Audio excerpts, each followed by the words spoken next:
5.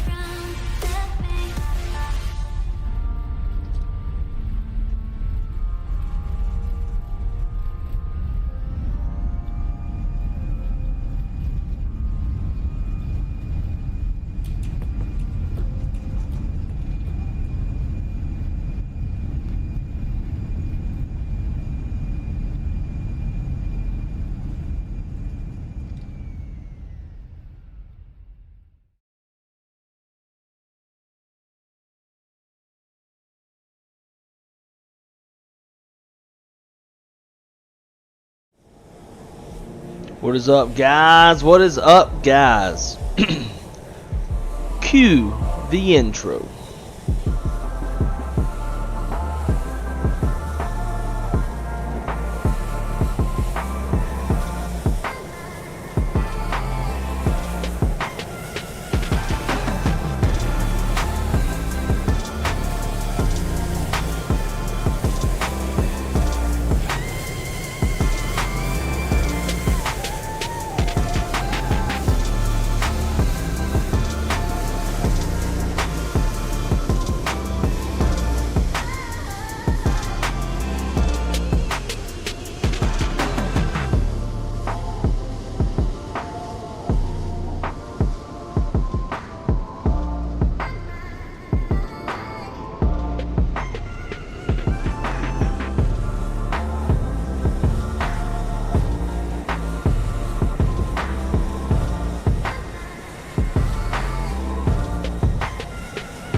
And welcome, guys, to another episode of Wrong Side Simulations, bringing the best content from the wrong side of the airplane, the right seat. And as always, my name is Blake, and I am a real-world flight dispatcher and bring you a little more context to your flight sim viewing experience. And today we have a very special stream, not because it's like, this is the belated birthday stream. I wanted to stream on my birthday, but Crystal had plans, and we ended up doing birthday stuff, so I didn't get to stream. So this is the belated stream that I wanted to have, but even more importantly than that, check out this beautiful, sexy fucking ass livery. Huge shout out to Shaq and Callie Simmer.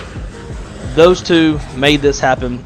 This was a surprise gift from them two when I crossed the 1,000 subscriber threshold, and you know, surprisingly, we're just now streaming it.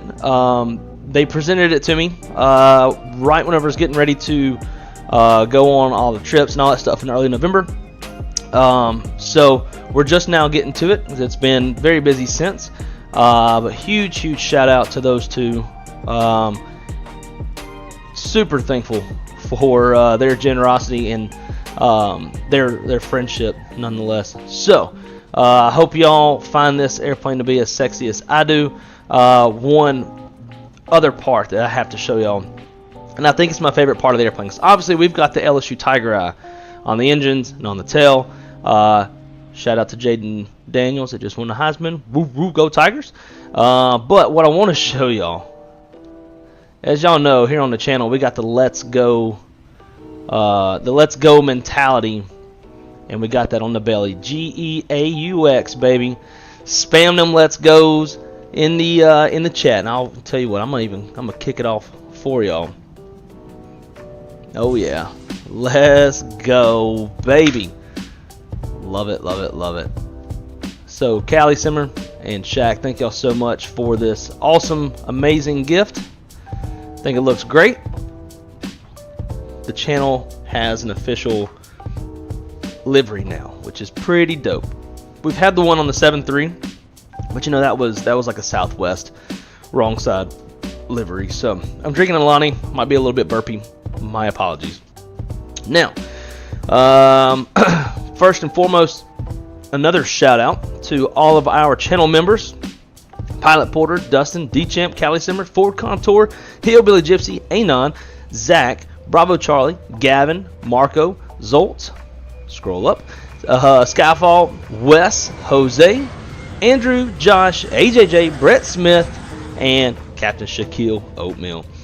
Huge shout out to those guys. Thank y'all so much for the support and everything that y'all do for the channel. Greatly, greatly appreciate it. Fires me up every time I look at this list to want to stream. Although I don't need to do that to fire me up, because I'm pretty much just fired up all the time to want to stream. But it fires me up even more.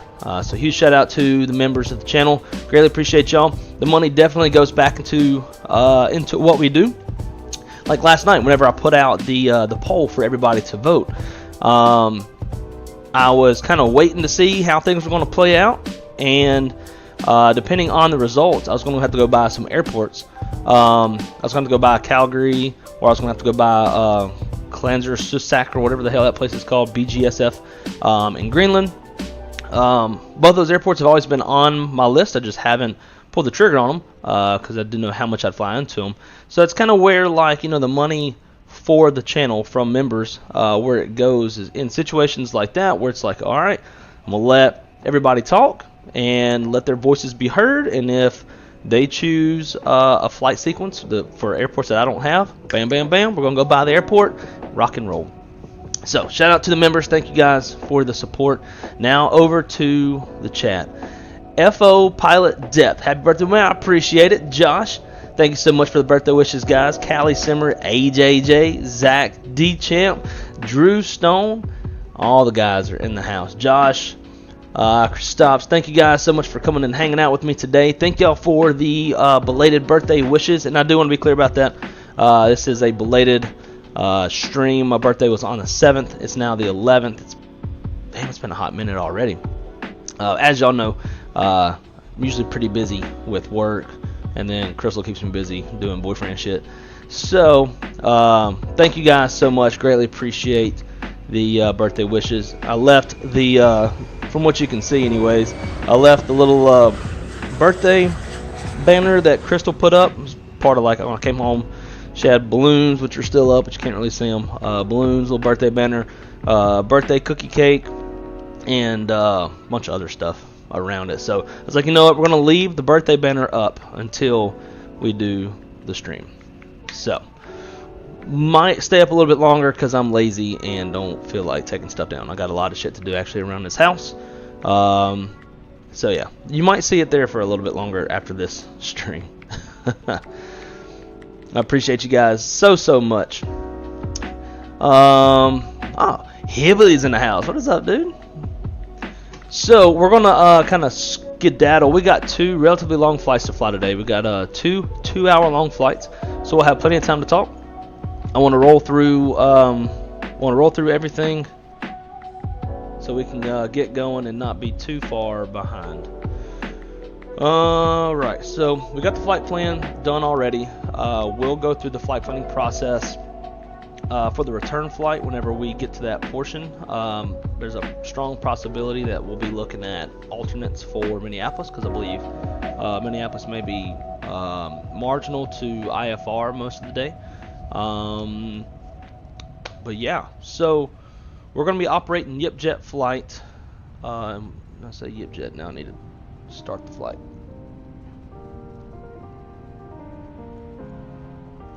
We're going to be operating YipJet flight 2100. Service from Minneapolis to Jackson Hole, Wyoming. We've flown Jackson Hole quite a few times, but I don't know if we ever did it out of Minneapolis. But we're looking at 2 hours and 6 minutes from wheels up to wheels down, carrying a total fuel of 19,600 pounds of gas. We do not have an alternate. With the ETA that we get there, we are just outside of the scope of needing an alternate. We are carrying a little bit extra gas in case we need to go around and come back and try it a second time. I don't think there's really anything else to talk about here. Cool, let's get after it.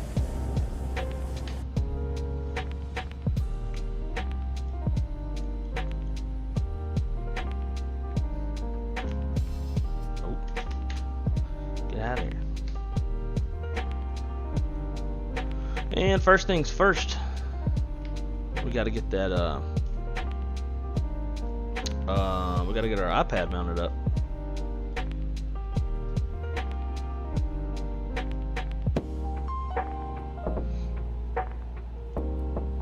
And over to the overhead.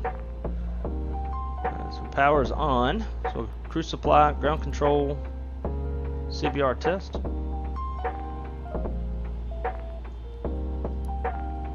Heaters 1, 2, and 3.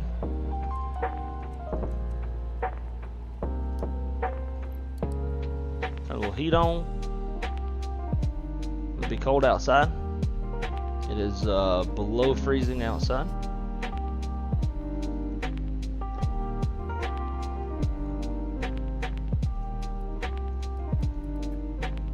Oddly enough, why is nothing on?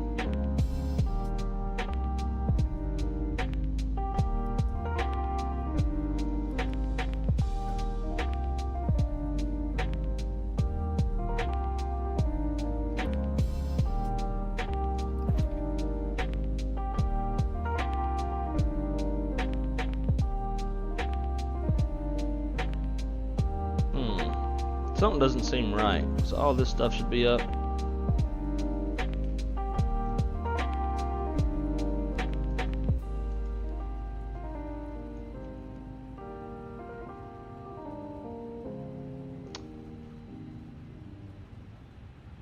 Bro.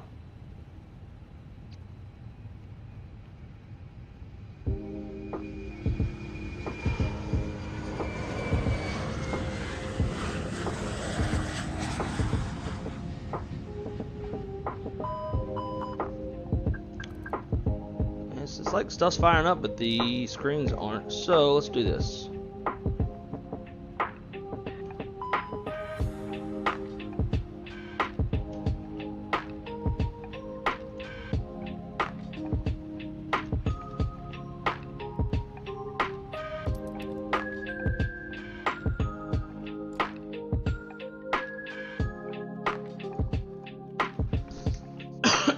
Damn. Alright, try again. Battery 1, battery 2.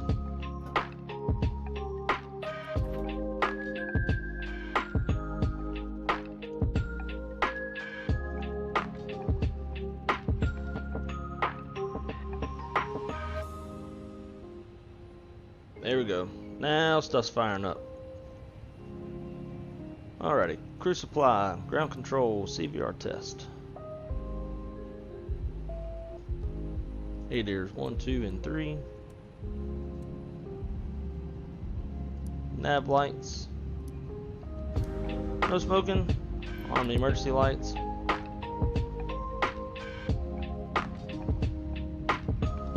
Cool. Flight directors, constraints, we'll leave the VORs off. Down the center pedestal, just checking everything out, make sure it all looks kosher. The GCF's into auto, transponder auto, all cool.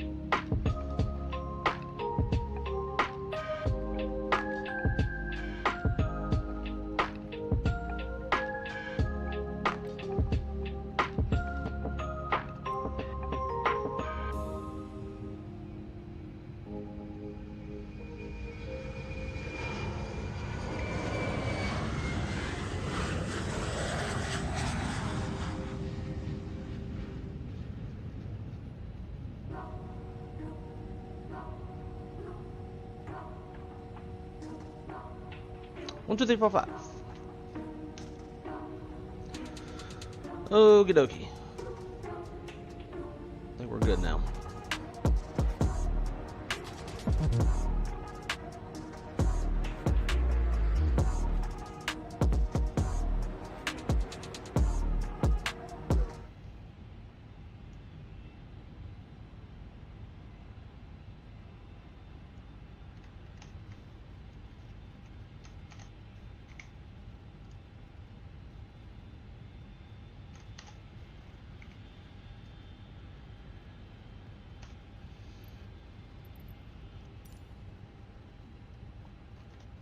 Okie doke. On flight, import next flight. Yeah, and I think that's what's kind of screwed it up. Oh, come on, bro. Is it I had loaded in. I can't remember what was wrong. I went back to my menu, came back out, and the airplane read as if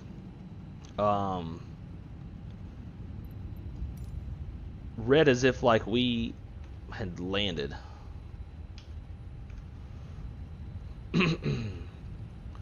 Okay, so that's good there. Let's come down here.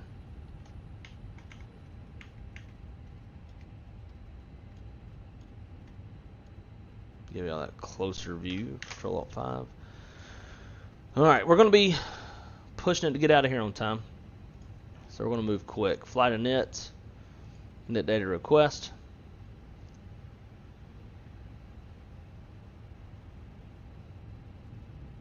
There we go. Data, IRS monitor, make sure our IRSs are aligning. And our nav data is current, which is. Init request. Craig, good afternoon to you as well. Welcome, welcome, welcome. Josh said 45-ounce margaritas sound good. I agree. 100%. Let's see. I need my OFP. I guess we could do it here, right? Give you all the realism.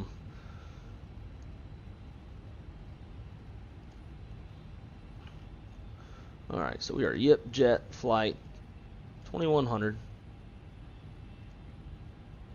Cost index of 69, giggity. Cruising altitude is going to be 36,000 feet. Temperature is minus 57. Ground temperature right now is negative 4. Tropopause, we're looking at 34,800 feet. Flight plan, Minneapolis departure. We're going to depart off runway 4. So it looks like the live traffic was doing. Looks the K-Brew transition, or not transition. No, we want that one. There we go. ABR transition, insert. Got a discontinuity there, which is fine. It's part of the SID. And then when we come in, we're going to be coming in on ILS Zulu, remove 19. No star. Approach via what we want.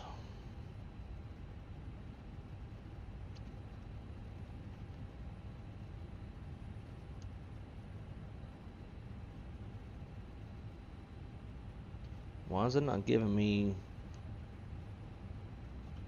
Oh, we'll do this one. That should work. Insert that. Check for other discons. Got one there. That's perfect. Perfect. There we go. Secondary flight plan. In case we need to come back, init KMSP /KMSP. Yep, 2100. Cost index 69. 360 / minus 57. Negative 4.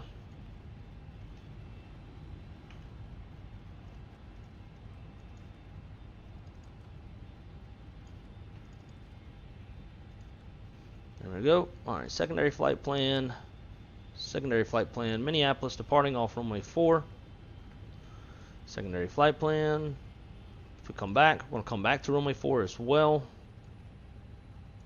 We do not want the localizer approach, we want the RNAV. No star, no via, secondary flight plan.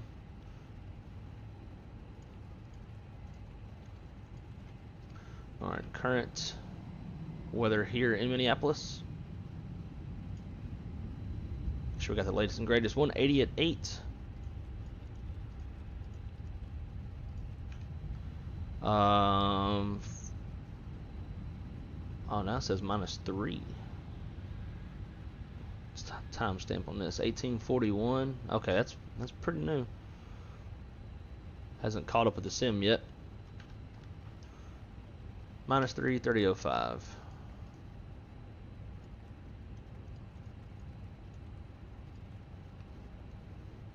Minimums for this approach on the Barrow. 1032. Nope, that's LPV. On that nav 1281.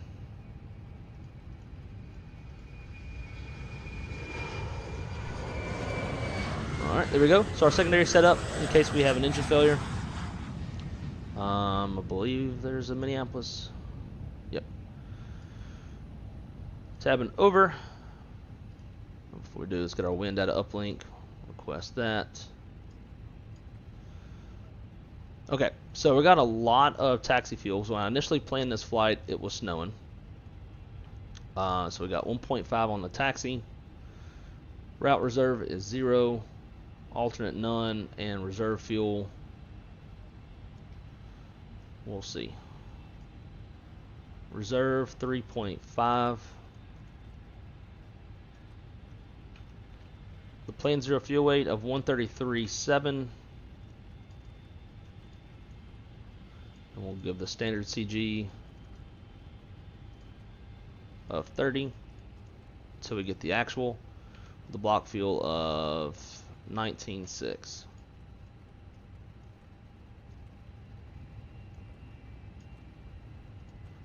Data IRS monitor. We got 3 in nav. Prog page KMSP 04. This is also for engine failure. Cool. That is all set. Top altitude on the SID. I believe this is a non-RNAV SID. Jets 7,000 feet. Cool. And then on the altimeter it's gonna be 30:05. 30:05.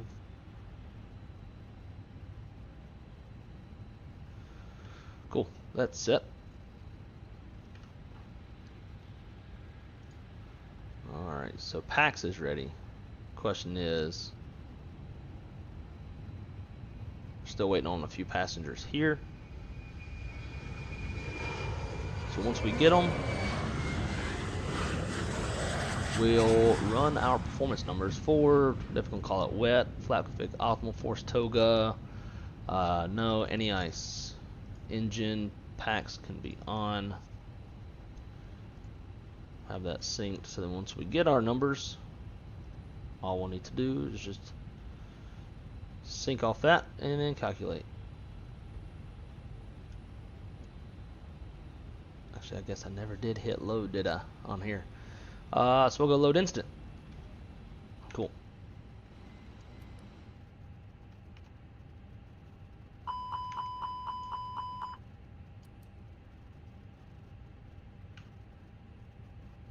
Alright, now we got our actual numbers. 0 fuel weight's 133.9.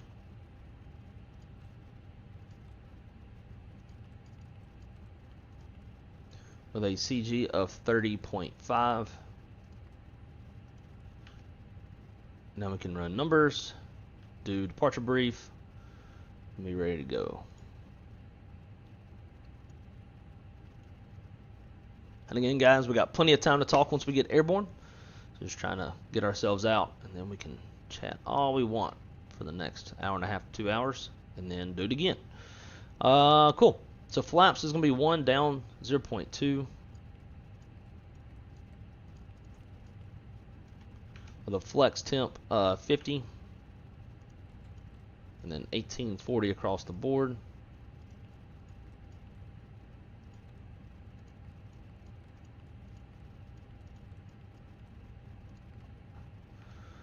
V speeds 31, 46, 48.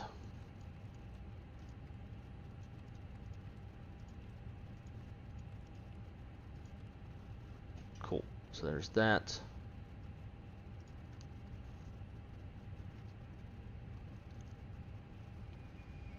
Oh, are you fucking kidding me? Okay. We'll do that later.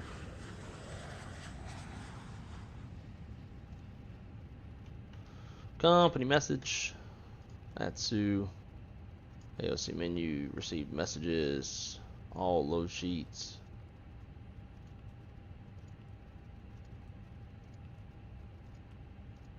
And here, is this actual? Nope, it's prelim.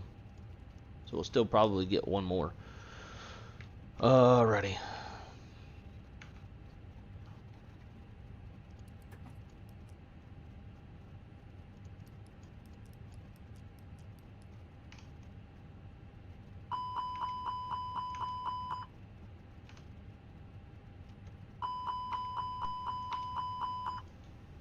Cool.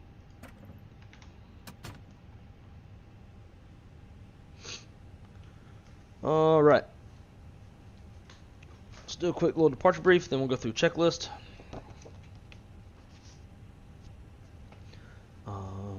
We want to go to here.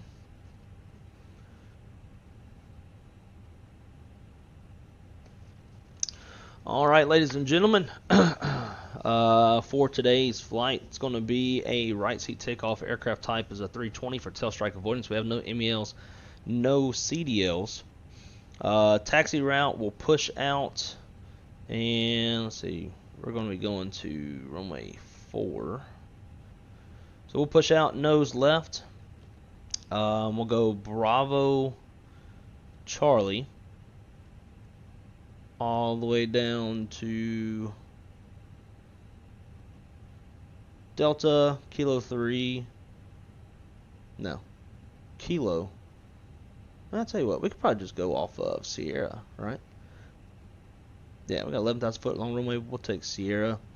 Cool. So we'll take, we'll push out nose left, Bravo Charlie. We got hotspot 1, cross runway 12 right. And take Charlie all the way down to Sierra, and we'll depart from runway 4 at Sierra. Hotspot 1. See the 10-9A for description of the hotspot.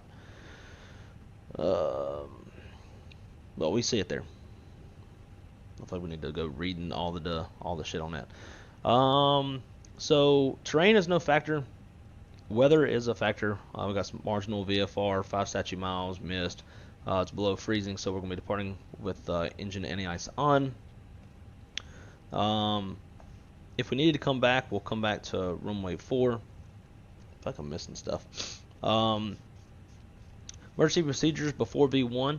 Below 80 knots, it'll be the captain's decision to reject, which will still technically be me.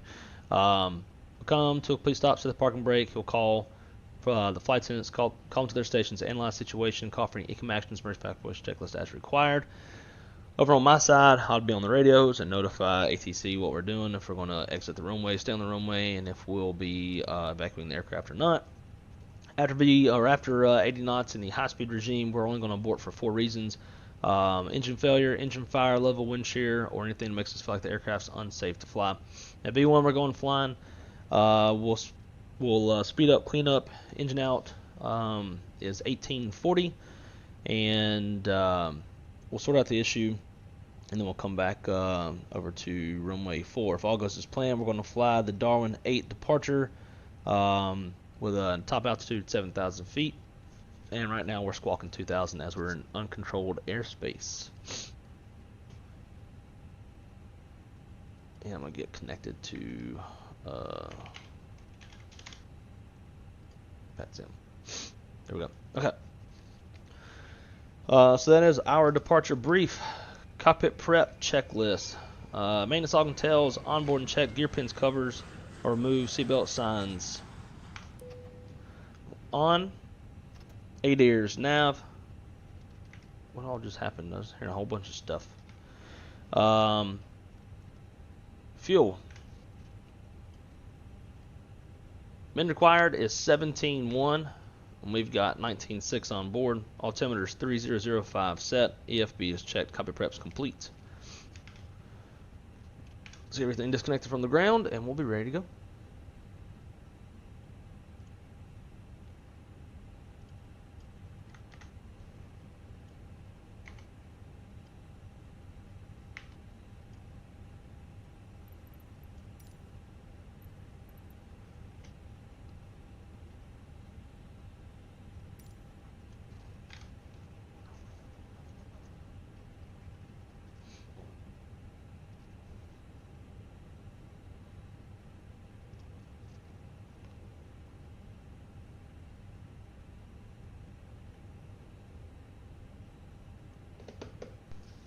Alright guys, so I'm going to leave this one up to y'all. What should we do? We have haze and a temperature of -3. So we have visible moisture and -3. Should we de-ice? If so, it's going to make it take a hot minute longer to get off the ground. And we'll have to, if we do want to, we're going to have to go over to the remote. Yeah, we'll have to go over to the remote de-icing pad. Should we de-ice? I'm leaving it up to y'all. I'm not technically captain on this one, so I don't have to make the call. Alright, beacons on. Alright, before start checklist, windows, doors, and slides are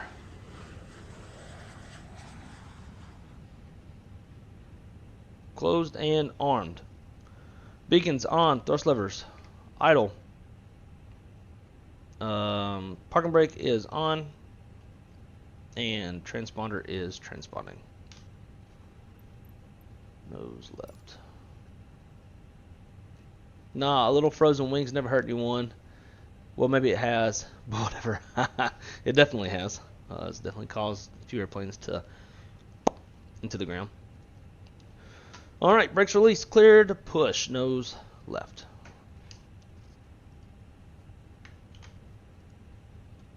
Hello.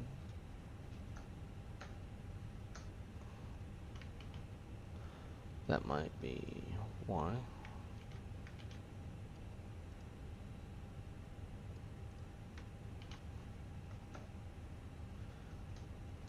Bro, what's the deal?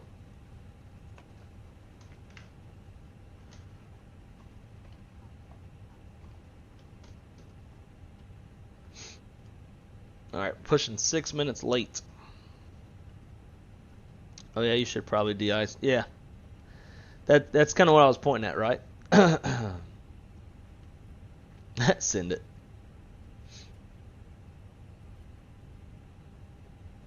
Oh man, I got a couple other emojis that I haven't uploaded.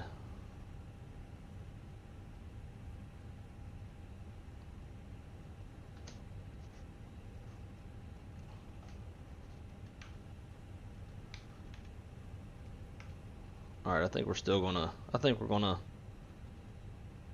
hit a little de-ice. Oh man, this is annoying. Alright. Alt F.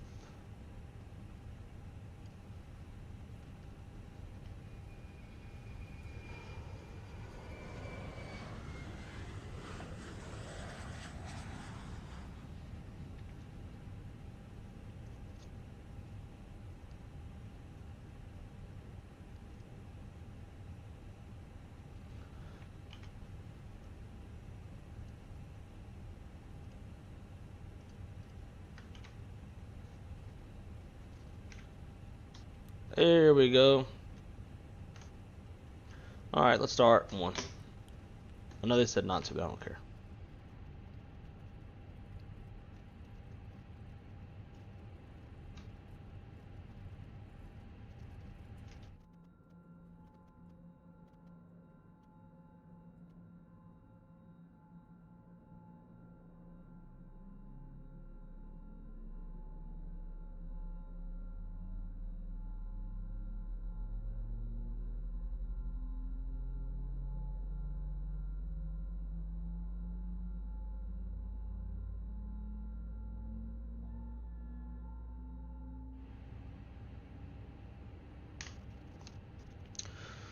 Boom, boom, boom, baby. Hey, man, wished you in one of the group chat, but I don't know if you saw it on your actual birthday. Oh, well, dude, I appreciate it, Porter. I appreciate it. Yeah, I had a lot going on that day. I was getting ready to leave. I left work a little early on my birthday, and as I was about to leave, we had an aircraft emergency in Orlando, a landing gear issue. I was actually happened to be outside and watched them on the first go around. It was interesting, but dude, I appreciate that, man. Whether you tell me today or that day, I don't really care. I mean, you could not tell me at all, and I'd still, that wouldn't be the end of the world for me. But nonetheless, I thank you. All right, we'll roll 2. If there's possible icing conditions or any icy ground or anything, we don't want to be taxiing around on one engine with asymmetrical thrust. We'll give her the light, let her know we've seen it.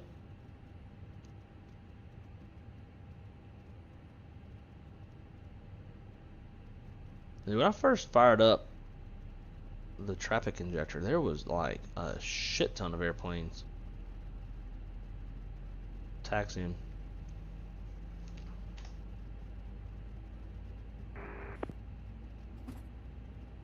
What was the outside air temp again? At -3. Still struggling to figure out the damn A310, practicing for the 300. Yeah, I've barely been flying that airplane. I think I've gotten it from A to B successfully one time. But I'm pretty sure that once that airplane comes out, I'll be getting it. Trying to backtrack a little bit, guys. Let's see. Josh, the struggle bus emoji is available on the Discord. Hasn't made its debut on YouTube yet. Yep. I'll be once we get airborne, I'm gonna upload those. For some reason, like when you sent me the list, Hillbilly, and I saw all of them. Remember that message you sent? You're like, we got a nice little. Minneapolis traffic, Jerry 00 Charlie. Line up runway 12 and taking off. You're like, got a little, a nice little collection. For some reason, I thought like you had access to my YouTube and had put it in, since you have access to other stuff. So that once we get airborne, I'm gonna be putting those in. All right, guys, let's get this thing rolling. All right, after start flow. Where's the button? Gave us flaps 1 with down 0.2.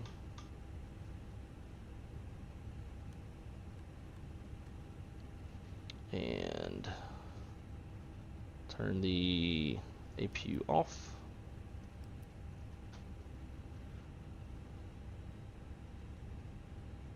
Cool.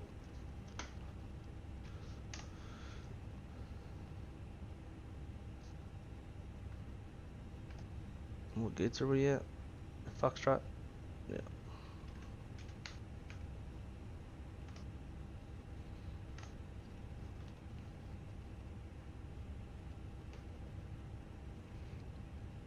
Minneapolis traffic, Yipjet 2100, taxiing from the Foxtrot gates to the 12 right remote de-icing pad.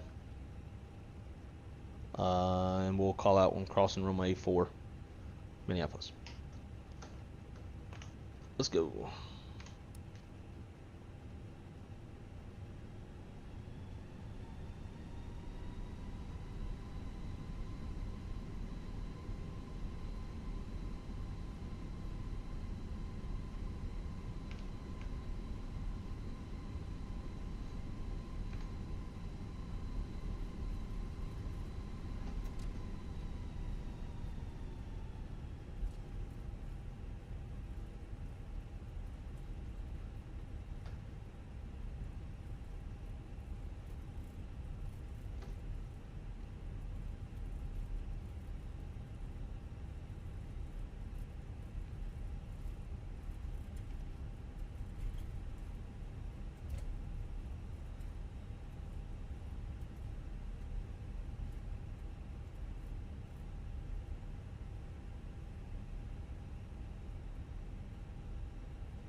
Minneapolis traffic, Yipjet 2100. It's crossing runway 4 at Bravo, Minneapolis.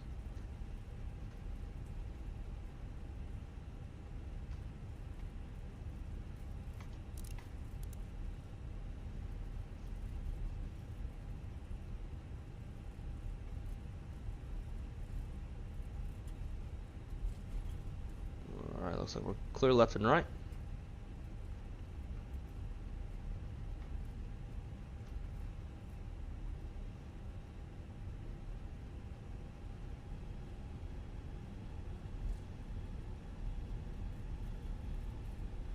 Getting a lot of popping.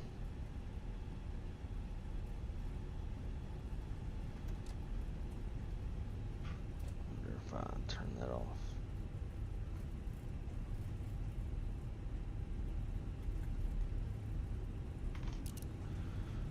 Minneapolis traffic, give jet 2100, clear on 84, Bravo, Minneapolis.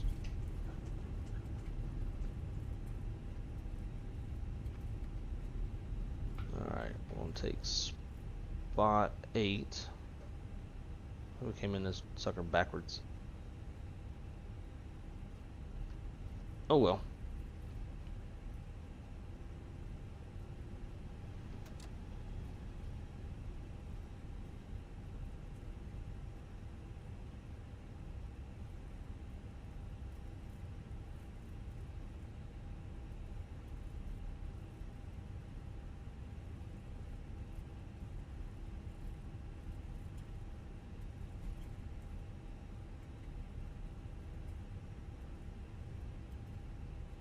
Yep, I came in here backwards. Abiite though. Alright, brake set. This packs off.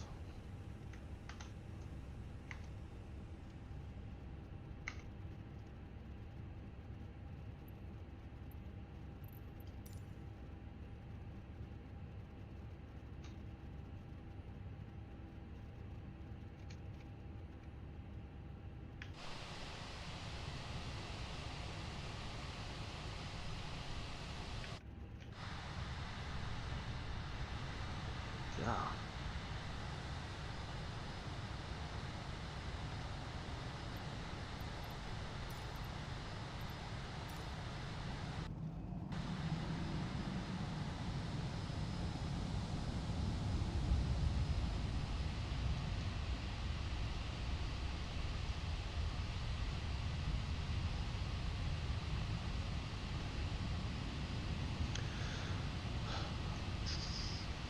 The sim doesn't simulate frost, but there'd most likely be some in real life or real world, being -3 invisible moisture. Yep, I agree. Now I got some nice chilly temperatures around, huh? Do you know the user news reporter in your Discord? God, why is it?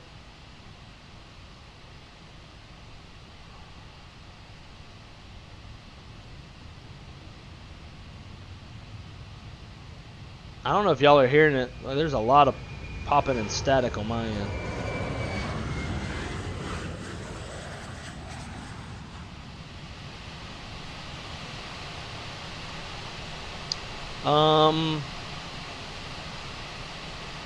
I don't think I've ever seen that name before, in all honesty. Is there anything I should know about him?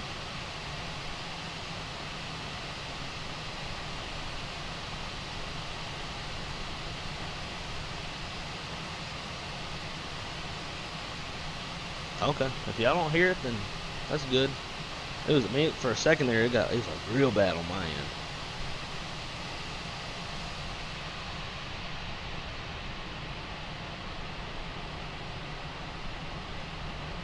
Good day. Wow. All right.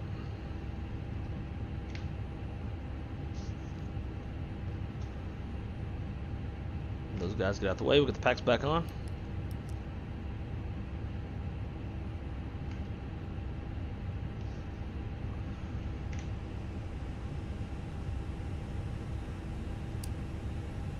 Roll through the rest of our stuff.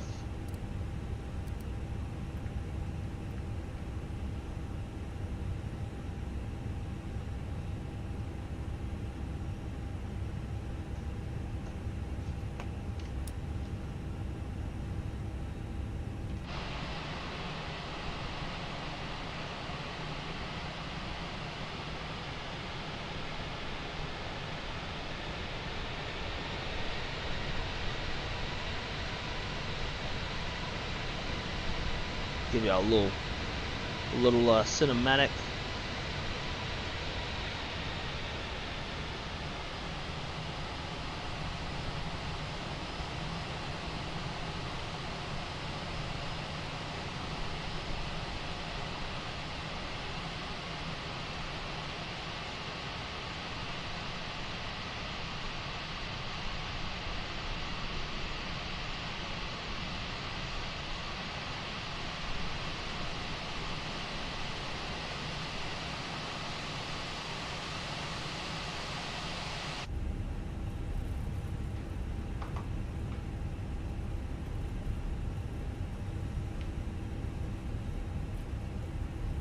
Minneapolis traffic, Jet 2100, crossing runway 12 right at intersection Mike, heading down to runway 4, Minneapolis.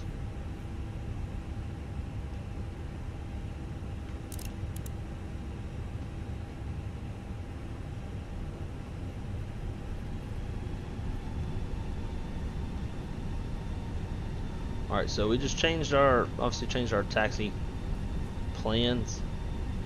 Didn't make any sense to go back across and then turn right when we're right here on another parallel taxiway. Man, y'all sure y'all can't hear that static? I'm hearing all sorts of pop-in and stuff in my headset.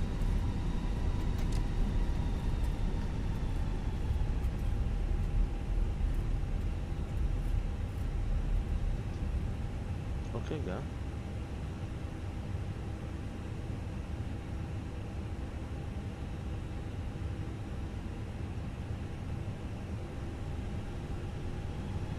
I don't know if that's VATSIM or not. I think that could have been that Spanish dude we heard talking out loud.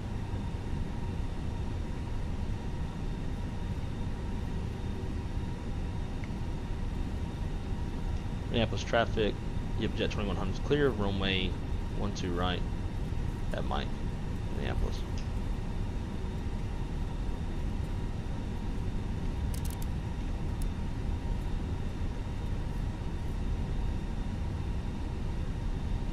Alright, let's do a little mini brief.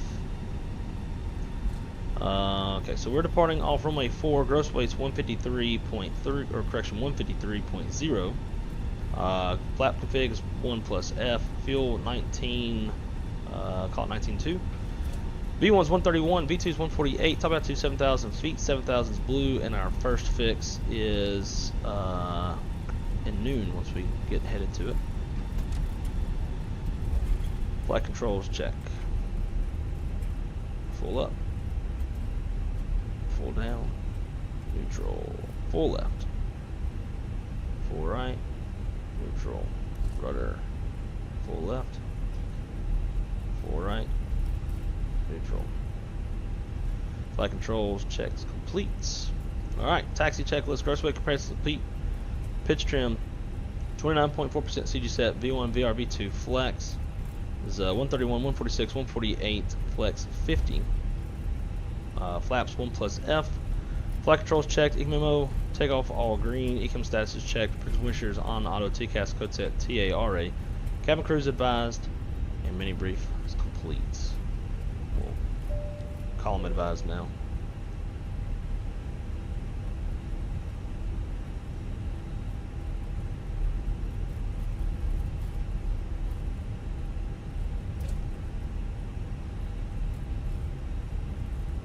See the runway up ahead. So lineup checklist. Takeoff runway 4 is confirmed inside outside. Fuel 17.1 is required, 19.1 on board. Engine mode selector is normal.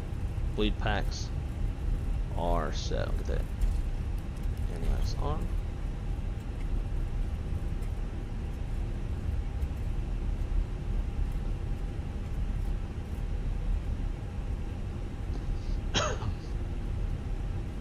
Probably should have went to 12 right.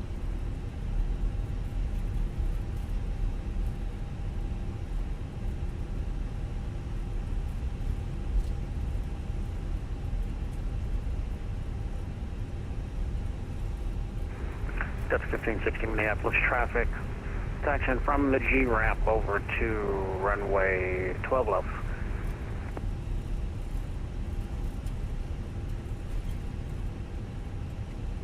Minneapolis traffic, Jet 2100 is lining up runway 4, going to be departing the airspace to the west. Minneapolis. Alright, clear on the approach. Clear down the runway. We'll be looking for that other dude. Listen for his call outs if he makes any. Because he fucking wasn't.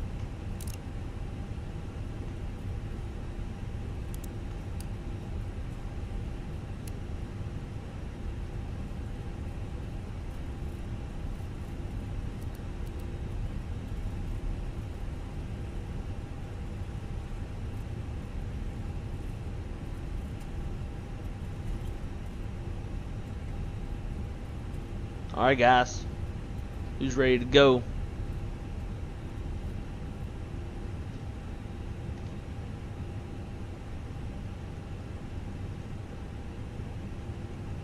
Yoga, toga, let's go. Spool and 50.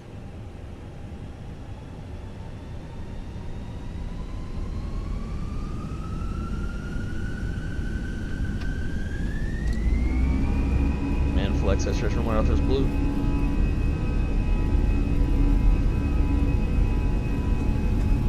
Minneapolis traffic, Delta 986, starting base runway 12 right.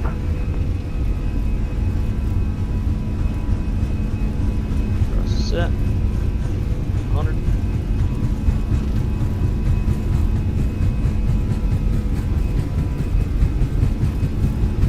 Speed 1.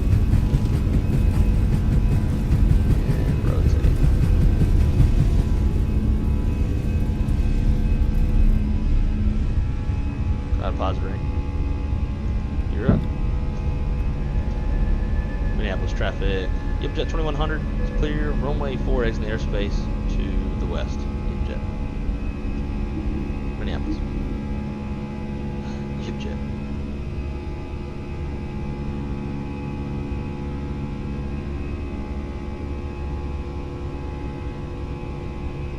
Acceleration altitude. Nose it down. Get positive trim on that airspeed.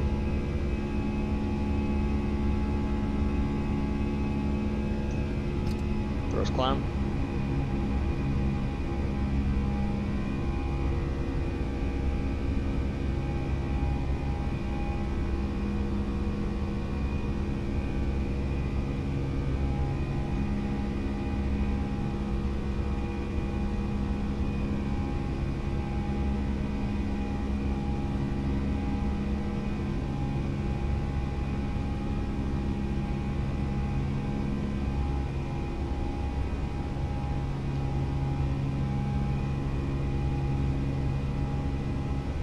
Minneapolis traffic, Gus 1560, cross in runway 4 and Papa.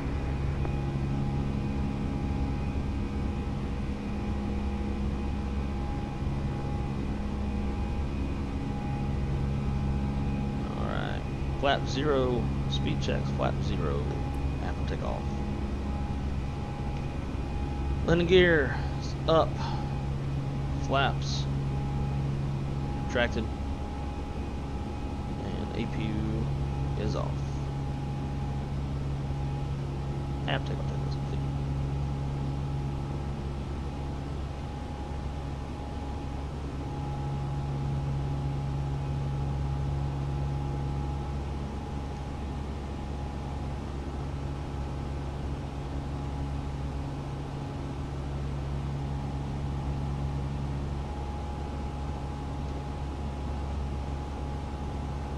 Hey, look at that nice little breakout.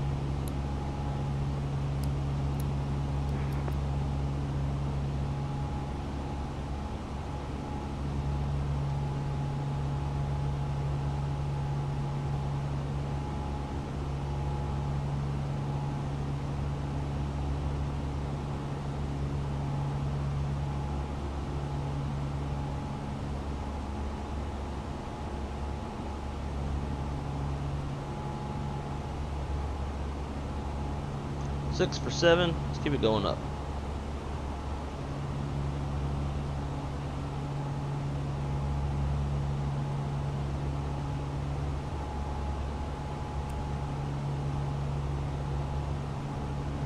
We'll go open climb and we'll get autopilot on. Got 1560 minutes traffic, taking off runway 12 left. I need to reattach this side stick.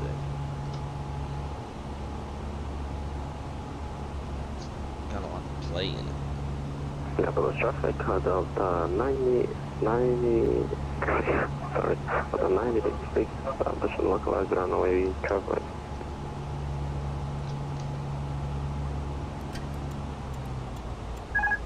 The fuck?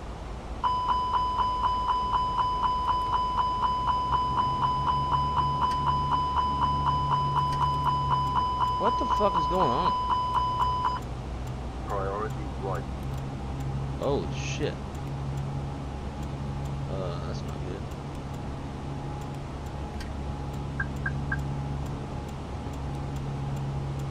Stop.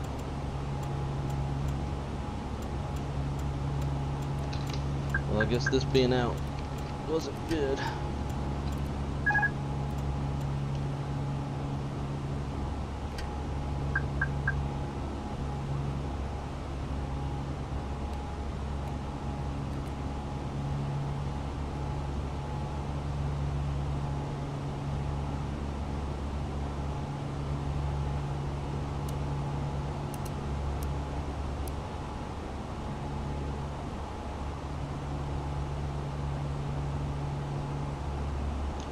Now what?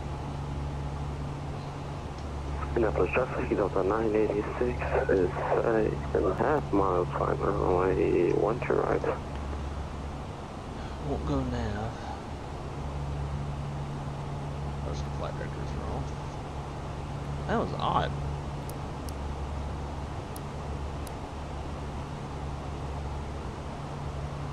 Still won't go now.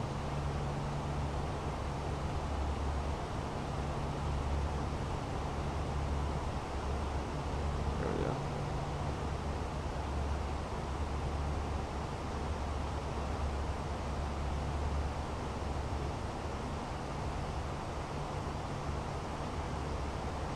Interesting. Just coming back set.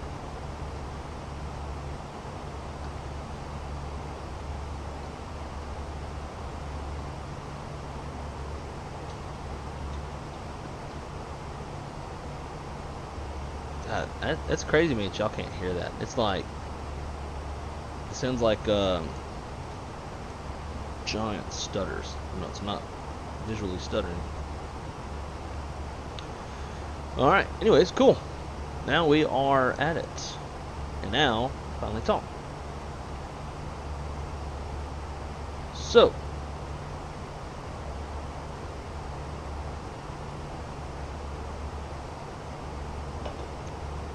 sorry to have had to hold the chat so long. I want to make sure we can try to get through both of these flights. I didn't realize it was 2 hours from Minneapolis to Jackson Hole.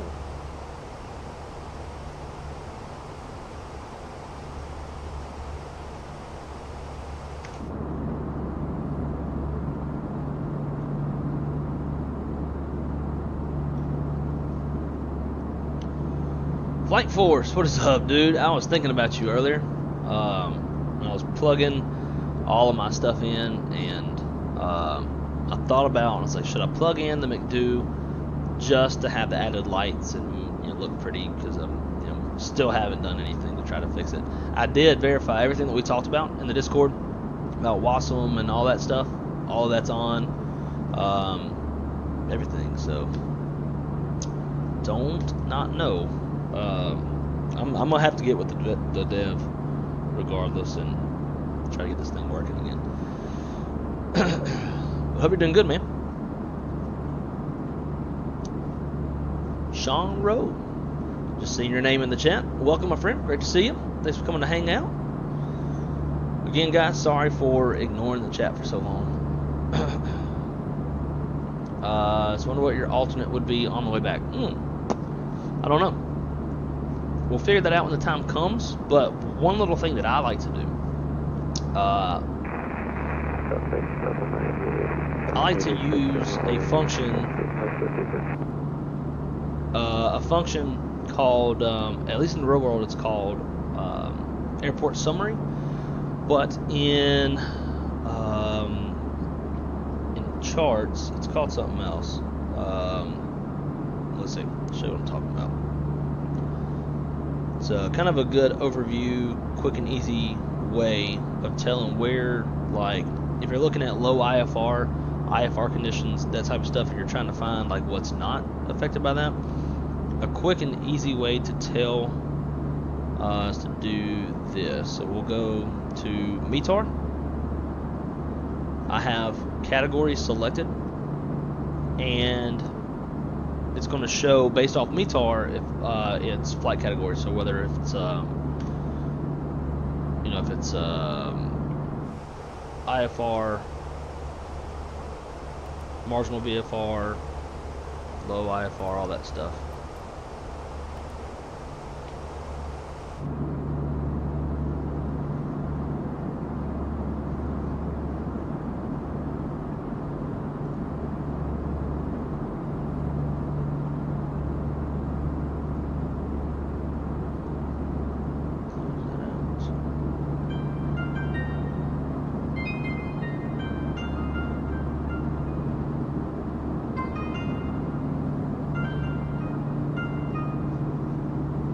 So yeah, so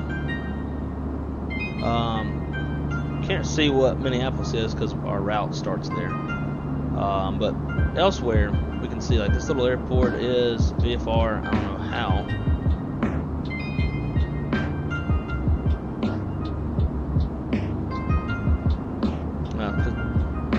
Okay, they're marginal. So why is it shouldn't be showing a green V if it's marginal. It should be showing an M. Overcast 1200. So I bet the same will apply to a lot of these. Can y'all hear the static now? It's way worse with the music on. So yeah, these little icons aren't working right. But this airport, MIC, is IFR. It's 8 miles, overcast at 1000. But yet it's showing a green V for VFR. But I think you get the idea though, right? So like, you can see all the little dots, and you can tell, now obviously when this is working right, you can tell where IFR conditions are at. And so that's kind of a good way, if we were looking at coming back to Minneapolis and this whole Minneapolis area was red or pink or whatever, we can start looking at like Chicago, like maybe Chicago would be good. It looks very VFR based off of this, what we're seeing. Who knows if it's accurate or not. Let's see, if we base it off of visibility, what do we get? Yeah, see, let's go ceiling. There we go. So it's showing, it's not showing the flight category correctly. But here we can see what the ceilings are. So 700 feet, 9,000 feet, 1,000 feet. I'm sorry, 900 feet, 1,000 feet, 1,200 feet. But usually the easiest thing to do is just go based off the flight category. So I'd start with that and just kind of see where all the IFR is lingering, and then find what's good, and start looking at TAFs in good areas after that.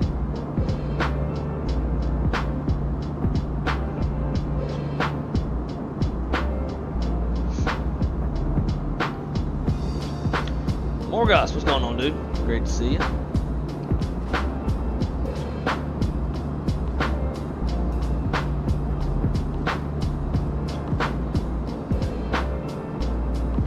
Headset connection's good. Yeah, I don't know. I thought maybe it was the transducer at first with the butt kicker, but I turned it off and it was still happening. Good save, I appreciate it. Banner for ETA and altitude. Oh, I turned that on. Oh wait. Hey, why is that not?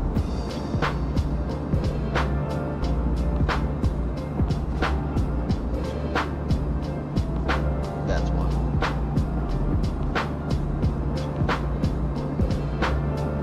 Now I'll probably need to refresh it.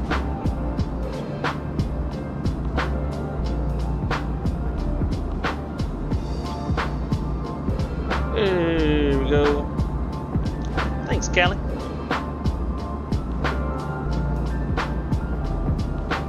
Muchas gracias. I can walk you through after stream if you have time. Okay, yeah, I'll let you know if I have time or not. It's just we got like over 4 hours of flight time in front of us if I do the return flight. But maybe it would be beneficial to not do the return flight so I can get the McDo working. Yeah, I'll even let you remote in my PC.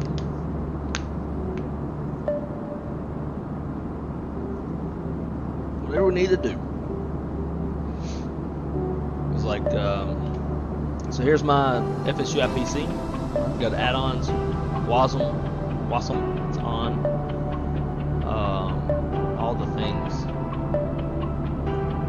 Like I said, the McDo stopped. When I made an update without uninstalling the previous one, and ever since then, it's not worked. You better do the return flight. I'm joining. Okay, sounds good. We'll be flying CI-99 as an FYI.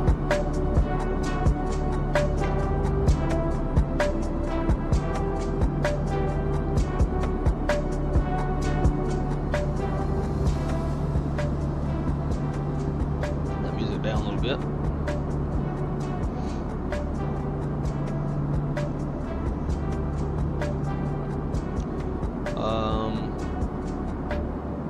I've done that too. I've written that in admin. Oh wait, let's bring that over.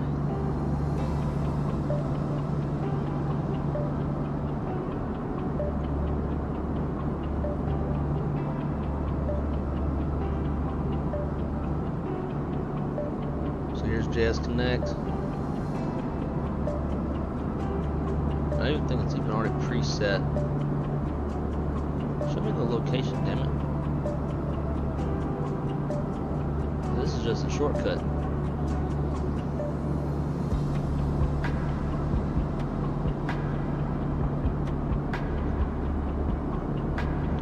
Properties, yeah, FSUPC7, JS Connect.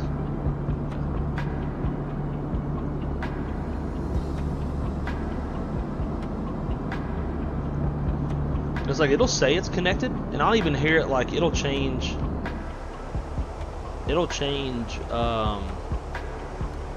Yeah, see, it even did it just a second ago. When it turned on, it connected, and it changed it from inches to H, whatever this thing's called. I always have to set it back. So like it's connecting, it's just not. It don't talk. Granted, I know I didn't go through all the steps right then. I was just trying to figure out what the path was.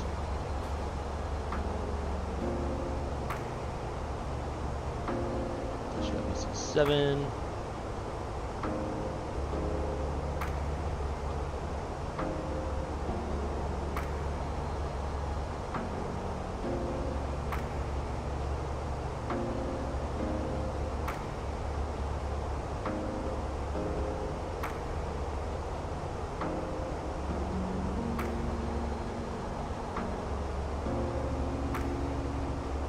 Yeah, it's got the admin icon on there. Run it.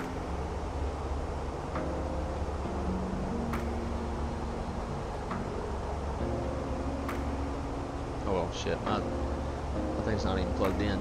So see, it was controlling shit, and my McDo's not even plugged in. Yeah, we'll definitely have to talk about it. I want to try to get it working. No, it doesn't. David, I appreciate it. Thank you, my friend. What's up, folks? With all is well. Wrong side just came over from Spicy V1 stream. Oh yeah, I saw he was gonna be flying. What, LaGuardia, I believe, in the FENIX. Put the passengers up.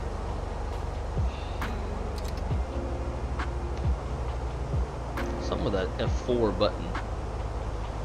Go delete.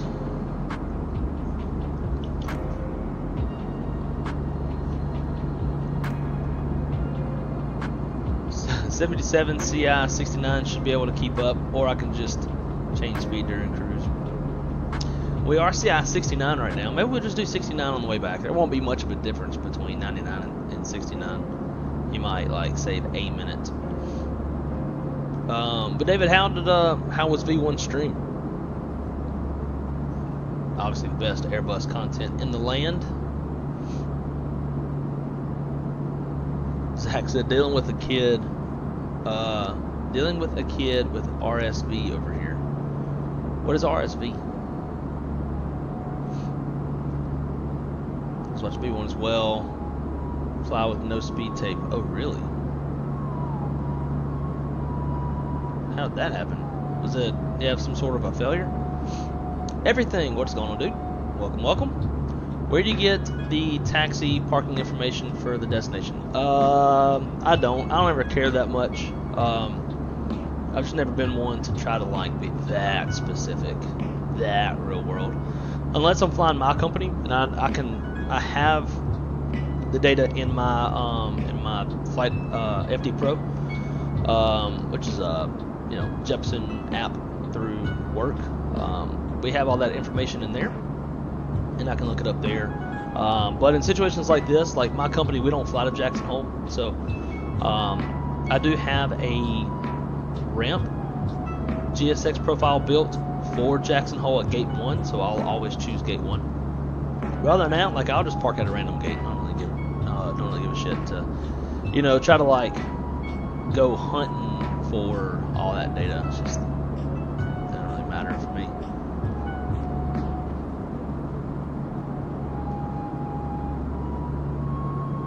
Buttered it, no speed tape, manual landing gear deployment. Jesus, that kind of sounds like something that happened with one of our airplanes the other night. FENIX bug, interesting. Well, I guess we'll see if we get to keep our speed tape or not. I do have random failures turned on. Icing broke the speed tape. Oh.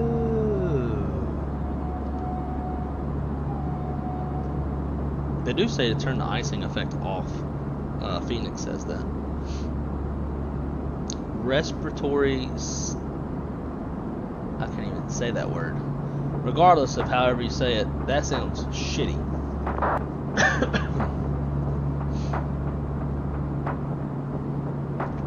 Captain McGee, he got hit with a Microsoft Flight Sim icing bug. Yeah.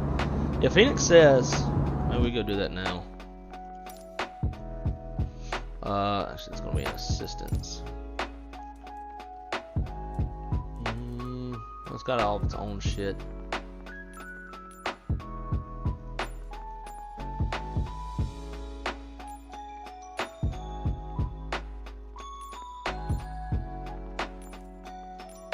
Fuck is it? There we go. Icing effect. Visual only is what I had it set to. Was thinking visual only. The above physical effects of the icing flight model and engine are deactivated while keeping the visual feedback. Yeah. So that's what I had, so I can always see icing, but not, it won't affect the airplane, because apparently it's buggy with the FENIX. There's no option to get it from the McDo or FMS. So it depends on, like if back whenever I used to fly for V-Spirit a lot, V-Spirit client had the ability through Hoppy ACARS to ACARS, aircraft that have the capability like FENIX and I believe the Leonardo Mad Dog have the capability, but the client would basically ACARS your airplane when you're getting close to top of descent and would tell you what gate to park at. But that is all data that's provided by V-Spirit, but not like, it's not just, you know, like there's guys in the background having to manually input that data. Most VAs don't have that capability to send you gate information. Now they might be able to provide that information in a supplementary way, like maybe they put it on the client or something, I don't know. But to my knowledge, the only way to get it through the airplane is if the virtual airline that you're flying for has to have that database of gates, and then based off of that data and the gate or the airport you're flying to, it will automatically in an automated way, or like a in the background kind of way. It'll ACARS your airplane and tell you where to park. But you have to be flying for a virtual airline. The virtual airline themselves have to have that data and be capable of transmitting that data, and the airplane you're flying has to be capable of accepting that data. To my experience, V-Spirit was pretty much the only one that I had that experience with. The FENIX in particular has a bug with the icing. They've provided a config file in their Discord. Issue, I should say, not a bug. Interesting. Calisimmer, I'm confused to what FENIX hotfix does. Yeah, I'm kind of curious to know what that does as well. That config file you're talking about. I'll probably just keep mine in visual only, and hopefully that doesn't cause any issues. Why the 320neo gives overspeed alarm when it's in managed speed? What could be the issue? Well, it depends in what kind of overspeed you're in. Like, so a while ago, I disconnected my side stick. I have a 1-for-1 side stick to the Airbus, and it connects to the Thrustmaster HOTAS base, and I disconnected it for a second to reattach it. When I did, the airplane went all crazy, and it, for whatever reason, it kept putting my airplane into flaps 1, and I was flying faster than the flap 1 speed limitation.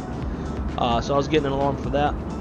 But if you're just talking like a general overspeed alarm where, you know, your plane is completely clean, you know, you don't have any flaps out, no gear down, none of that kind of stuff, and you're overspeeding, the reasons for that would be you need to be in the correct detent. So when you're in cruise, you need to be in the climb detent right here. Be in the climb.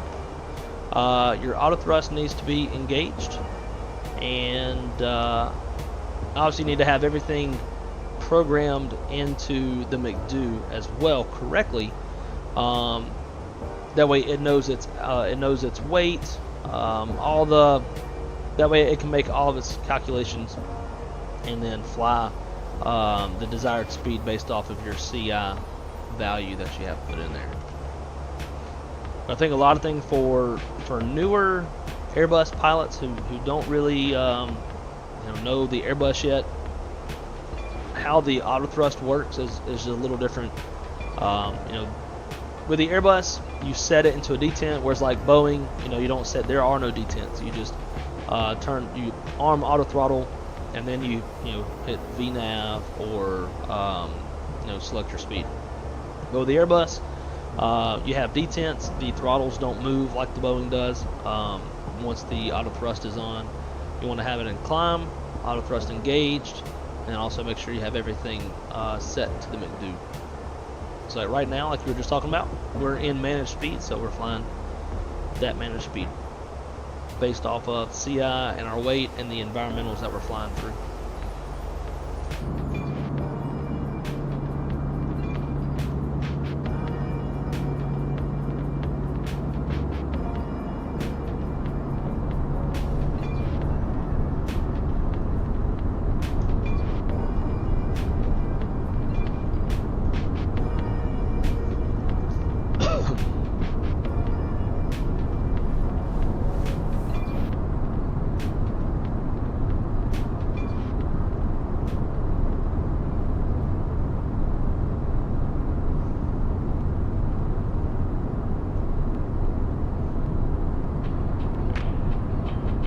That's the link to FENIX Discord where they talk about it. We'll open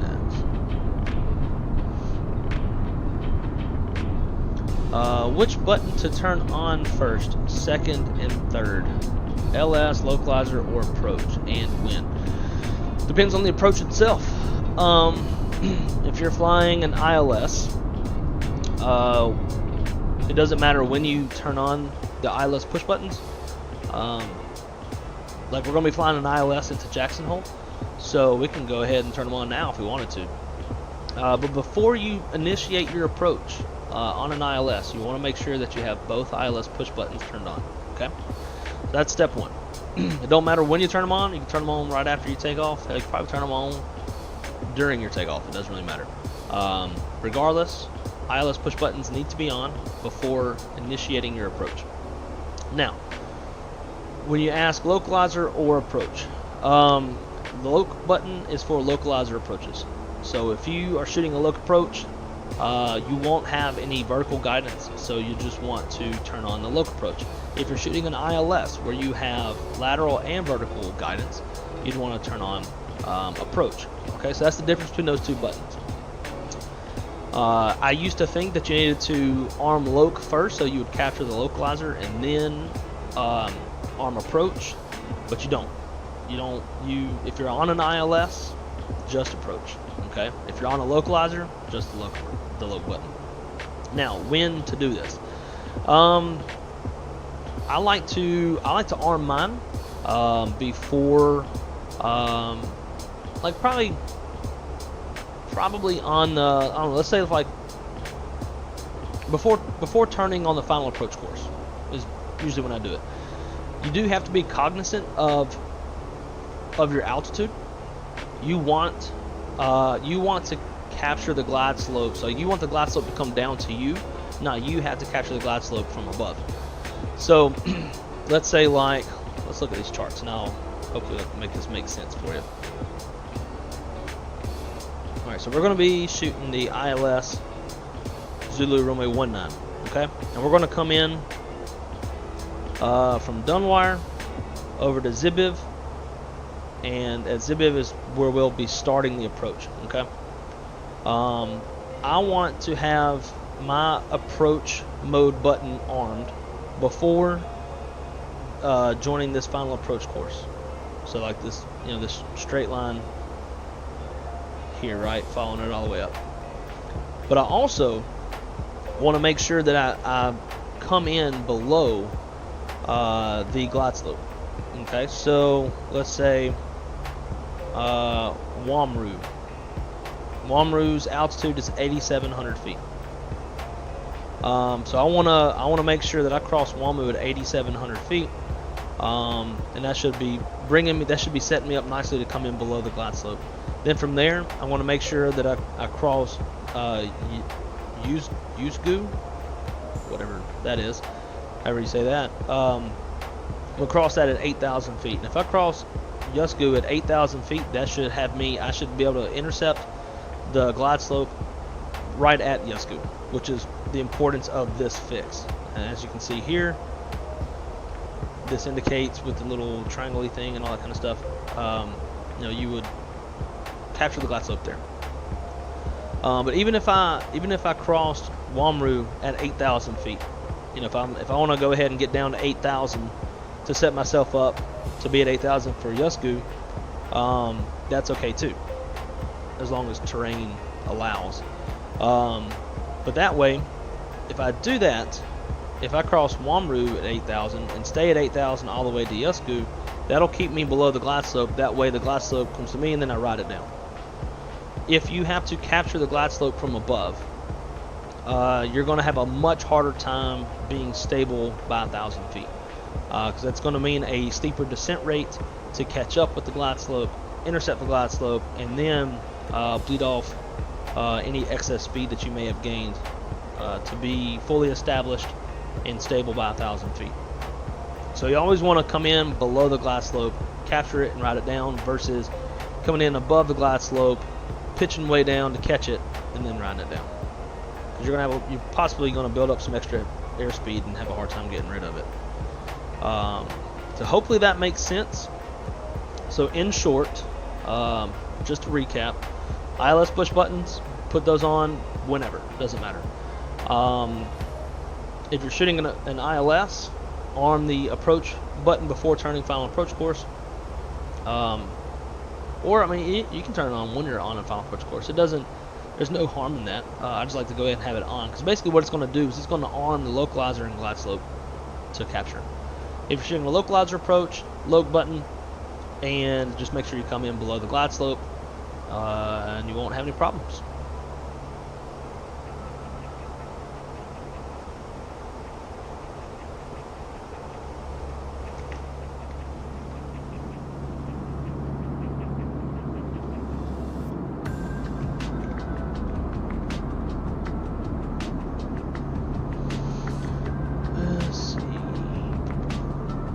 a good question though. An in-depth McDo video would be cool, both Boeing and Airbus. And what the fuck is sticking off the side of your head? Shouldn't be anything sticking off the side of my head. Oh, this thing. That's my sensor for track IR. So it tracks my head. Does that little number right there. Yeah, I have a sensor sitting in front of me, and it just tracks those.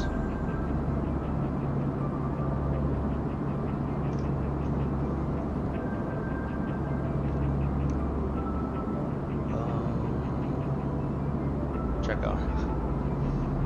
And there are several McDo and FMC tutorial videos already on YouTube. It's how I learn most. Yeah, and they'll probably be better than what I would put out. I could do a pretty good one for the Airbus, but there are already a lot of videos out there. I think 320 Sim Pilot put out some excellent content. V1 guys who are real life pilots and fly the real thing. They've already put out videos. I have no problem making one for either airplane. But there's going to be better content, more accurate content than mine, more than likely.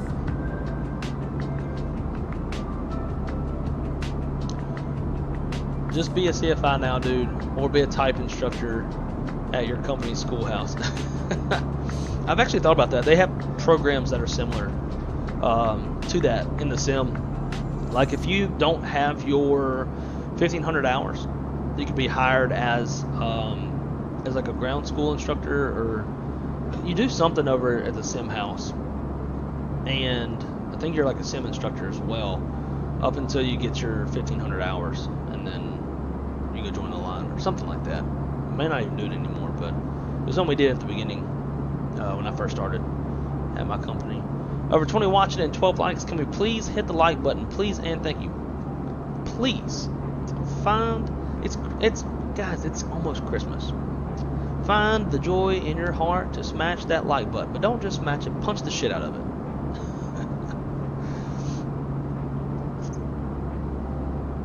Andrew, what's up, dude? Thank you. Thank you. How's everything over in Tejas? I recently, and that brings me to another point. I recently started a new Instagram page for the channel. Hopefully I don't have any, psycho chicks from the past popping up. But if you would like to go give a follow, I do post like, it's gonna be a mixture of real life content, flight sim content, as well as just like my day to day. Whenever I'm, am doing something worth seeing, I guess. Like the other day, went to had a Christmas party, and I made a fucking huge pot of gumbo. So I kind of put some of that on the story of how I was, like step by step, how I was making gumbo. But if you want to follow me on the IG, it is the link is in the description below. If you want to check it on your phone, just search Wrong Side Sim, and it should bring you to me. Kind of posted some of the same stuff that I got on YouTube. A lot of things like video footage will both be on YouTube and here, but there will be like other announcements, because I feel like it's, between Discord and this is a great way to reach everybody. So for example, last night I put in a little picture community vote to have people vote on this stream with the link for people to go to and vote, and it seemed wildly successful. I think I had more votes on this stream than I've ever had. It was like definitely in the 40s. I don't know, it was a lot compared to others. And then just some other sim content.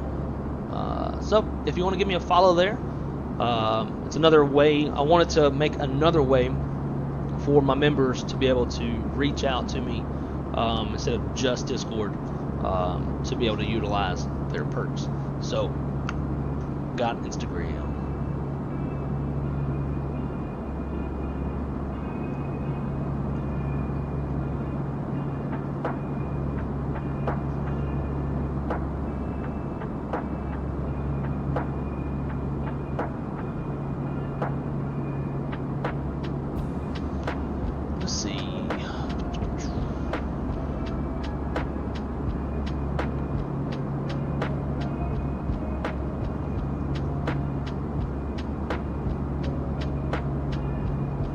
Shaq said, looking forward to your good news in the coming weeks and months. And my good news? Oh, I know what you're talking about. I know what you're talking about. Are you talking about that situation? Josh asked, what is cost index for? So cost index is it's just basically a simple way of speeding up and slowing down the airplane. As dispatchers, we use cost index tactically for various different reasons. If it can be both for cost savings or operational need. So the smaller the number, the slower it goes. The bigger the number, the faster it goes. Typically, you would operate 0 to 99, but you can go all the way up to 999. Although there is like basically no difference between 99 and 999. So for like savings or operational need, if we want to save gas, we can fly CI0, fly slow, and then burn less gas. If we are looking at some possible weight issues, we can fly CI0, it'll fly slower, therefore needs less gas, so that can help us with any overweight landing issues. What else? If we are en route and we find out that, hey, the gate that this airplane is supposed to park in is going to have an airplane in it for a little while because the plane's down due to maintenance. So to try to reduce how long the airplane is holding on the ramp for the gate, we'll tell the crew like, hey, please slow to CI0 to allow more time for the gate, for the plane that's in your gate to be able to get out. Times that we would speed it up, if all airlines have on performance statistics that we try to make. One of those is called A14. A14 is if you arrive within 14 minutes of your scheduled arrival time. In the eyes of the DOT, that is an on-time arrival. So if maybe there were some slight delays on this aircraft on previous flights, that has kind of like put it behind in its day of flying, or maybe had a slight little maintenance right up once we were out of the gate, whatever the case may be, right? Like we're a little bit behind schedule. If we can make A14 by speeding up, we'll do that. So we can fly CI99, fly faster, although it will require more gas. So you want to try to plan it versus do it on a whim. But CI99 to fly faster and make that A14, arrive within 14 minutes. Now, if we're a little bit behind and CI99 gets us there 15, 16, 17 minutes after scheduled time of arrival, we won't do CI99 because now we're just burning gas and we're still not going to make the target arrival time. So now you're kind of shooting yourself in the foot both ways, right? You're still late and you're burning more gas to just still be late. So another reason to fly CI99. Maybe we're like drag racing a squall line of weather and it's going to be kind of close. If you have the gas for it and you can give up a little extra gas to fly faster, we can speed up the airplane and try to get to that airport before the weather reaches. Only issues with that is as you get closer, you're going to start getting put into sequences, flow, all that kind of stuff, more so at bigger airports. So you won't be able to fly fast in those phases of the flight. You typically the last like 30 minutes of the flight or so. But if you're a good ways out and you're looking at the weather and you see a squall line developing and pushing to your destination, you might be like, all right, I think we have a shot to beat it, CI99, haul ass. If you don't have a shot to beat it, fly CI0, fly slower, give the weather more time to push through, make its impacts, and then set yourself up to come in behind the weather. So CI0 or CI cost index itself is just a way of speeding up and slowing the airplane down. If I went into the airplane right now and we put in CI, so right now we're at CI 69, right? And we're at just above 260 knots indicated. So if we go put in CI 0 and we hit, actually we don't even have to hit execute. So now the airplane's slowing down. Alright? Let me go put in 69 back in. And now the carrot's back up there. Airplane's going to have to speed back up. So that is cost index.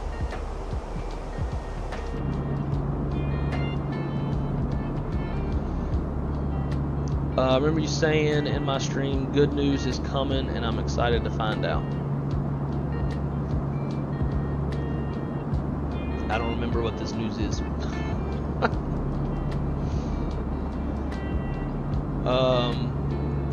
Good news, what is this good news? I can't even remember.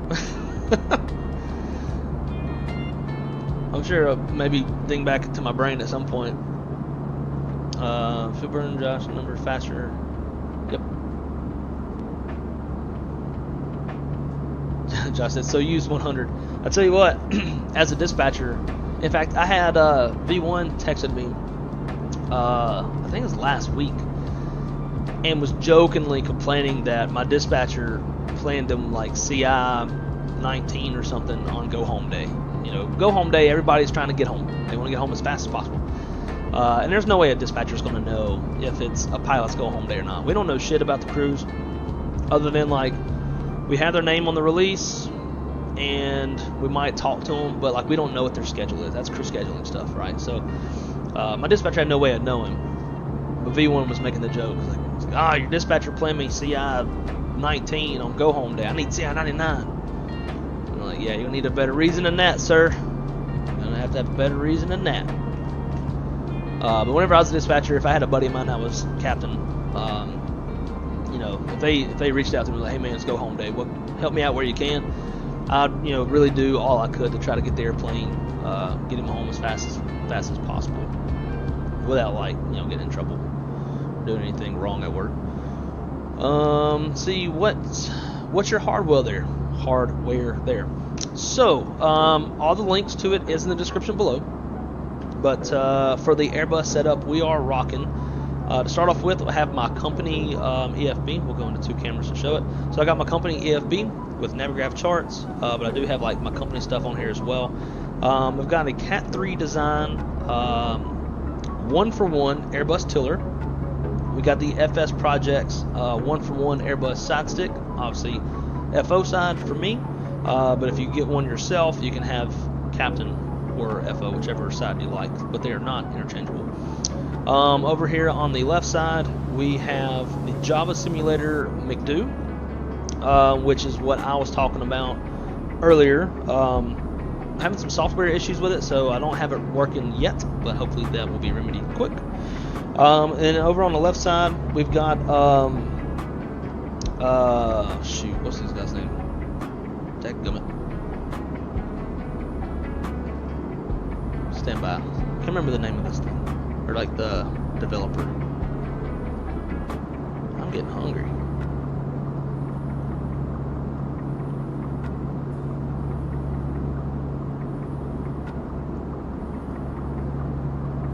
All right.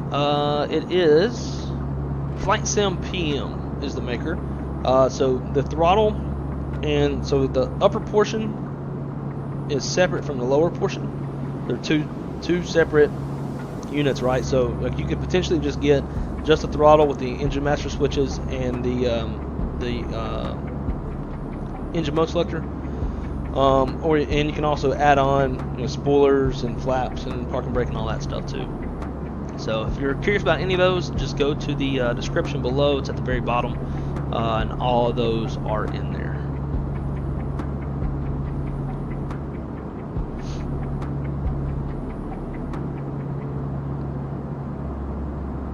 I mean, go for it. Most airlines will want less fuel burn to save money.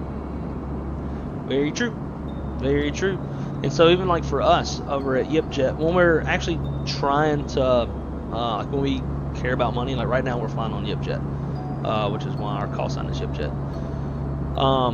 Right now, we're not really focused on money. We just wanted to implement a super fun flight schedule, and I'll show that to you now because it's kind of bonkers.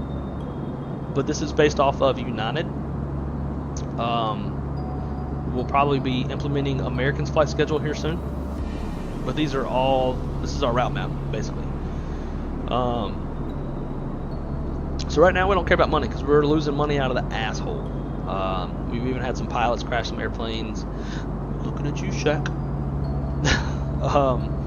But no, like right now we don't care about money, so whatever. But in the past, we have definitely cared about money, and we're tracking our profits and all that kind of stuff every single day. So when we're doing that, me, Callie, and Shaq, we're the three that run YipJet. We put a big emphasis on during the flight planning stage to not just like always take an alternate. Don't just always take a shit ton of contingency fuel for no reason. Try to actually plan your flight with what you'll need and what you're comfortable with to save money, because the more fuel that's on the airplane, the more is coming out of the expenses, and the less that's going into the airline's pocket. So, 100%. Andrew said, things are good over here, man. I actually met someone here at Southwest that knew about and watches your stream. Oh, that's pretty dope. That is awesome. Feel free to put them in touch with me. I love making friends, especially fellow dispatch friends. But that's pretty fucking cool. Now, if you're talking about Dylan Vodry, he don't count because we already knew each other. Obviously, you know Dylan too. But that's pretty cool, man. Let's see, faster is more better. That's what pilots like. Real life pilots always want to fly fast. Damn it, my internet is going to be interrupted for a few minutes. Switch to my phone. No problem. Not a problem at all. Zach said I was flying a 747 the other day and my CI was 210. Does the Asobo 7.8 and 7.4, does it model CI? I feel like it don't. But they've done so much with those airplanes, but I don't think that's modeled, unfortunately. But next time you're flying either one of those airplanes, do what I did a second ago and adjust it and watch and see if the speed changes. Wes says he always flies CI-55. Not bad, good little middle of the road on the burns. That's really cool. I'm going to have to learn more about the McDo. And so, just as a side note for you, McDo is spelled MCDU. Multi-Control Display Unit is what it stands for. Yeah. That way, I can go Google in McDo stuff. You'll know how to spell it, and that way it shows correctly. MCDU.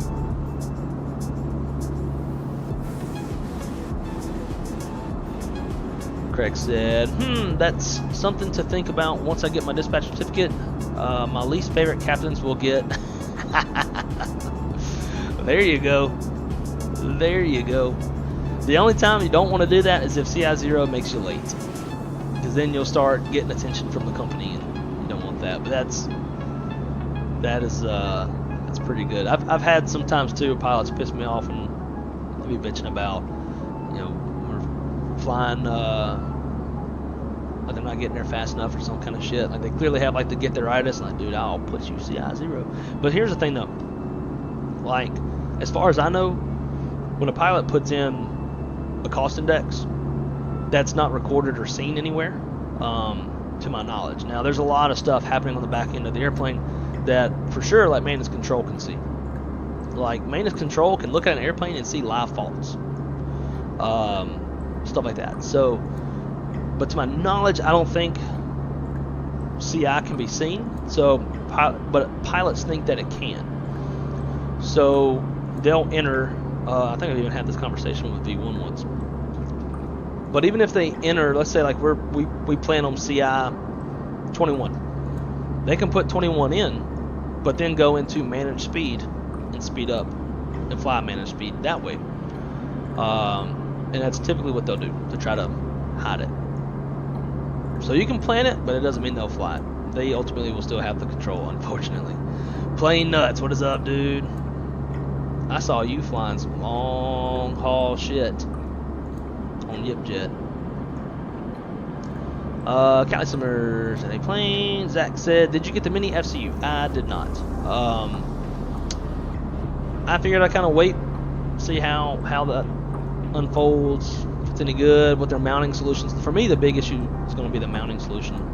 But I guess like I could probably just put it up here in front of the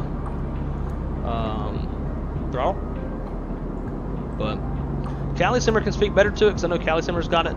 To me, I mean, it just has 4 little suction cups on the bottom, so as far as putting it on a desk, I feel like there's going to be a little wiggle to it. I would be kind of concerned at how those suction cups, and just overall how it can withstand the constant pulling and pushing on it with the dual functionality knobs. Other than that, I could mount it to my sim chair, but like I saw one of those European YouTube dudes, he like put it on the center part of his chair, but I'm kind of like, I've been trying to avoid putting anything in the center part, because it's a bitch to get in and out of this next level racing seat if you have the center stuff mounted. So I haven't gotten it. I'm not 100% against it by any means, but I just kind of, I figured, I was like, you know, I'm gonna let it come out first, let people kind of figure it out, and then I'll go from there. But I'm definitely interested.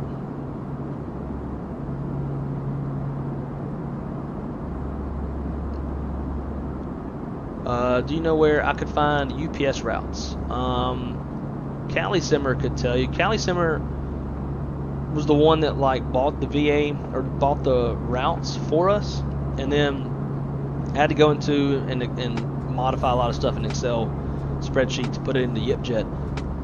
She could tell you where she got the schedule from, because I don't know. Or you could probably just Google it, maybe. Things like VA flight schedules or something like that. I suppose that the FMC McDo is the hardest to learn. Not really. It's all a flow. It's called DiffSrip. 320 Sim Pilot did an awesome video on that. Very easy to figure out. And as long as you keep your flow, you'll never miss anything. So, like, for example, just to show you what I'm talking about. I don't know why this keeps getting like. There we go. Pause that. Okay, so DiffSrip. So it's DIFSRIPP.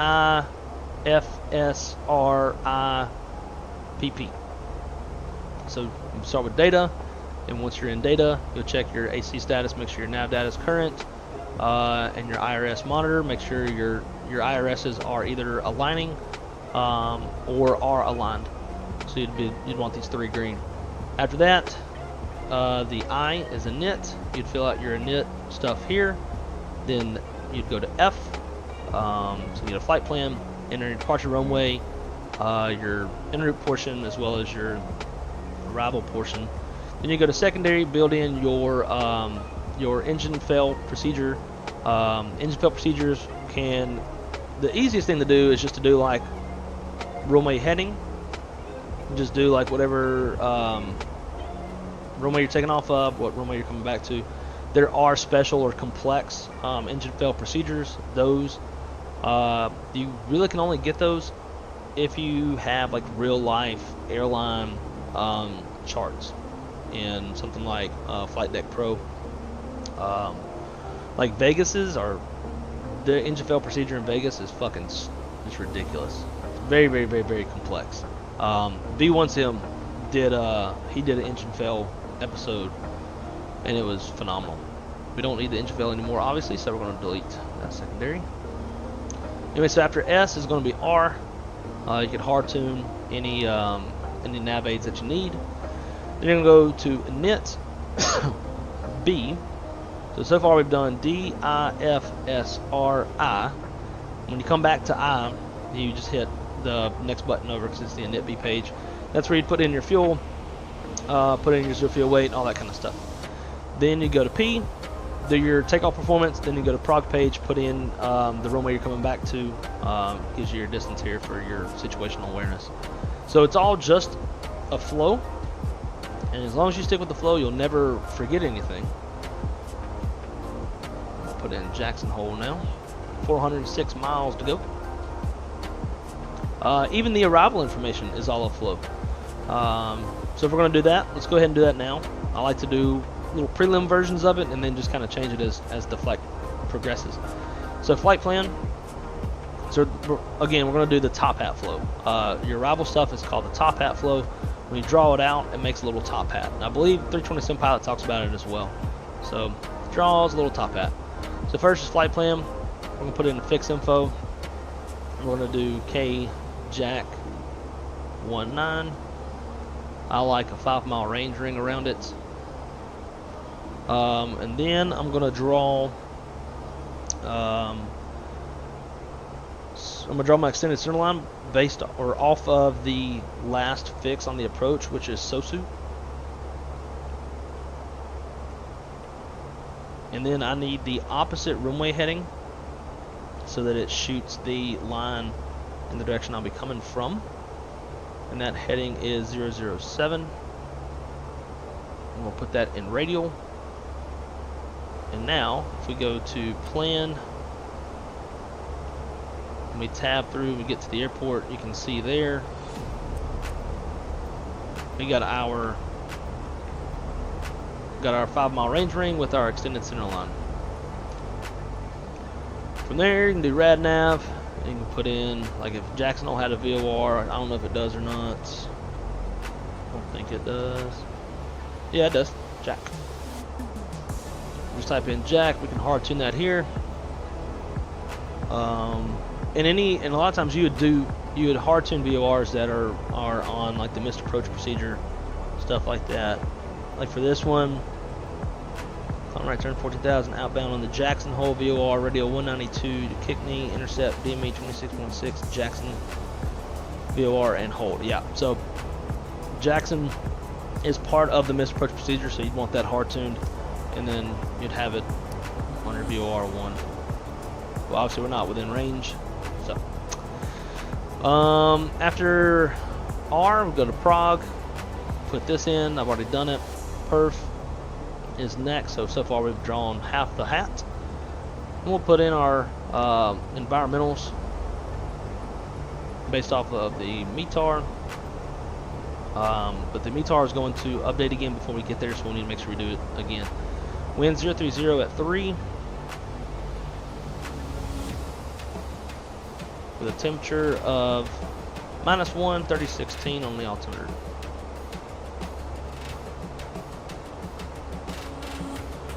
And then last but not least, we're going to put in the minimums. Our decision altitude, 6651. Put that in the barrel. Last but not least, fuel prepared. Just kind of see what we've got on our extra fuel, which is 47 minutes. And then the secondary flight plan. If we were going to an airport with multiple runways and we weren't sure if we were going to get like if we're coming into Orlando, for example, we weren't sure if we were going to get 36 right or 35 left. We could put in both, and that way we're ready. And if we got the one that's not already that we were planning for, we can just hit activate secondary. But at this airport, we don't have more than one runway, so I'm not really going to put anything in the secondary. And now all of our arrival stuff is all set up for us. We just crossed the halfway point.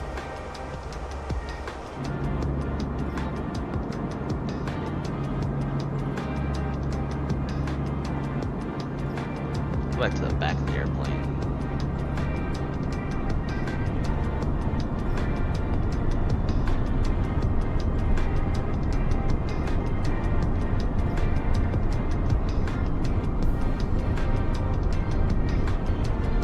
Go.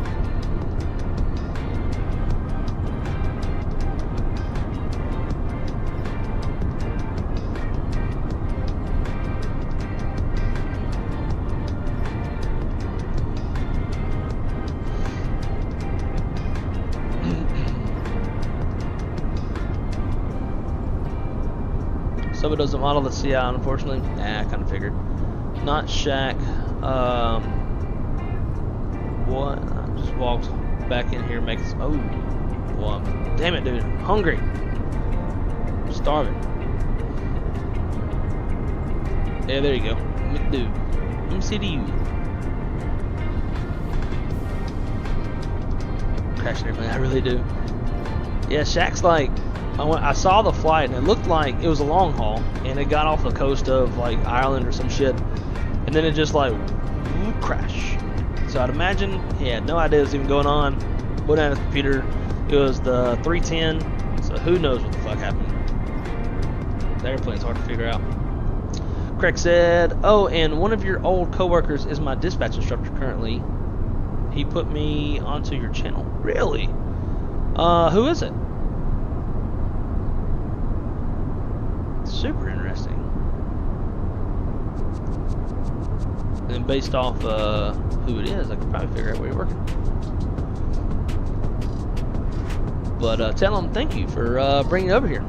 Hope you enjoy the content.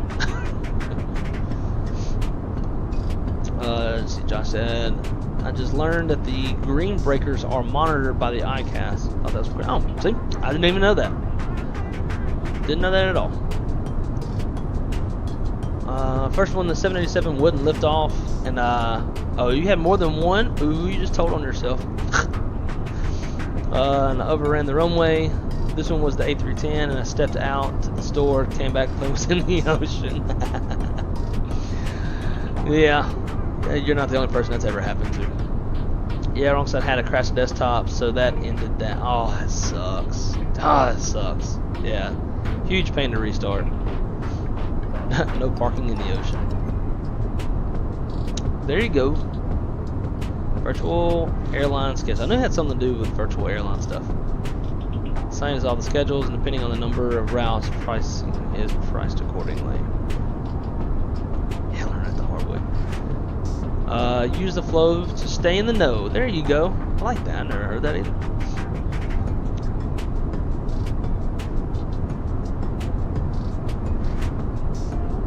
If my JFK Cent 1 flight lands in time, I definitely will join. There you go. That's a fun little haul to do. I don't see you on the map. How far out are you? Hour and a half out from top of descent. Oh, there you go. You won't be on the ground in time then. Although it always takes my ass so damn long to get going. You can probably, by the time I'm ready to go, you to have plenty of time to land, go Jackson Hole, jump an airplane, and fly with us. Next was able to find routes for UPS from Flight Radar 24 through Google search. Oh, wow.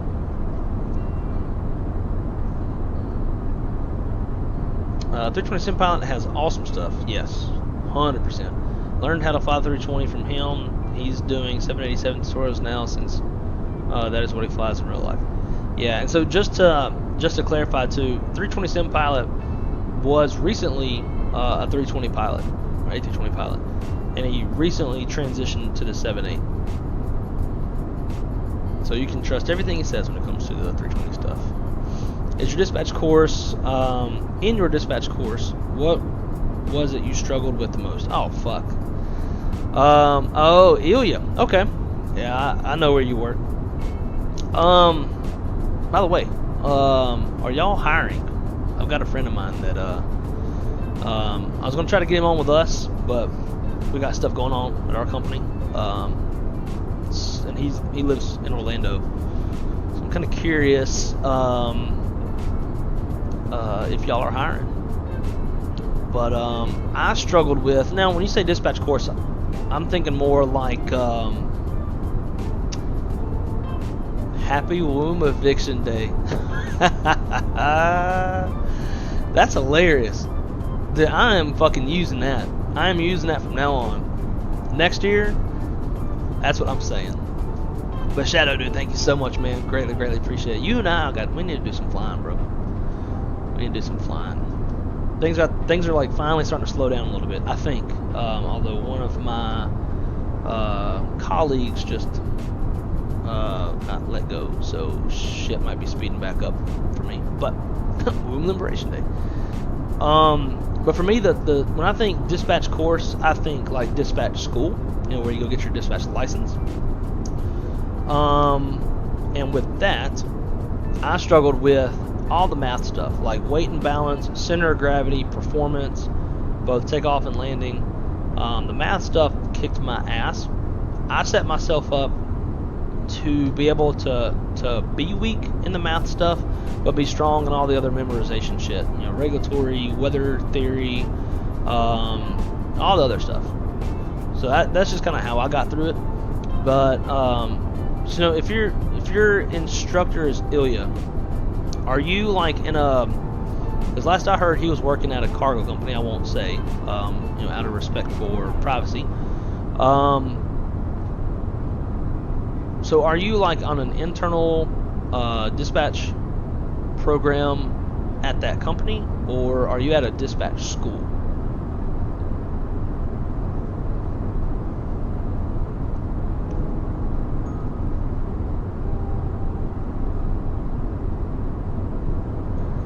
Do you think 7.8 will ever be transformed into cargo? I don't know. I know like a lot of the technology that's been put into that airplane is for passenger comfort. Maybe they can apply it to box comfort too. But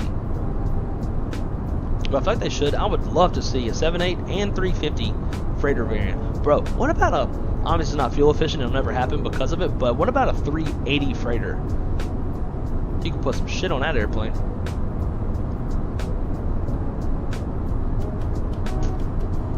Womb eviction day puts a hell of an image in my head after witnessing it first. Ooh, that's something I don't want to see. If I ever become a dad, I don't want to actually see it happen. I'm gonna stay behind the curtain.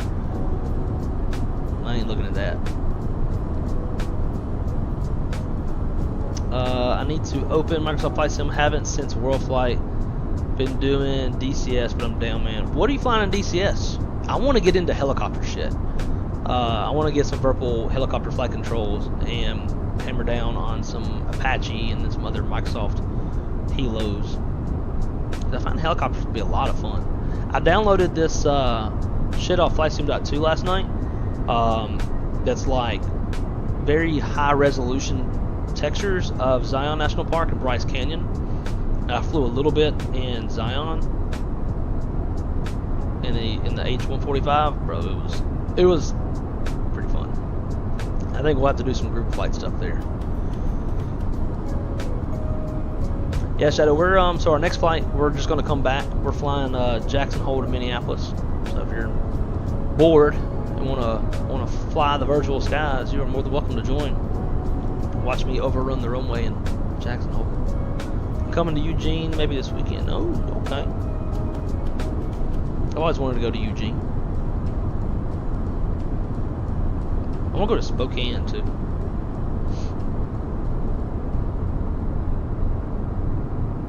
During your prep for the oral and practical. Yeah, for me it was regardless. Everything, the hardest part for me was always the math stuff. Oral and practical was pretty straightforward. I had an interesting engine out scenario that the inspector gave, or the examiner gave me. And because of coming from flight sim, and like I do with everything else in life, I thought too much into it. But basically the scenario was I dispatched a flight from Atlanta to Dallas. My flight is over Shreveport, Louisiana, so it's not very far out from Dallas. Probably getting close to top of descent, just to give you an idea of where Shreveport is. And he said, all right, and you lose an engine, what do you do? And so I thought too much into it, and I was like, well, you know, Shreveport, you're not far from top of descent. During the descent, you don't really need much thrust, if any, especially with a VNAV, you know, airplane capable of VNAV. So ultimately, based off of that, I elected to continue. And he said, okay, cool. And then Delta slaps one on the runway, and now DFW is closed. And I was like, oh, shit. Because obviously you're not going to go hold on one engine. So he's like, what should you have done? And I said, divert to the nearest suitable airport where safe landing can be made. He said, correct. He's like, but I love that you think, or you thought that in depth. You know that much about like airplanes, blah blah blah. So even though my first answer wasn't like the answer he wanted, it still showed a lot of like how my brain processes and looks at things from the cockpit perspective, and he liked that. So it didn't really hurt me much. But the oral and practical was pretty easy after you get done with the ADX. Uh-oh. Rami, thanks so much for the subscription, my friend. Hope you enjoy the content. Welcome to the community, everybody. Welcome, Rami, to the Wrong Side family. Greatly appreciate you, and hope you enjoy. Yeah, once you pass the ADX, which is, you know, the dispatch version of the ATP written, and it's by far, to me, was the hardest part of the entire process. All the oral practical stuff is just, you know, general flight planning. SIDS, stars, using en route airways. I mean, you do have to do a mock-up flight plan on paper, which takes 2 hours, so you're doing all the math stuff there too for your takeoff landing performance, center of gravity, all that stuff. I was able to limp my way through that, but ultimately, like, once you go into the oral, it's going to have you read METARs, have you read TAFs. Do you need an alternate? Why did you do this on your flight plan? Give you some scenarios, read NOTAMs, read PIREPs. It's pretty straightforward stuff. Didn't find it to be all that bad. Shadow. I know you remember previously. Shaq had an issue where, like, for some reason his fell off. So maybe same happened to you. But nonetheless, bro, thanks for being a member again. Appreciate you guys so much. Money always goes right back into the sim.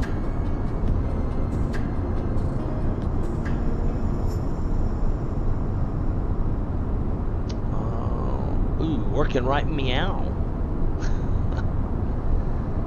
77 is the best. Hell yes. I cannot wait until Bluebird gets that 75 out. Technical aviation services down in Miami. Does your friend have a few years of active dispatch experience? Yeah. He was a dispatcher for a little while, then he moved over to DSC, which is like DSCs handle the logistics of the airline. They liaise between the dispatchers and the operations at each airport. They do tail swaps. You know, they basically keep the airline moving. So he was one of those for a while, and then he went to a cargo company and was a manager there for a little while as well. All this was like in maybe the last 2 years' time or so. But yeah, sounds like he may not be at the cargo company anymore. What dispatch is technical aviation services down there? Okay, never heard of that. I know Sheffield's down there. 350 freighter's coming. I thought it was. I thought I'd seen something about that. He's still at that place. Oh, okay. So, damn, he's doing both? Jesus. I know cargo's struggling right now, so maybe they're doing like a little, you know, a little in-between work. My company's struggling right now too, so not shooting shots. I think Delta has the most 75s. I believe they do. Got a shit ton of them. For looking, I'm gonna tell you right now, it's amazing and highly suggest. It's just a moment when my daughter was born. In your opinion, I don't know. I love flying the 18. I could fly an 18 with it. I know, like, the basic functionality, so can't get like too technical, but yeah, I just don't know, especially if it's a C-section and trying to see gut sitting on the table.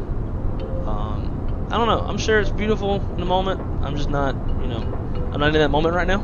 I'm in this moment with y'all. So yeah, if I ever cross that bridge, I'll let you know what I think about it afterwards. I might pass out. Let me tell you, you better be right there. Oh, I'll be right there. I'm just planning to be behind the curtain where I can't see nothing. I'm gonna have my head next to her head, and, you know, they got the little curtain thingy. Or maybe that's just during C-sections. I don't fucking know. I don't know how this shit goes. I'm not trying to be that grown up yet. Not only watching, but holding a leg and a hand. I'll hold a hand. I don't know what legs are probably gonna be sweaty. You know, sweating under like the knee.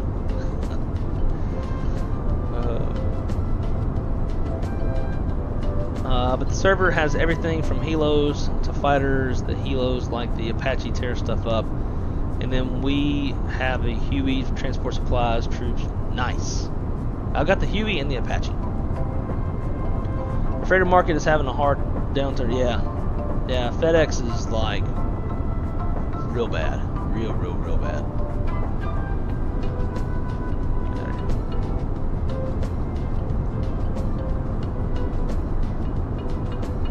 Also, we're throwing crazy ideas like A380 cargo. The give me an Anatov 225 passenger version.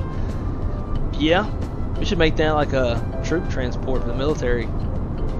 Like, all you need is like one plane load of dudes, and you can fight a whole war. Build says the A300 to come before the end of the year. Oh yeah, it's definitely ticking. I'll fly it.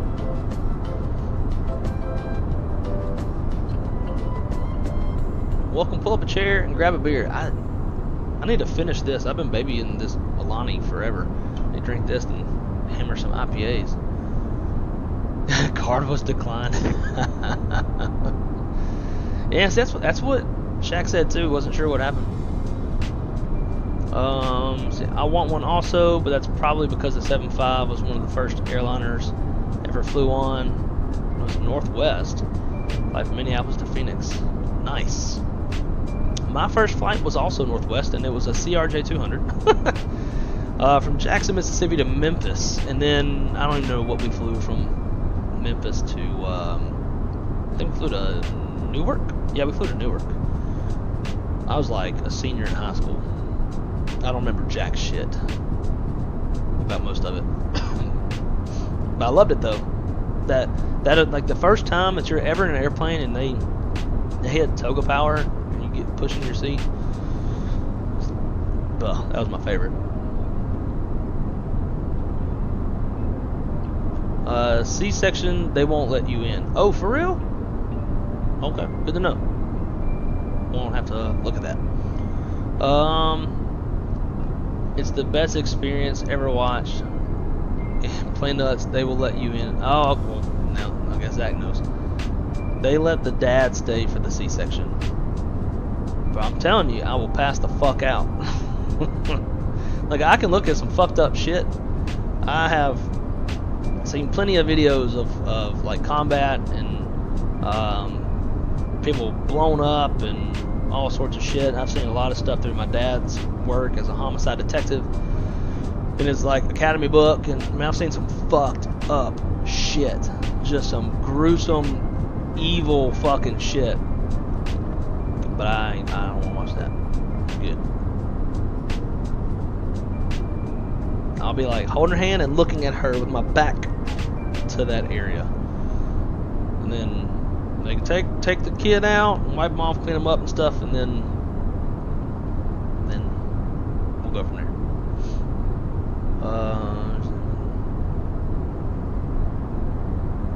Second one's a little more complicated. That'll do it. Took a pin's a smile on your face, 100%. I've been on some flights where it's like static takeoff. Those are fun. Mine was US Air Fokker 100. Jesus Christ, did you fly like a week after you were born? That's a long time ago. I guess I don't know how recent that was. They had Fokkers, but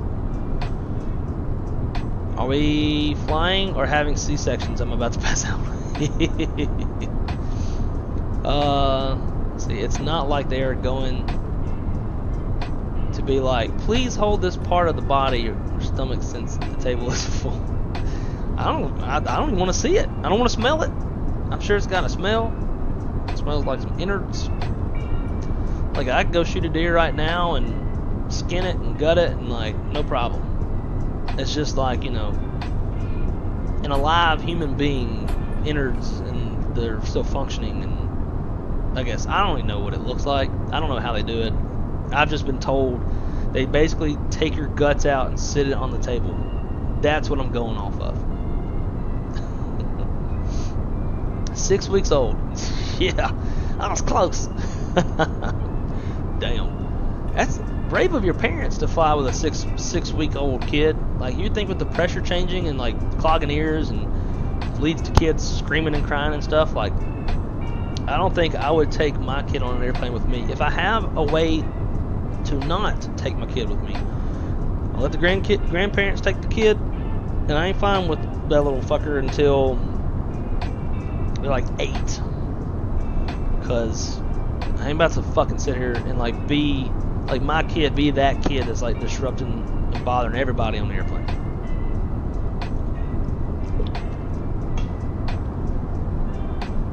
Everybody be looking at me. Shut that motherfucker up.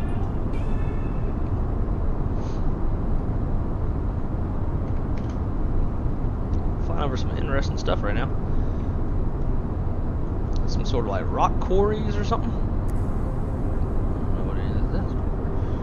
Where are we at?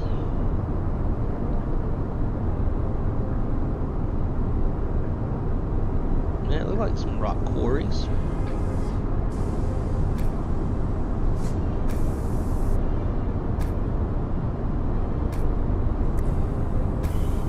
Some sort of quarry. I don't know about rocks and stuff. It does look like some sort of quarry, however you say that word.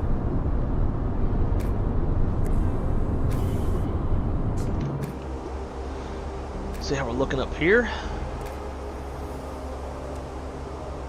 And 116 miles until start the descent.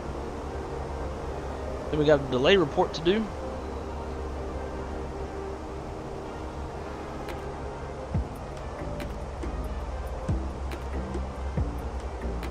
See ADC delay card on company tablet for a 6-minute delay. Oh, okay. Back to AOC menu, ADC delay. It's gonna be 6 minutes, and let's see what that codes are.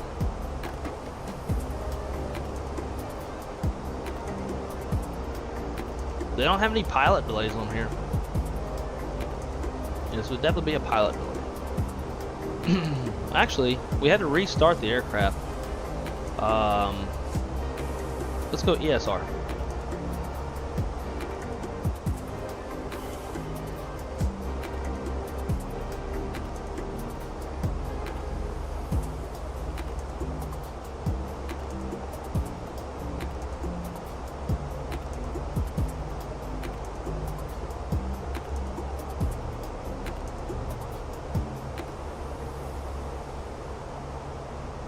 There is no smell. There's so much adrenaline going. It's over in a bit.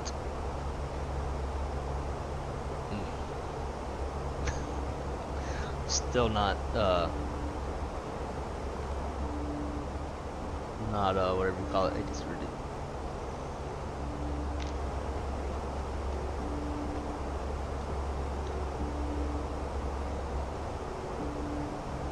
So man, I did not want to take Violet. She's a 1.5 years old. How is that? Did it seem like she was in any kind of like, you know, pain from pressure changes or any of that kind of stuff?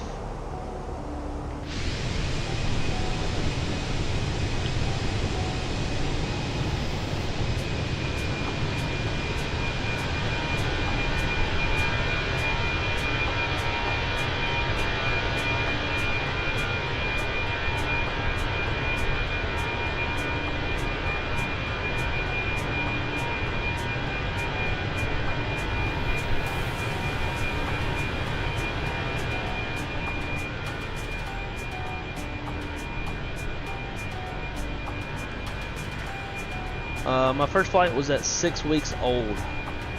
Eek. That's young. You and Shaq are Twinkies. They didn't use seat belts for the first few kids. Airplanes were, God, he'll be fine. Oh, that's funny. 8 should be the youngest allowed to fly. Yeah, I agree. However, I mean, obviously, like, it's not realistic, right? Like, sometimes parents can't pawn their kids off on relatives, or the kids need to go with them, that kind of stuff. But, you know, the concept I definitely get.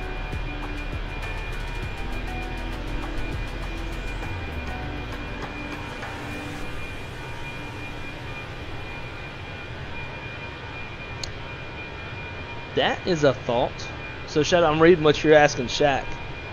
And that's a thought. Like, if you don't bring this plane back safely, your kids will grow up orphans. That's wild. I was a year old when I had my first flight. I was only 6 when I flew by myself. Talk about throw a lanyard around a kid's neck and sit him on the plane. That's awesome. Yeah, there was no way I was going to get on an airplane without a parent next to me. I was kind of scared shitless the first time I flew. I didn't fly for the first time until I was 27. Wow.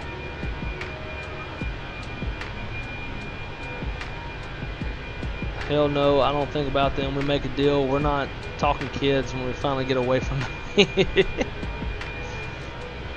I was 10 and a Cessna taildragger. Wow. That's a hell of a first flight experience. I was thinking, like, if stuff went south, I would make our kid an orphan, and I was thinking maybe we should have gone on 2 planes.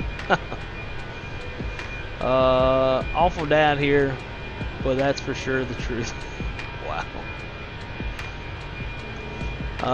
We gone up a few weeks ago, left the kids at home, but no, I didn't think about them, but was happy to see them when we got home. Now you're just trying to recover. You're just trying to make yourself sound better by saying you were happy to see them when you got back. You probably didn't even want to go home.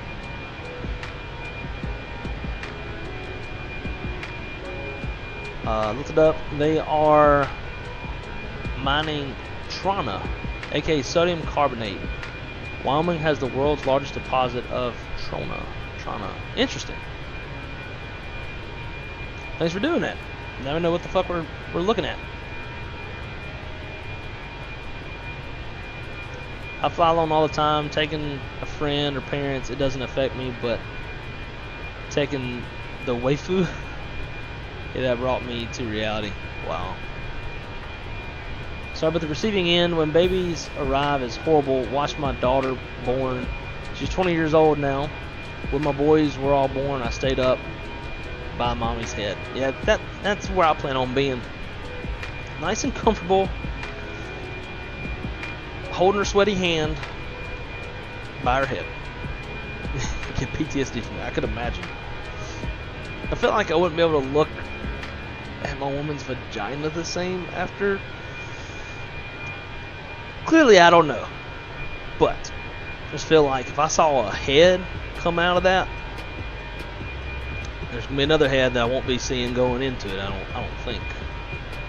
Saying that without hormones raging is obviously different too, but I tell you, the conversations we have.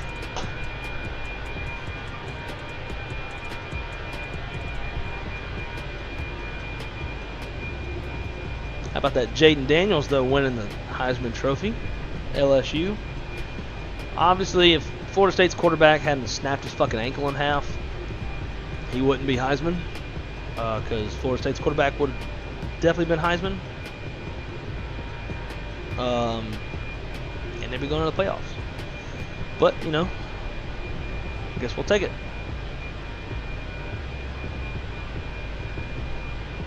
Just makes you want to be extra safe with everything you can control while flying. You got precious cargo. I feel the same. The first time I took Skylar up, I was a little nervous.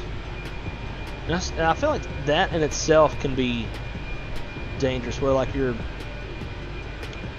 so hyper alert and aware of what you're doing that you could, like, you know, overthink shit and cause introduce new problems that you wouldn't be.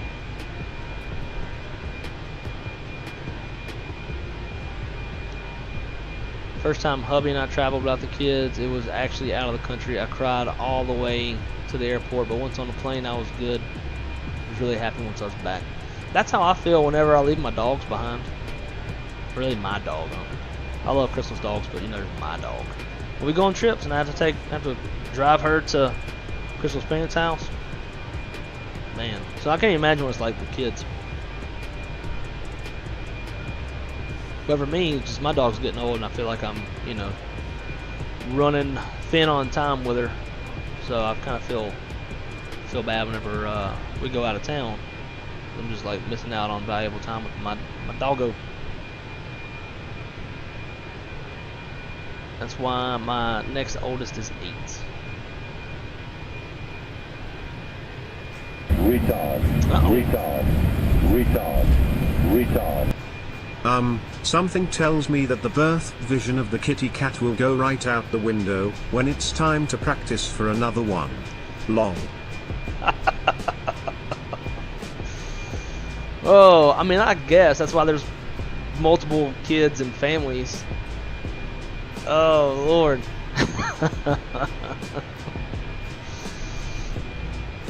Maybe should I record that for you, that for the first time back in the saddle after kid number 1, and just it's gonna be the whole episode is gonna be me sitting there doing this.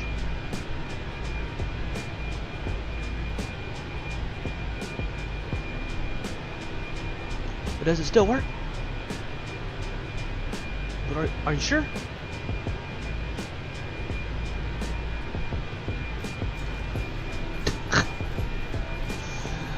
Oh man. That's funny.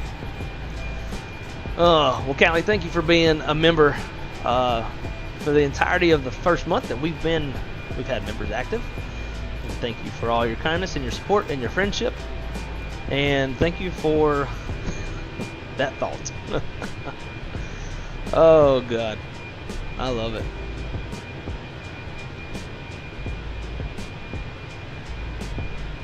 Good trucker always backs up before he unloads. That is fucking gold. That is one of the best things I've ever heard in life. Second to when I was 17, I got caught by the police with my britches down with my girlfriend, and my parents still thought, you know, I was virgin. The girl I was with, like, her mom knew everything. Her mom would like give us condoms and stuff, so who cares? So she wasn't freaking out. But there was 4 Washita Parish Sheriff's officers, Washita Parish Sheriff's deputies. 2 talking to her, 2 talking to me. And cop asked me, he's like, you know, are you wearing protection? And I was like, yeah, bullshit. I was like, oh no, we weren't doing that. We weren't doing that. He's like, gotta always keep a hat on that cowboy. That has stuck with me ever since, and yours, my friend, will stay with me forever as well. A good trucker always backs up before he unloads. That is fucking gold. Oh my God, that is good. Seth, thank you so much for the birthday wish. I greatly appreciate it. Thank you. Oh God, we're having real family talks this stream. We sure are. God, and honestly, like, Crystal's such a prude. Most of this conversation I could never have with her. She's like, yeah, I don't want to talk about it. It's gross. Yeah. All right, 80 miles from top of descent. Real quick before we continue with this lovely conversation, let's this is YouTube, not OnlyFans. I think most of this conversation they wouldn't even have on OnlyFans. 2 screaming kids. I didn't think about it, not one bit. Oh God. All right, so let's do a little a briefing, shall we? Okie dokie smokes. So, we don't have a star coming into Jackson Hole, Wyoming. We're planning on the ILS Zulu runway 19. Our approach frequency is 109.1, final approach course of 187. We'll intercept glide slope at Usku, 8,000 feet. Decision altitude 6651. Touchdown zone elevation is 6451. MSA around Jackson Hole VOR, and the direction we're coming from is 12,700 feet. If we go miss, we'll climb to 6,900, then we'll climb in right turn to 14,000 outbound on the Jackson. VOR radio 192 to Kickney, intercept DME 26.6 Jackson VOR, and hold. We'll continue to climb to 14,000 feet. Retard. Retard. Retard. Seth. Retard. That is awesome. Welcome to Jump Seater, my friend. Thank you so much for the support. Greatly, greatly appreciate it. And hope you enjoy. Thank you. So nice of you. Let's see. Continuing on here. Glide slope is steering 30-degree glide slope. We got approach lights, PAPI on the right. Minimums 200-foot ceilings, 3/4 mile visibility. Current weather is, let's see. I can just hit this. Current weather, winds calm, 10 statute miles, scattered to 5,500. Temperature is 0. Dew point -4, and altimeter is 3014. So no issues there with that. And while we're in here, let's go ahead and grab 10-98. Right. So that's the approach for the runway itself. We have high intensity runway lights, centerline lights, mouse shift lighting, PAPI on the right with a 30-degree glide path. My God, I can't talk. Glide path on the PAPI, so it does correspond with the ILS glide slope. RVR is reporting we got 5,170 feet. From the glide slope, it's 150 feet wide. When we land, we're going to exit down here at Alpha 1. We got hotspot 1. For that hotspot, aircraft sometimes miss taxiway Alpha 1 and enter the blast pad. So we definitely don't want to do that. But we'll see. You never know here on the Wrong Side channel. It'll be a left-hand turnoff, Alpha 1. Alpha, I'm going to go down to Gate 1, which is down here at the very, very end. Alright, and being that this is an ILS approach, we're going to have our ILS push buttons on, which it is. We're going to go auto brake medium. It's going to be full reverse thrust and flaps full on this landing. Any questions, throw it in the chat. And in the meantime, let's go perf, next, and let's update this. So winds are calm. 0 on the temp and 3014.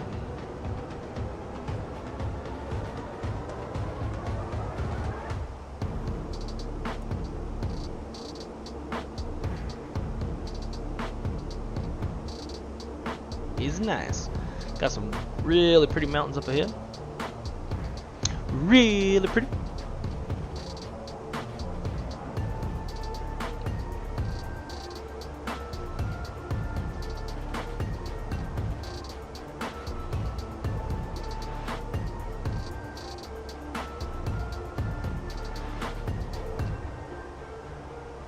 Drew, what is up, man? Great to see you. Are we there yet? Almost. Not far. About 50, 60 miles from top of descent. Mantra for the female for the first time after birth is lubricate and inebriate. I don't know. Inebriate. What does inebriate mean?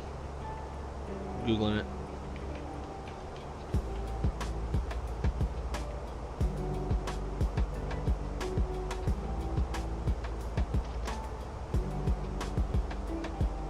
Oh, get drunk for real? It's painful, man. See, that's gonna make me not even want to. I feel like I'm just being an asshole. Lubricate, inebriate. Oh god, that's funny. I told Mom we were having Skylar. She said, "When you play in the water, you get wet." My dad said, "It was that good, huh?" Oh god, that's funny.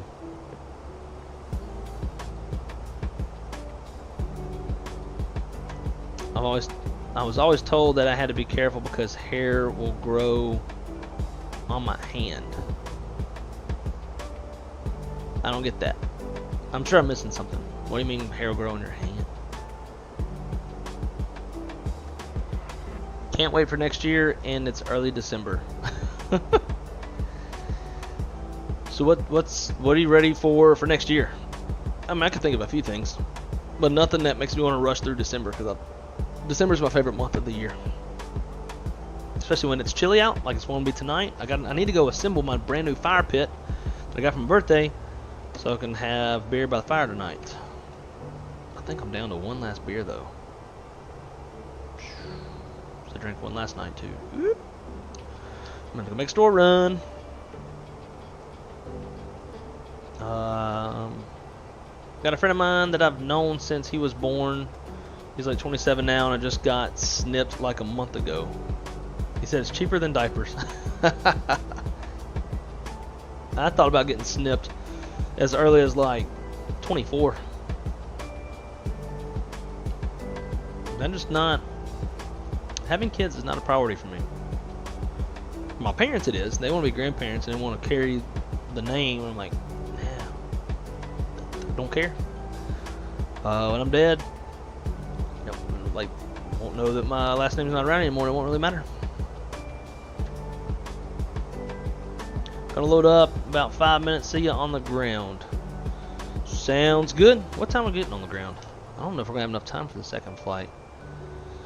It's gonna be tight, real tight. And I have to do this. No, I can do that tomorrow. Inspection thing for the rental company. Yeah. Let's see. Prague.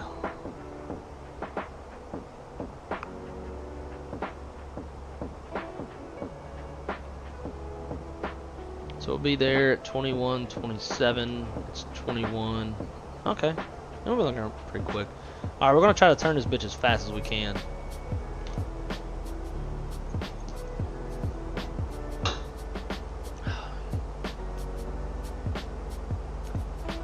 Ah, damn it. Let me get those fucking emojis. Get them put in. We do have a short bus emoji, and we've got no, I don't want to update. Just let me update my username. It doesn't like wrong side simulations. Like Discord's acting as if like that's bad. Hillbilly.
Hey, Hillbilly, if you're still watching, I'll just shoot you a message.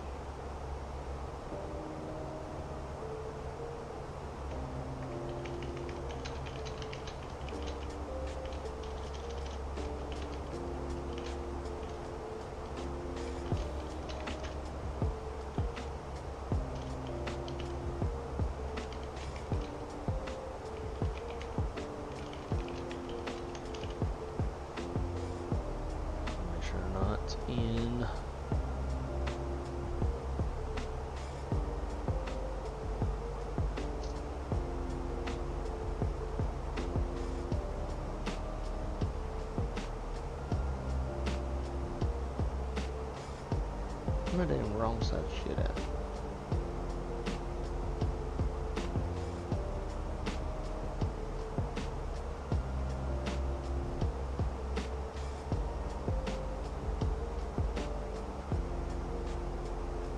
Yep.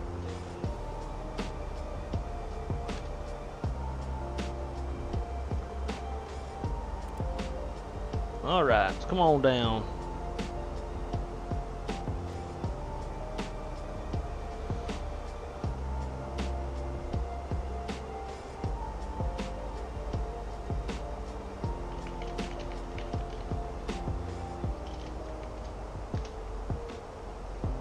Alright, we're about to get these added.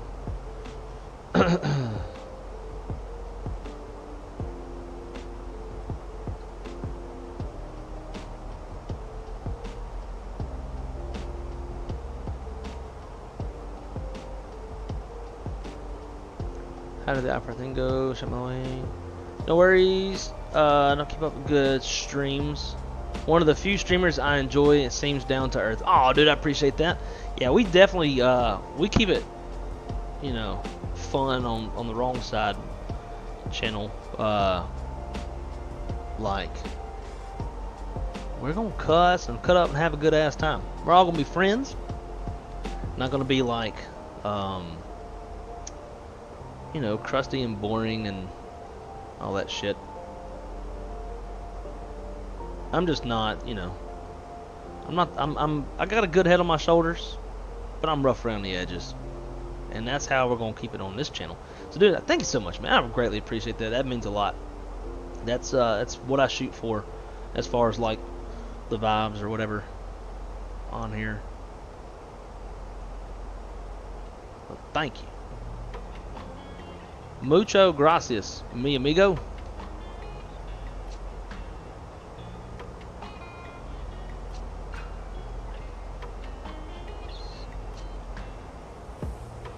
Alright, now let's go add these things so y'all can play with them. Add another emoji. Select image.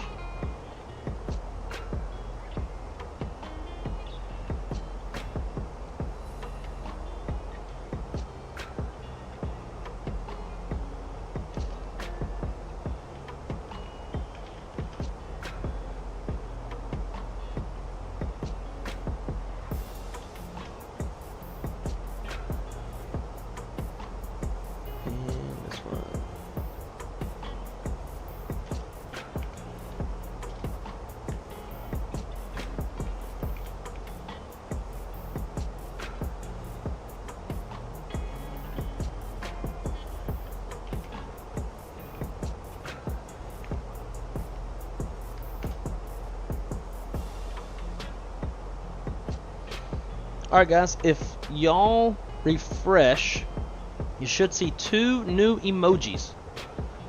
Let me know if y'all are seeing them or not. In the meantime,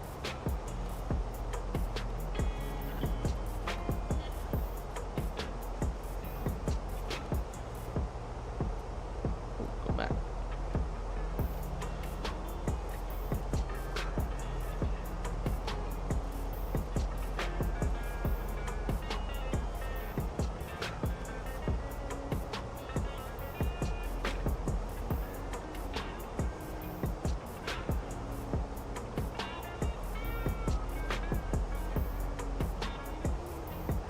Yeah, there we go. Here we go. So now when we're on the struggle bus and things aren't really working out right, as so often happens here on the Wrong Side channel, we all got the struggle bus emojis, and then when we're talking about what's for dinner, well, we all know I love SpaghettiOs.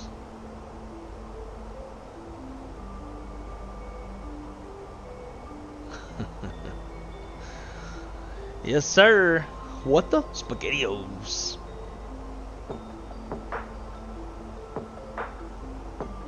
And non-filtered. You're damn right. Wiley, my man. What is going on, dude? How are you?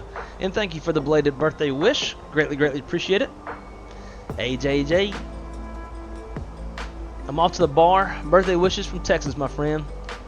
Man, I appreciate it. Greatly, greatly appreciate it. And you have a great rest of your day as well. And I need to go to the bar soon myself.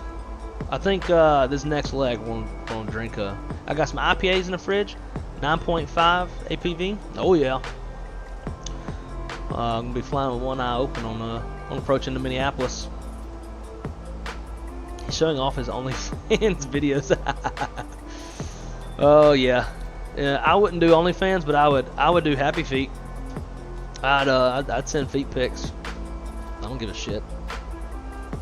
I don't care who and what is using my feet pics for. Unless it's like family, then that's fucking weird. But outside of that, you know, like I don't give a shit. Give me the money, honey. I got a girlfriend, so I need monies. Alright, let's turn that seatbelt sign on.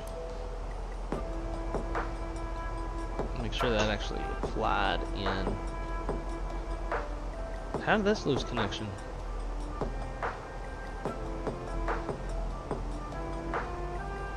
Alright, never mind.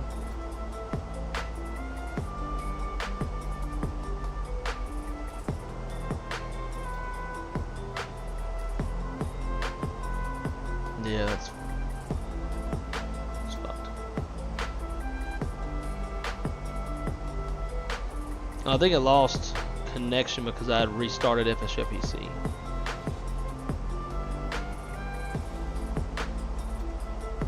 Yeah, shut her up.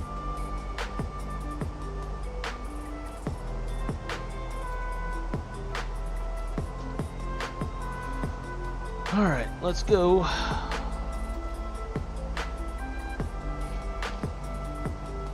Status page, check. See what's on. Cool.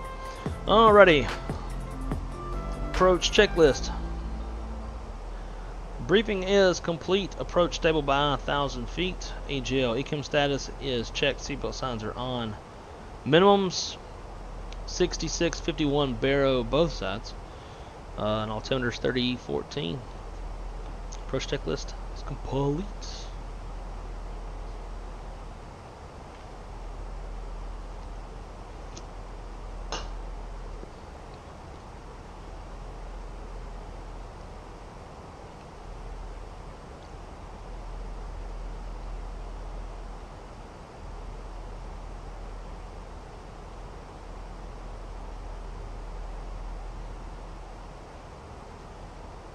We start early down here, man. Yeah, I usually do too. Uh-oh. It's not good. Wow, we froze. Okay. Never know. Yeah, I usually do too, but I've been chatting a lot with y'all to the point that I haven't even finished my energy drink.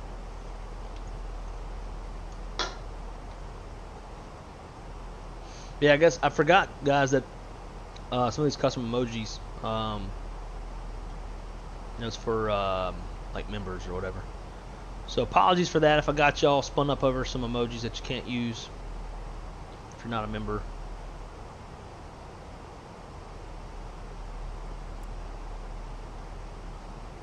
Well, I'll tell you what. Let's go ahead and let's get slowing down a bit. It feels like we're high up, but we're actually relatively close.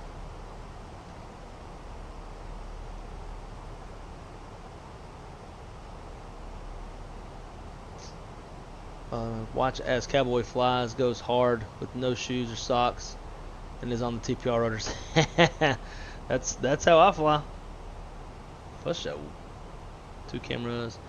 Let's see. AJJ said, DM me your logo. I'm gonna make you a UFT. I don't know what a UFT is, but okay.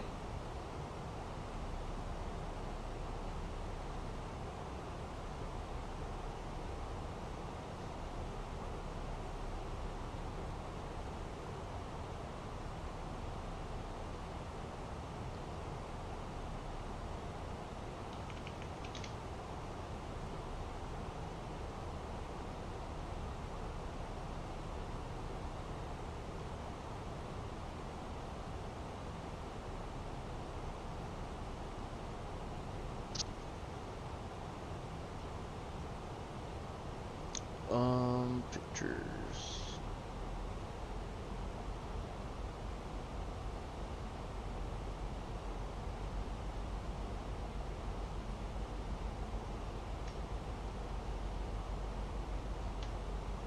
There you go. Just sent it. Alright, guys. I will see y'all on the... Oh, the thing... Oh, gotcha. Gotcha. Yeah, that'd be awesome.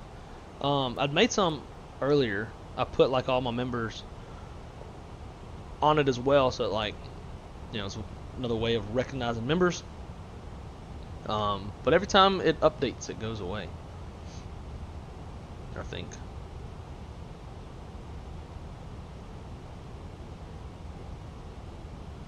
Alright, flaps 1, speed checks flaps 1. Let's go ahead and arm up the approach. And with that, we can arm both autopilot channels.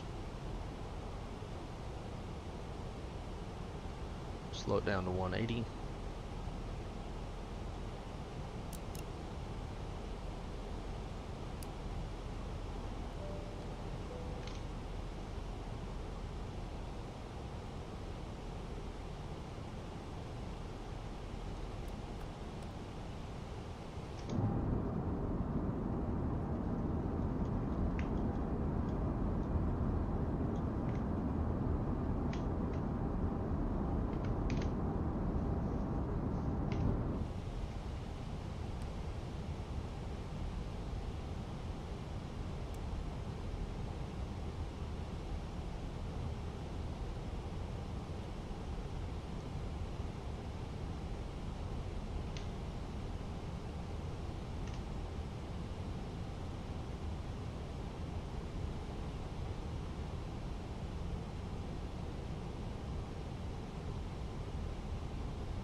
So the boards, flaps 2, speed checks flaps 2.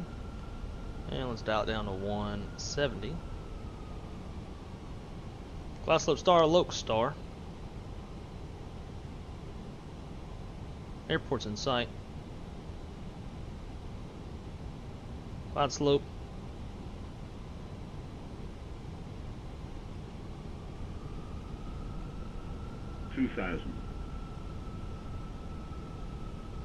Alright, missed approach altitude's 14,000 feet.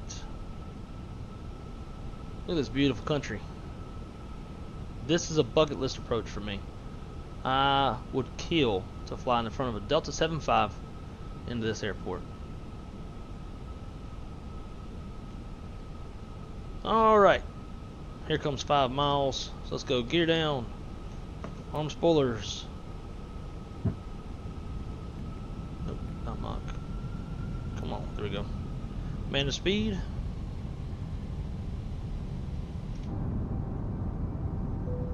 And we'll go flaps 3.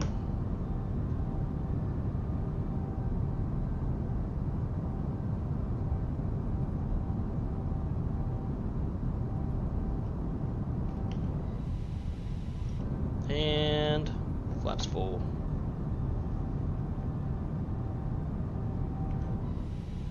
Alright, landing checklist. Cabin crews advise auto thrust, speed, auto brakes, medium, and landing memo, landing all green. Recon memo, landing all green. 1,000. Here we go.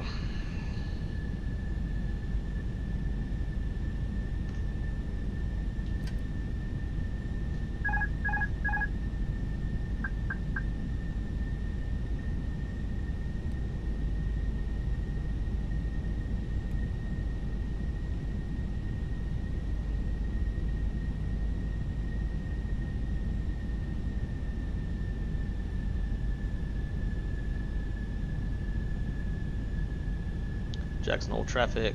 Jet 2100. Short final runway 19. Retard. Retard. Retard. Retard. Holy Happy birthday, wrong side. Hope you had so much ice cream and cake that you had lots of poots and farts. Yippee. 300. Oh my god, that is epic. 100 above. 200.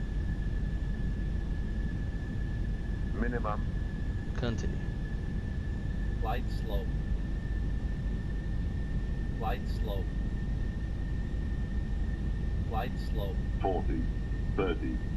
20. Retard. 5. Retard. Retard. Retard. Retard. Manual Poot fart coming back, watch your sack. I can only imagine who that was. Little floaty, but not a problem. Welcome to Jackson Hole, Wyoming, ladies and gentlemen.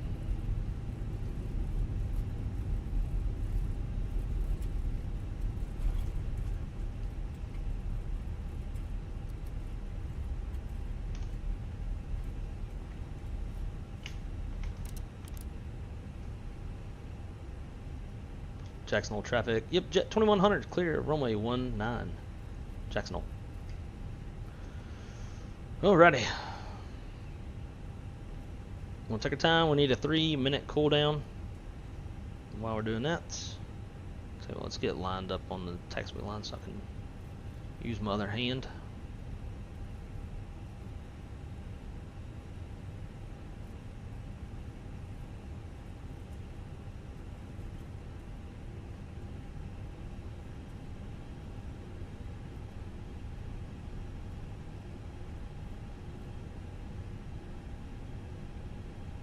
Alright, let's clean it up. So first things first, we're going to do weather and predictive wind shear. Where's my button at? I got a button for those. That, disarm spoilers, flaps, up to TA, flight directors, ILS come off, and let's get the APU up.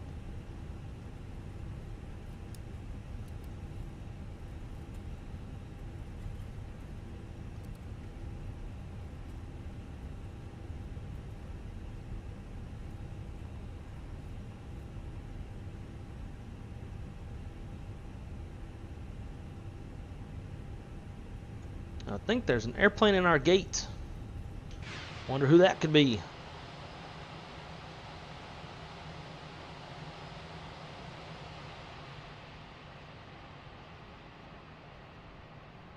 Oh no. We just got, oh, there's a helicopter on the pad. That's cool. We've got, you know, 2 airplanes having sex. Alright, let's pause that. Let's come here and refresh.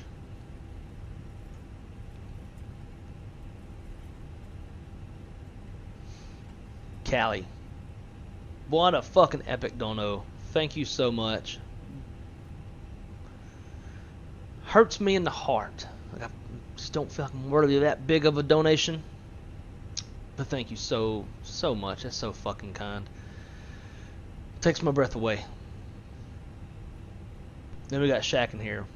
Poot fart coming back. Watch your sack.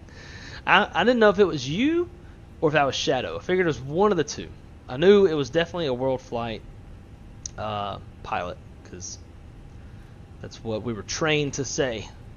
That should be an SOP, but it doesn't apply to the ladies. So.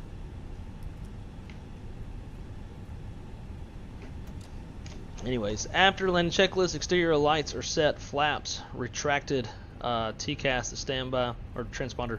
Engine mode selector is normal.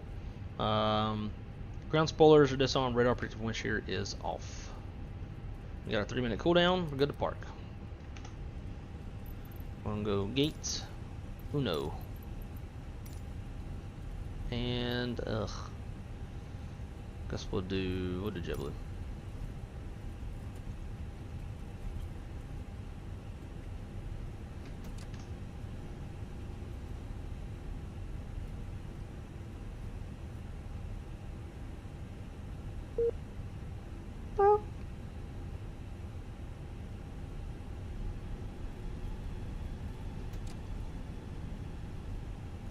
And we'll shut down 1, and we got the 3-minute cooldown.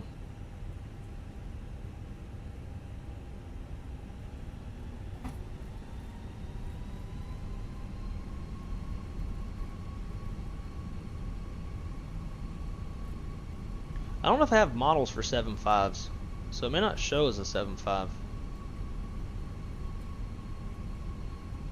which is horseshit. Because 7.5 is the sexiest airplane to ever exist.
Alright. Brakes set. Push pumps off. Engine 1 coming off.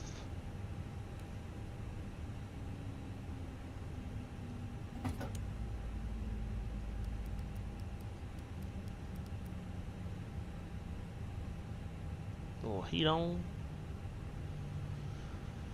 Alright. Cool, lady, thank you much. And let's deplane.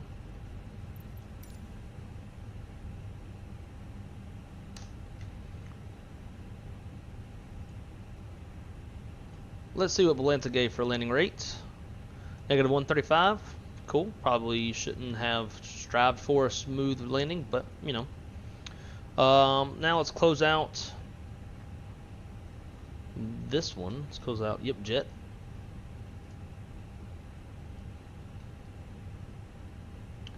$9.7. That's probably because we got floaty. Fuck you. No. Off centerline takeoff. Long landing. Okay, I can get that one. Wasn't off no damn centerline on the takeoff. That's horseshit. We were still profitable though. Made $24,600 for the airline. Had a full boat of passengers, a little bit of cargo. Total revenue was $38,800 after expenses of $14,000. We're taking home $24,000. Is nice. Okay. All right. So let's go ahead and book our flight going back. Schedule passengers. Jet. Let's go Jackson Hole. What do you mean no aircraft? I just landed here. It hasn't processed it yet.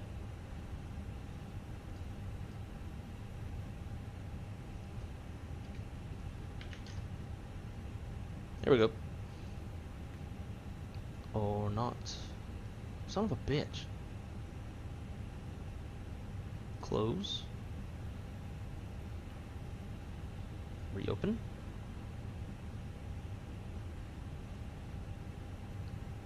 Let's check the fleet, make sure the airplane's showing up there. Yeah, it's showing us in Jackson Hole.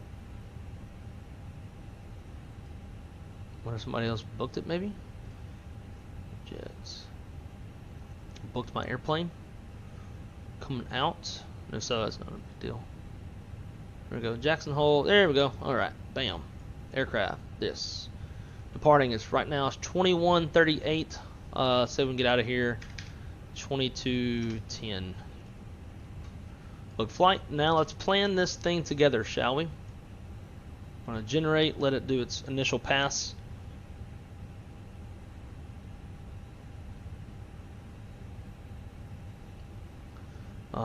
Let's go here. Edit. Alright, it's 2 hours, so if we're out of here at 22:10, be 23, midnight 10-ish. Okay, Jet flight 2101, Jackson Hole, Minneapolis. Minneapolis. We get there at midnight-ish. So hour before that is this line. Hour after is also this line.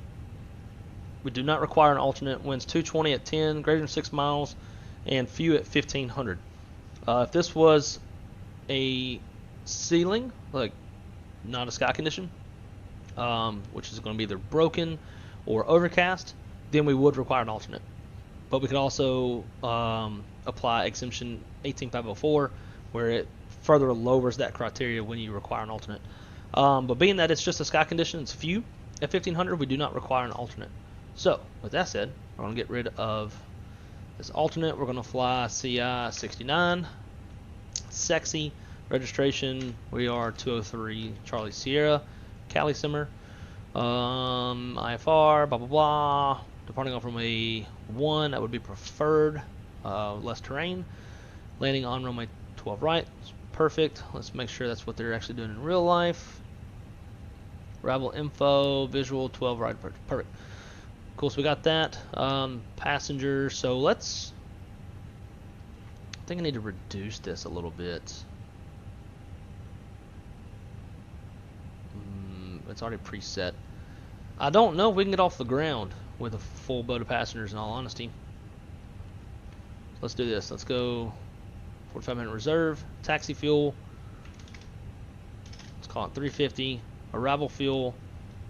We're going to go 500 pounds below company policy, but it's only for planning purposes.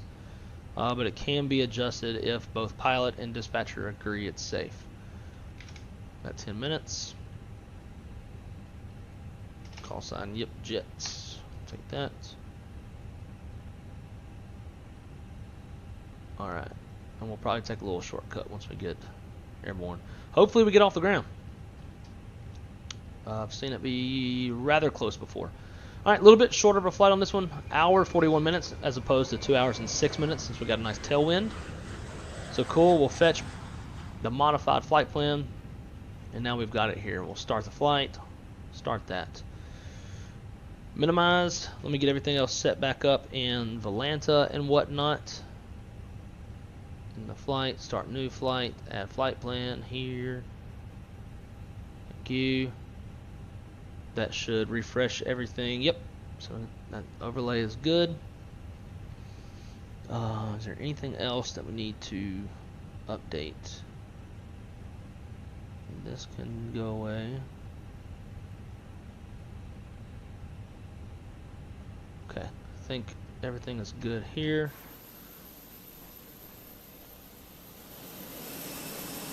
I hate it when it does that kind of shit.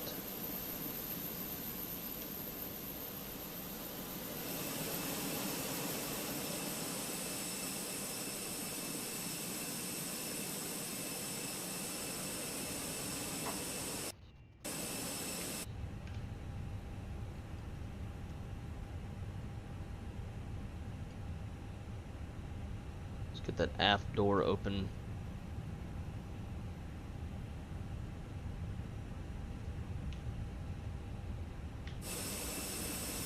Don't mind these people. There's for some reason this it's glitches right here. So we're gonna try to ignore them.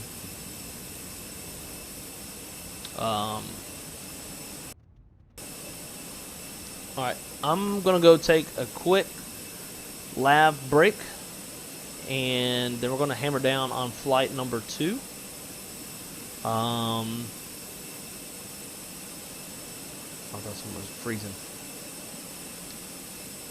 Captain A said I can add that to the SOP. You should. You should. I think it's awesome. We just got to figure out what to say in the SOP if it's a chick. I'm sure we can come up with something. Owls, what's up, dude? Thank you so much, man. I appreciate it. Rev. My fave. What's up, dude? How are you? Great to see you. Rev, are you going to, are you planning on going to Flight Sim Expo next year? Pre-departure P. There you are. Clever. Cold to planning. Yeah, it definitely is. And they got to walk a long way to inside. This poor lady right here in her skirt. Yeah, Rev, let me know if you're planning on going to Expo. Shaq and I are planning on doing the same like we did last year. So hopefully we'll see you there again. Shadow, you better be going too. I don't care if you're trying to pay for flight training or not. You better be there. Maybe this time we'll get a tour at Nellis. Coming back, watch your...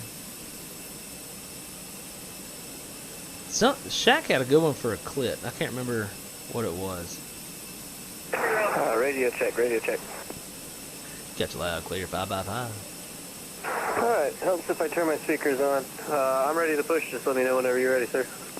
Brother, that gonna be just a couple minutes. Yeah, I mean, if you want to go ahead of us, you're more than welcome. We're just now deplaning. I'm running to the bathroom and then pre-flight as fast as I can and get out of here. Yeah, I'm in no hurry. I just letting you know I'm ready to go whenever you are, sir. Perfect. Well, looking forward to flying with you. Oh yeah. David Isaac, do you know of any place I can get a tiller from? I know Cat 3 isn't making any right now. I don't. I think I heard that Verpal was looking at making one. Somebody was looking at making one. But other than that, I don't know for certain. 8Ball80 said, happy birthday. Avoid that icing with FENIX right now. yes, I've got the icing stuff turned off so that I hopefully can't have that issue. It sounds like you watched V1 stream earlier, right? I was getting some reports from his streams. I'm going to get 2, not 1. Yeah, sorry, I figured, I wish that would go away. Yeah, it took me a second to realize that you were at the next one over. All I saw was 2 Delta Tails, so I thought, yes, already planning it. My wife gave me $1,000 for Christmas. Oh, nice. I need to find me a woman that can help me pay for trips, too. I'm usually the one paying for trips.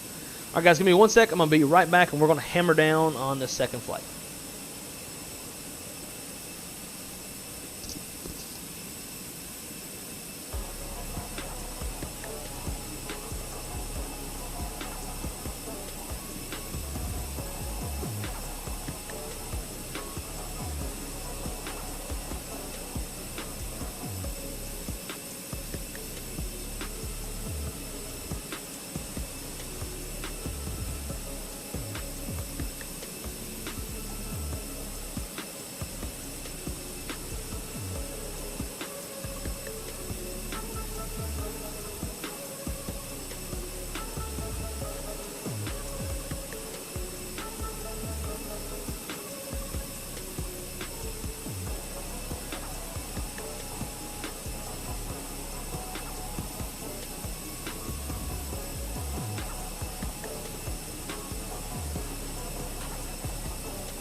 Alright, alright, alright.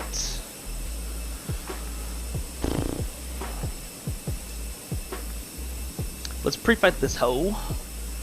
See, Shaq, or not Shaq, Jay, what's up, dude? No, I didn't fall in. I was like, you know what, while I'm already taking this break, let me go feed the dogs, let the dogs out, like, do all that stuff so we don't have to stop and do it later. So, yeah. Rev said, have a great birthday, Blake. Gotta go watch my grandson play basketball. God bless. God bless you as well, Rev. Always great to see your name in the chat. Hope you're doing well, staying warm out there. No, I had it happen last night, leaving Minneapolis. Oh, okay. Gotcha. Yeah, I guess V1 had a major issue with icing or something on his stream earlier in this same airplane. And then after that, a lot of people came in here and were talking about it. So I kind of assumed that maybe you saw it as well. Okay. Let's do this thing. Again, going to get all the pre-flight stuff done as fast as we can, and then I'll get back to the chat. We're just gonna go through like instant and all that stuff, make it fast. So,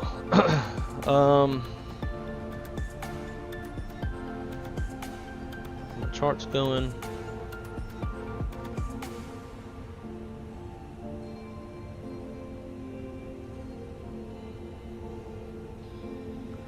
Approach 12 right.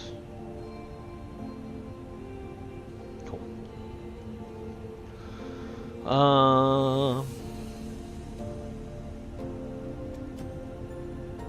Do I need to import next flight.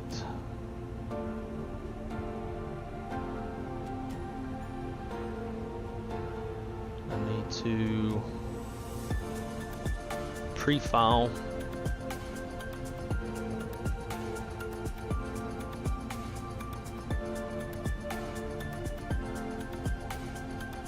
I think we have some ATC in Minneapolis right now.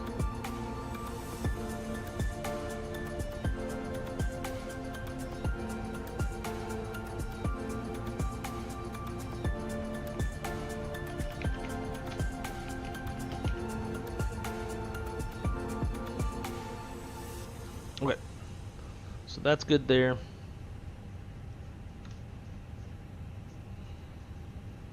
Oh, okay.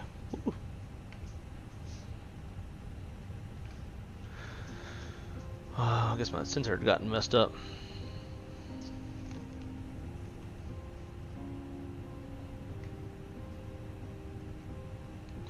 Okay, let's see. Data. Doing that diff trip flow like we were talking about earlier. AC status or nav data is current. Init, initialize request.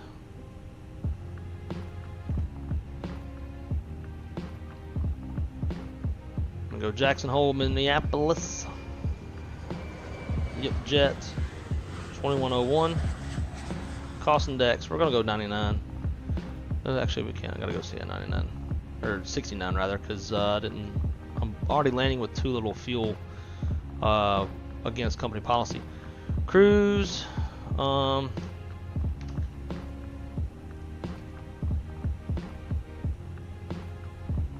see, we're cruising at. That's not right. Refresh. 370 minus 58.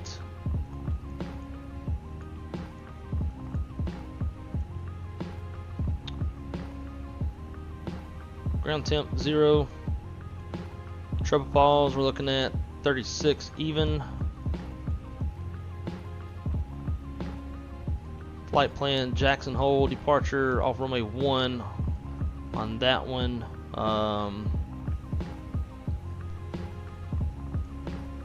Boy, Minneapolis arrival, ILS 12 right. On the Torgy 3,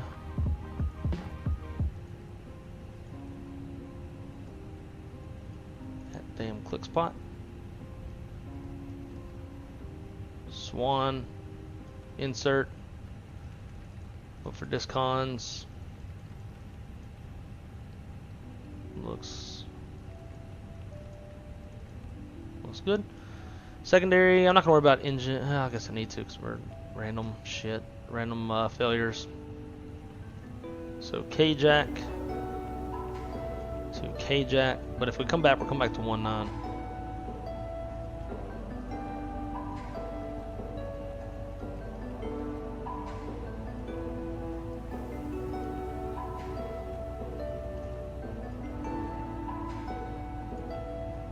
Secondary flight plan Jackson Hole, departure off of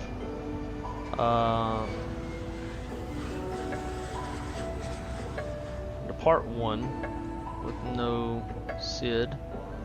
Secondary Jackson Hole coming back to 19 Zulu. No star. Okay, secondary perf. Next.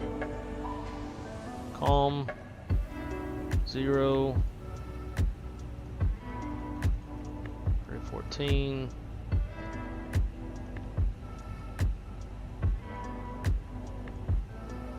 There we go. Alright, secondary setup radnav. We've got Jack still in there, init.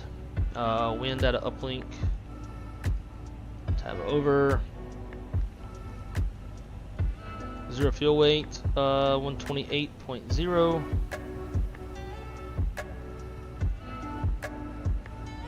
Meantime, let's do this here. Mass balance. Load aircraft, instant. 29.6.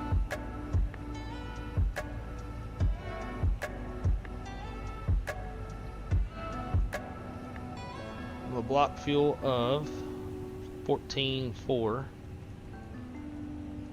Taxi, call it 400. Route reserve 0. Reserve fuel, we're looking at 3.4.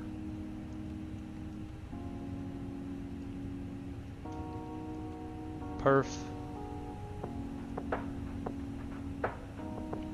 Alright, off 1. Dry.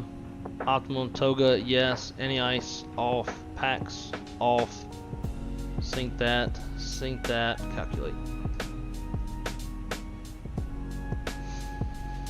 Alright, 1 down, 0.1. Tell you what, let's go. Flaps 2.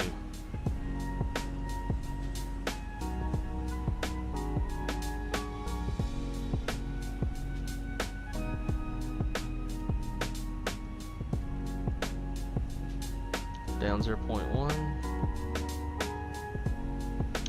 No flex, and then engine out 7420.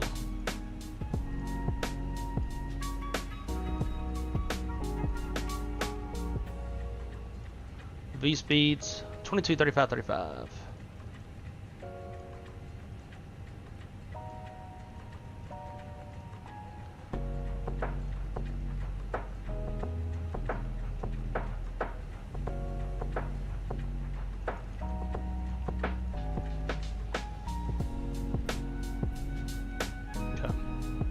That's it, and then last but not least, KJAC 19. Okay, flight directors are on. Constraints.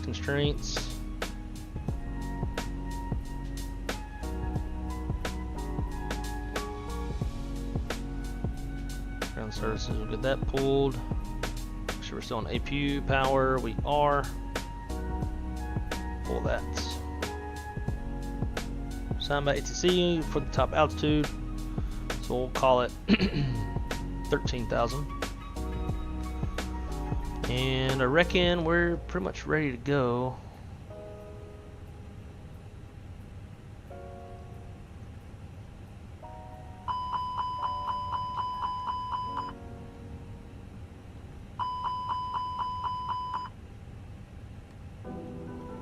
Okay, doors closed. Okay, departure brief real quick. Again, it's going to be a right seat takeoff. Aircraft types 320 for tailstrike avoidance. No MELs, no CDLs. Charts. We're going to push out. We're going to go nose left. Correction, nose right. Because we're going to be departing off from A1. We'll take Alpha down to Alpha 1. Hotspot's non-applicable because it's for arriving aircraft. Depart off runway 1. Weather's no factor. Terrain is a factor. We're definitely runway length limited on this takeoff. So emergency procedures before V1 below 80 knots. Be my decision to reject. Complete stops at the parking brake. Call flight center stations. Analyze situation. Call for any ECOM actions or emergency evacuation checklist as required. North of V1, we're only going to abort for 4 issues: engine out, engine fire, wind shear, and anything that makes us feel like the aircraft's unsafe for takeoff. Other than that, we're committed. We're going to go flying.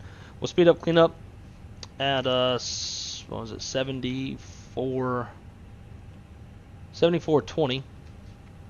We'll sort out the issue and we'll come back to runway 19, which is set up in the secondary. If all goes as planned, we're going to fly the Divid 1 departure, top altitude 13,000 feet, and we're currently squawking 2,000. Alright, cockpit prep. Maintenance log and tails onboard and checked. Gear pins, covers removed. Seatbelt signs are on. ADIRs are nav. Fuel min required is 12.4, and we got 14.4 on board. Altimeter is 3014 set, and the EFB is checked.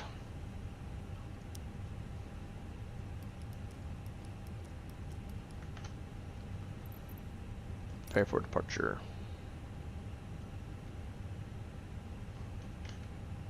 Check low traffic, Delta 402 taxiing runway 19er, check traffic.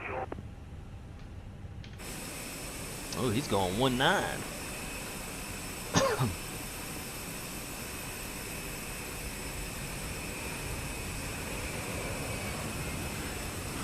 Wow, shit on that.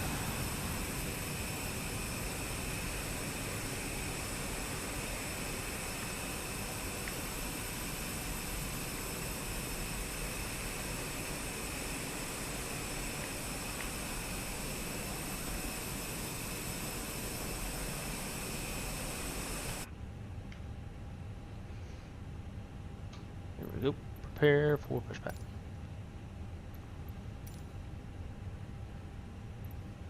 And we are not going to de-ice. Alright, before start checklist. Windows, doors, and slides closed and armed. Beacon on. Thrust levers are in idle. Parking brakes on. And transponder is in auto.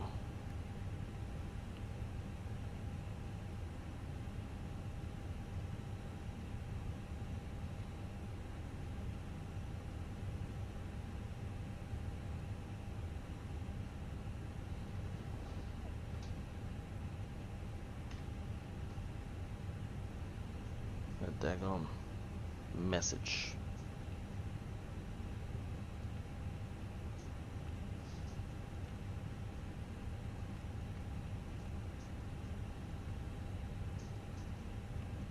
And load sheets I want to send.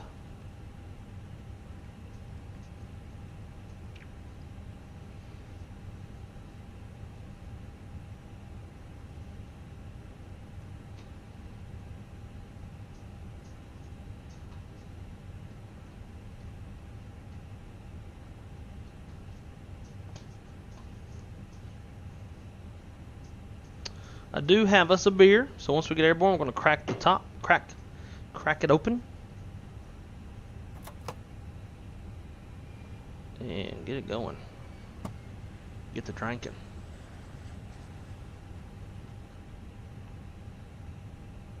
Is this shit ready yet? Thank you. I'm gonna go nose right. Brakes loose, clear push.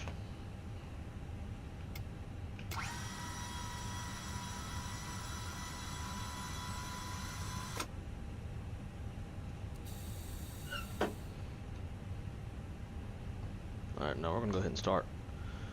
Alright, we got more than 25 PSI on the bleed air, so we're good to start number 1.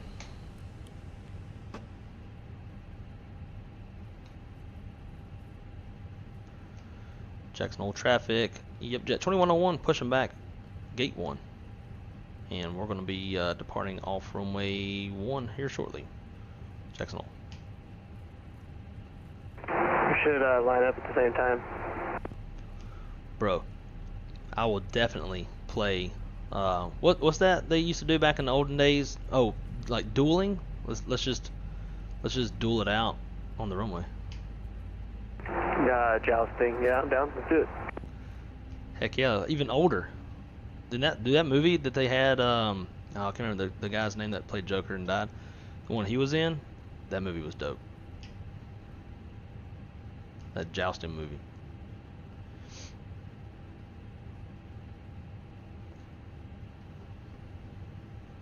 Brake set, clear off headset, clear disconnect. Y'all have a good one. Show me the pin on the left. Let's start on 1. Roll in dose.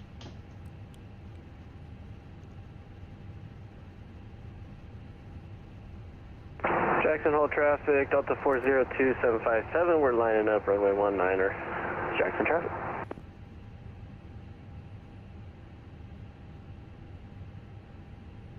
See, if I was a 7.5, I wouldn't have to give a shit what runway I'm taking off of, because I'd have the thrust to get off of any runway.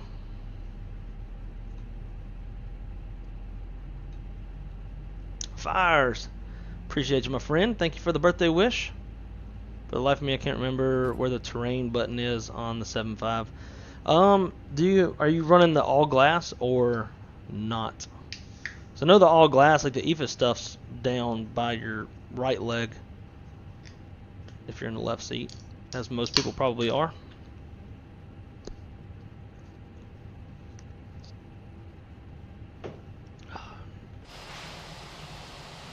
He's taking a runway. Sweet, available. Jackson Hole traffic, Delta 402, be departing runway 19er, departing to the east, Jackson traffic.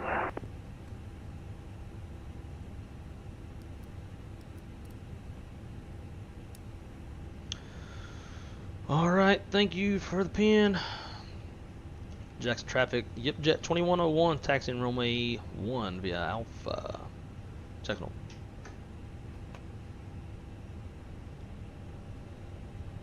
Alright.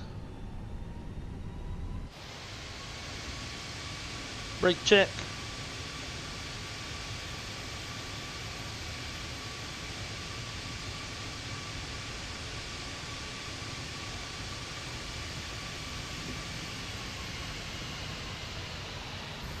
Is he already rotating? No.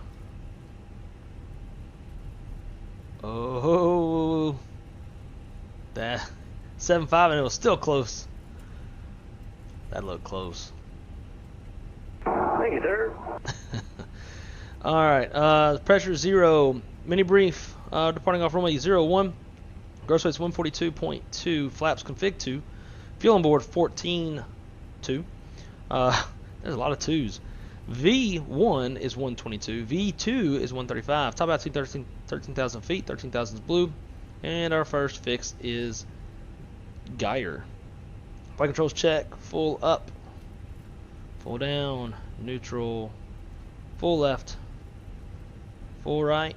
Neutral. Rudder. Full left. Full right. Neutral. Flight controls check is complete.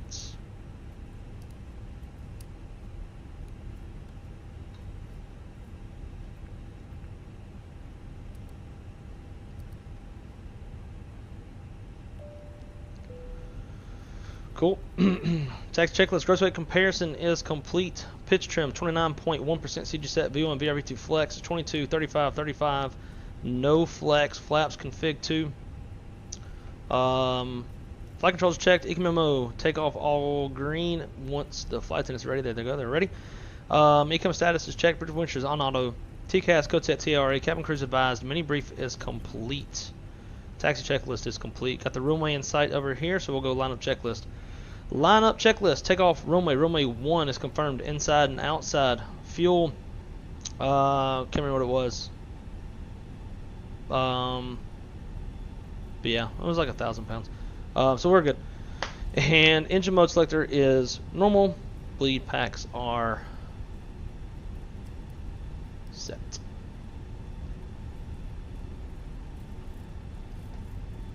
Jacksonville traffic. Yep, Jet 2101.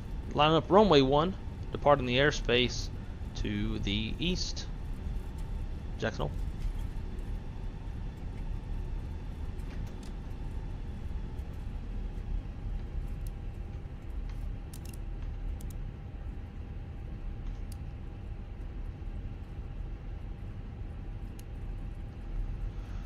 Alright, let's see how fast I forget about turning the packs back on after hitting acceleration altitude.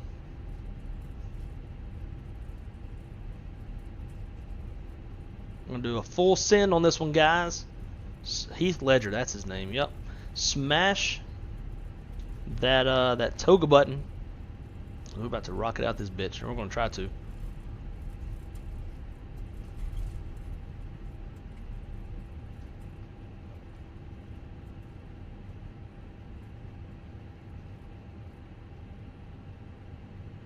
Try not to use too much runway.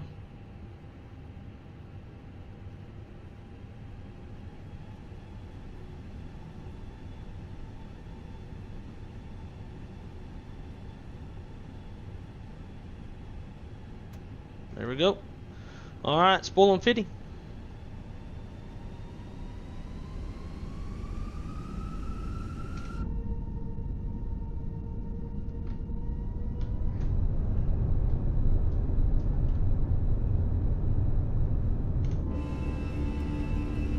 Man, Toga, SRS, auto thrust blue.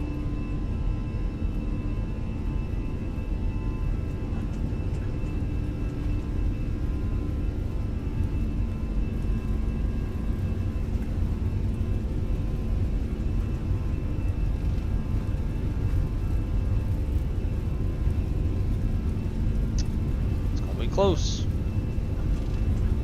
There's V1, we're committed. And rotate.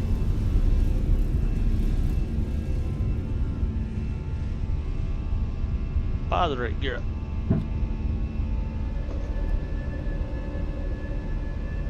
Now.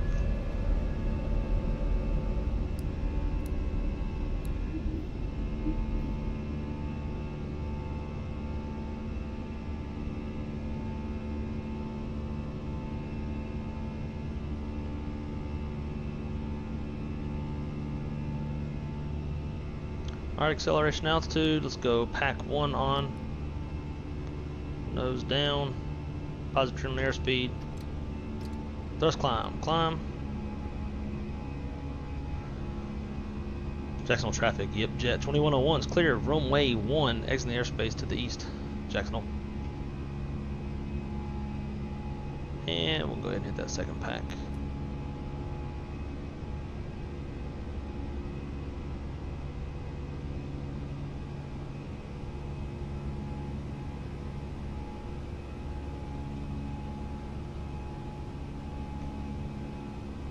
Alright, flaps 1, speed checks, flaps 1.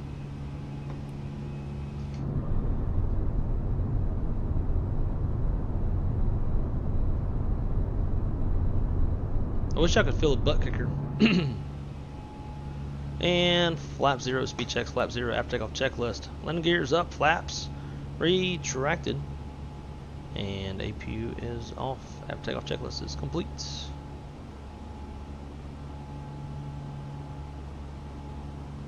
Terrain ahead. Yep. Terrain ahead. Terrain ahead. Terrain ahead. Terrain ahead. Terrain ahead. Got the terrain out the window and on the nav display. Alright, there's 10,000 feet. Real life it'd be 10,000. Oh shit! Did I start? I started the flight, didn't I? Yeah. Okay. Real life it would be 10,000 above ground elevation, or above field elevation, rather. So you'd wait until like 16,000 feet in the case of this airport. But I don't know what fucking Jet or New Sky reads, so playing it safe. Whoops.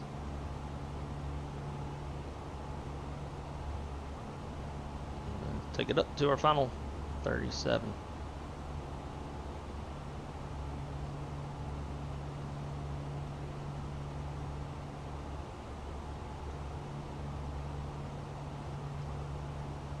I'm gonna go autopilot 2. Try and give you all some views before we get too far out of here.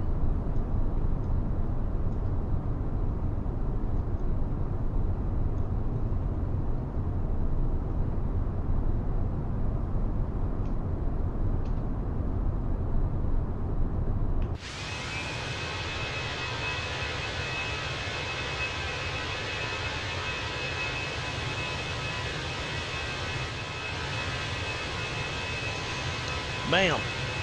We actually made it out of there.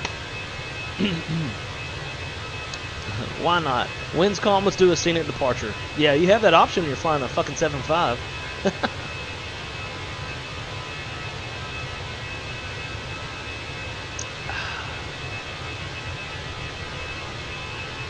My man, Cabana. Only the IRS calls me that name. What's up, man? How are you?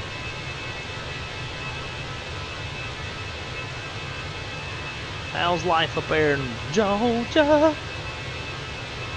Guys, make sure to smash the like button. From what I see, we are 1 away from 30. And 30 is a number I don't hit very often on the streams. So it'd be great if y'all could smashy. Cheers, Drew. Oh, left a snowstorm behind him on that one. Ha, I bet I did. It seems like they don't have the snow effects anymore. Yeah, this one. Gotta watch for transition altitude, otherwise I'll get docked points. Yeah, it seems like on my little outro, when I made it long time ago in the fly-by-wire, because that's was the only thing that was left, or the only thing that was not left, but that was like a good airplane in Microsoft. They come out with snow effects and rain effects, like jet blast and stuff. And I don't think it's in there anymore. I've heard people talking about it. Let's see. Would be cool if you had a malfunction and had to divert to my airport since it's along the way. You never know. I mean, I do have random failures turned on. If we didn't have Porter flying with us, I absolutely would. But I also honestly kind of need to end this sooner than later. I got stuff to do. I probably shouldn't be doing the second leg, but I didn't want to leave Porter and y'all hanging. Let's go direct CZI. You like it? I like it. All right, we're going direct. No,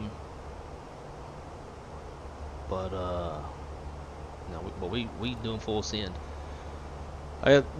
So my girlfriend called while I was on like using the bathroom and letting dogs out and stuff, and I forgot we got Christmas cards that I was supposed to go pick up today. I forgot all the fuck about it. But I can do it tomorrow. So I gotta do that tomorrow. I got a couple last strands of Christmas lights to put up on this tree outside, but it's kind of a bitch. It's gonna take me a minute. And I got this inspection thing that I have to do for the rental company because we've been living in this house for like the past 5 years. So the deadline's coming up on that. So I want to stream tomorrow. It's just gonna depend on like if I can get my fucking ass up out of bed and get that stuff done. Then we can squeeze in a little something tomorrow.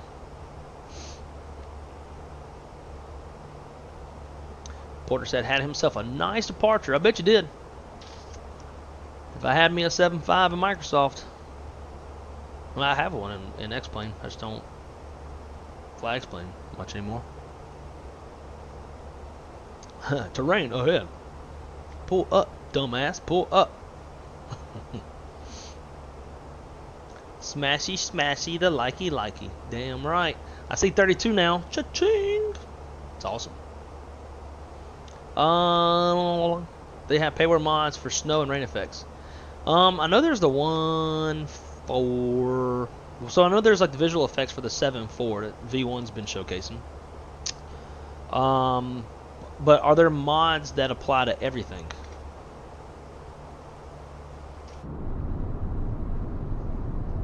In general. If you have any... If there's anywhere I can find them, let me know. Jay asked, how do I like the track IR? I really like it. The only time that I have to like... It not really, I wouldn't say bothers me, but like it screws with my flyingness, my skills, is when I have it on during landing. Because it's weird, it's like as I deflect, my head's moving a little bit, and then the camera moves, and it's like the plane's doing this. Like my head goes opposite direction than the plane goes. I don't know, it gets weird. So like on this last approach, I paused it during that one.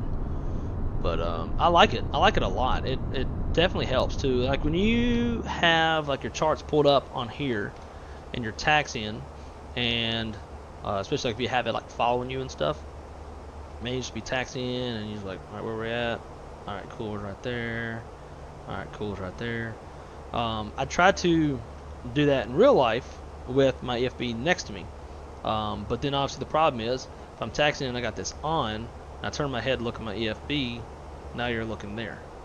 So I have to either pause it and look at my real life EFB or use the EFB in the cockpit. I prefer the cockpit, which is earlier when we went to do it, it gave me this stupid QR, it logged out, so I'm going to have to redo that sometime.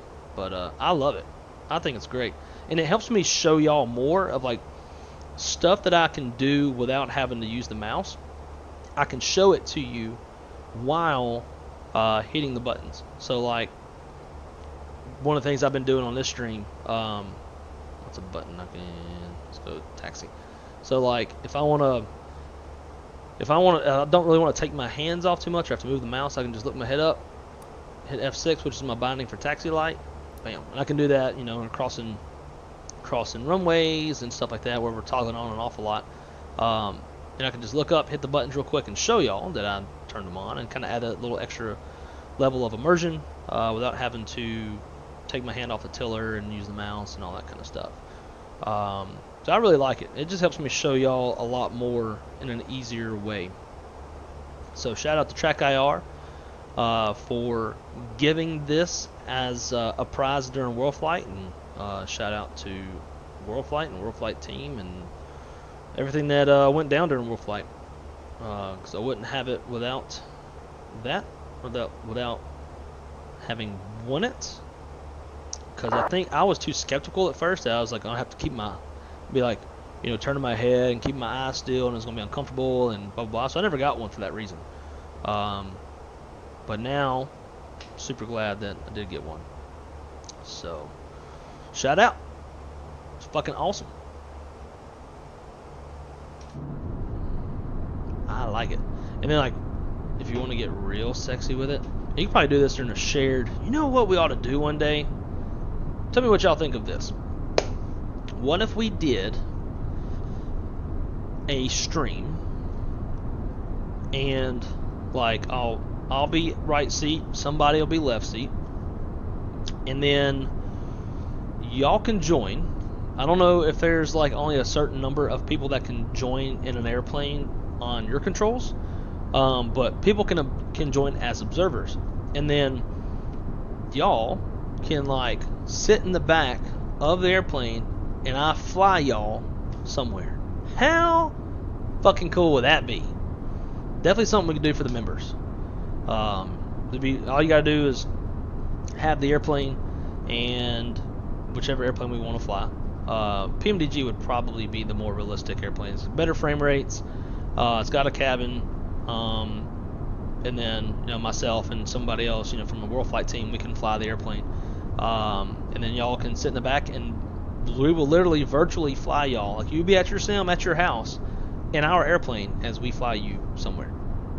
So that'd be pretty cool. And in that kind of an instance, if you have a track IR, you could do this little number here. So you could, like, you know, we'll sit here, look at the seat back, and then with the track IR, just be like, I'm a virtual passenger. Are we there yet? Can y'all turn the fucking seatbelt sign off? I need to take a piss. That'd be great.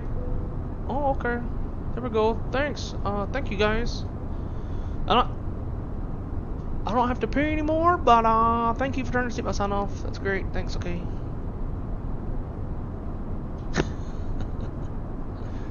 I don't know if y'all saw that, but like the seatbelt sign actually turns off in this airplane. It's fucking dope.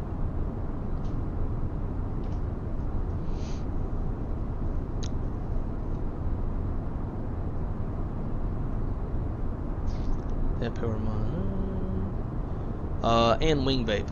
Yeah. Yes, I know what you're talking about. They have that for a very limited number of airplanes. If they bring it to FENIX, I'm fucking getting it for sure. Do they have it? I know they got it for 7.4. Do they have it for the fly-by-wire yet? I'd probably get it for it. I didn't get no Christmas cards. Yeah, we haven't even picked them up yet. We just had them made last night, but I tell you what, text me your address and get one. We got way too many, so I'd definitely send you one, bro. For sure, for sure. You got 2 weeks, you're good. Did a stream, what? No way. There is not on your controls. There's not what? I haven't done a stream. This is a stream idea. If we could, like, I don't know how many slots it would take, like, that your controls will take, but it'd be cool if we could, like, virtually fly people. Shadow, I mean, you know, you're my go-to captain for World Flight flying stuff, so you know, you want to be my left seater, and if you're not available, then take Shaq, Cali Simmer, you know, those that I've flown with before that I know enough. Callie said, remember wrong side, I sat in the passenger seat when you, Shaq, and I did your controls from Vegas to San Diego. I sat back and looked out the window, and the wing view for the entire flight was great. I do remember that. Super fucking cool. Josh said, I call 9 Alpha. Well, you can have it, because there's also 9 Bravo, Charlie, Delta, Fox, Echo. That'd be dope. I'm just curious to how many people your controls can take. The Warden, how are you? Great to see ya. Let me guess, Shaq's in trouble somehow.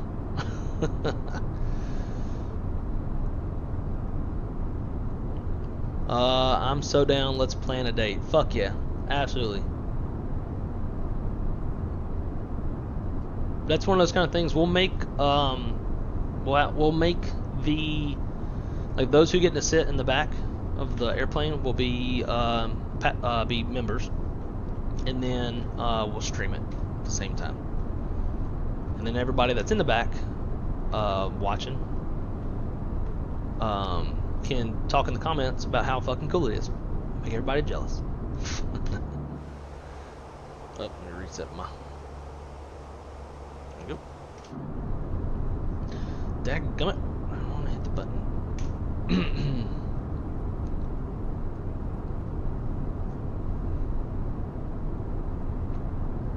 Porter said, how in the hell are you going faster than me? I don't know if my plane is just heavy as fuck. Oh yeah, no, it's fully loaded. Yeah, so you're super fucking heavy, but it also helps too that I took off a 1 instead of 1.9. I don't have to like circle it all the way back around like you did, so I think that helps. I don't even know where you're at.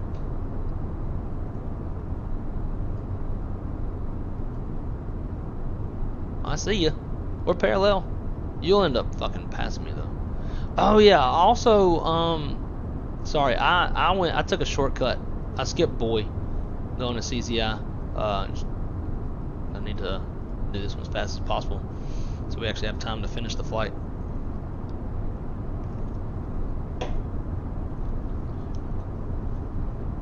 South Oaks has the Asobo 747, 320, and fly-by-wire. Nice. I'm gonna get in the fly-by-wire. I'll get the 742. Some of those things, like it's great as a content creator. I guess it'd be good for like replays, right? Because like during the actual flight, like I'll never see it because I'm in the cockpit. And honestly, if I wasn't streaming, like I would hardly ever go to this kind of a view. I would always be in the cockpit because I want to see what's going on and know what my airplane's doing. Although I can turn on telemetry in the Navigraph up and see what's going on. So right now we're cruising on along the road here, 280 knots indicated, and we're climbing through 33,000 feet, 900 feet per minute on a 070 heading. Transponder's wrong. It says I'm at 1200 on the transponder. No, 2000. Estimated time en route left is 1 hour and 13 minutes. Yeah. I miss Country Sundays.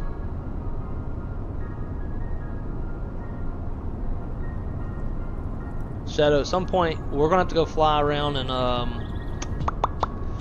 the UK. We've talked like Ace, yeah, we've talked in Cockney, and we've got a bottle of water.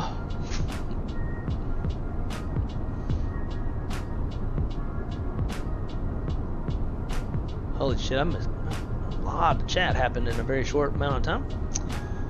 What PMDG 737 would it be? Well, I guess we'd take a 900 so we can take everybody. Or whichever one has.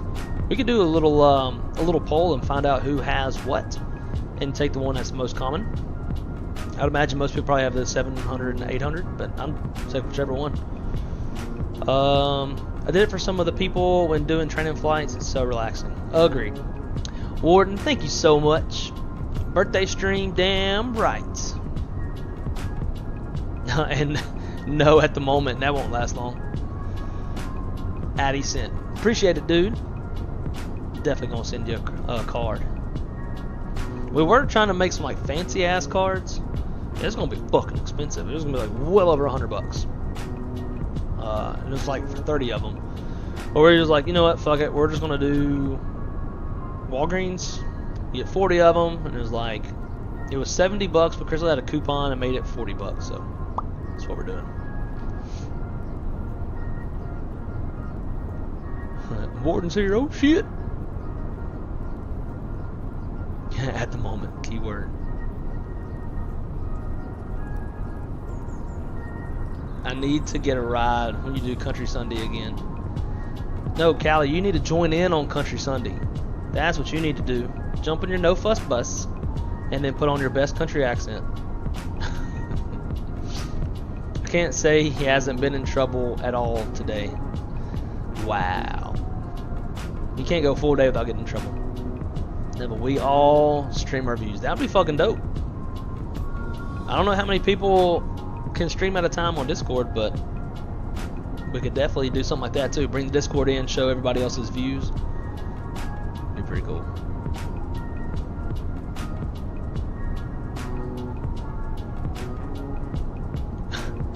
When he is in the doghouse though, call up the tower he flies into and tell them to give him a number, and it's your number. Oh my god, that is fucking genius and hilarious.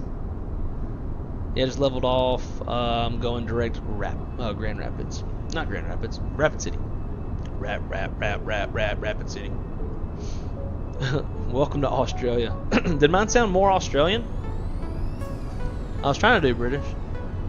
I think you have different weather too since I'm on XP, but we'll be good. Ah, gotcha. I mean, I'm on live weather, but you never know what fucking Microsoft's doing.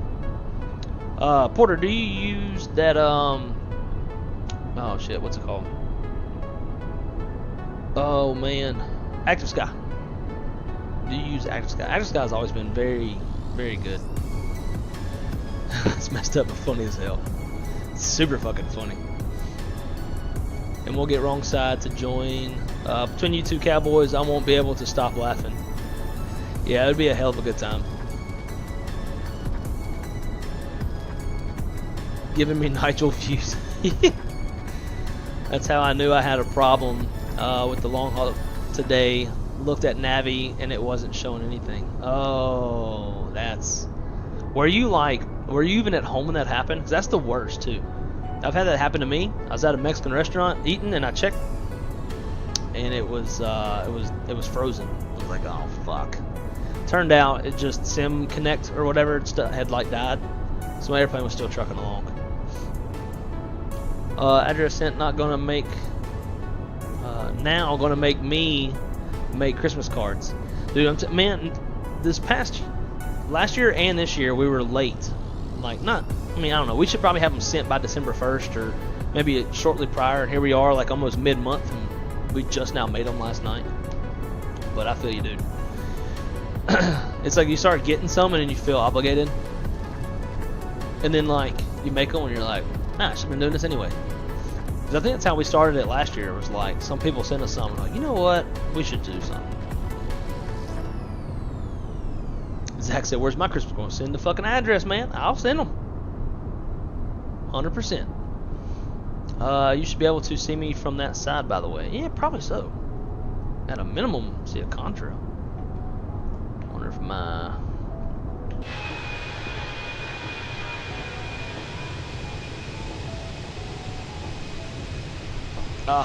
there you are. Yep, I knew you was gonna get out in front.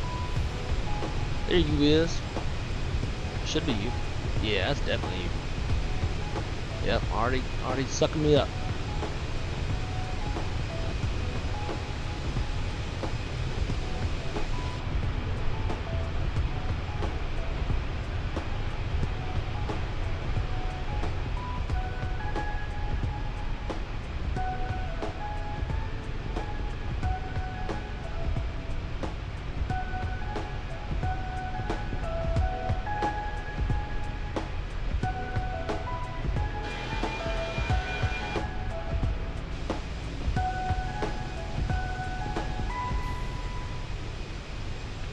I need to get the right. Let's see.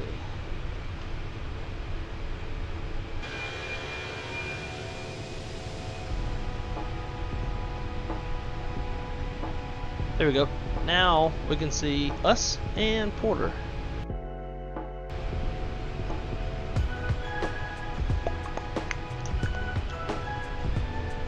Dance a parrot.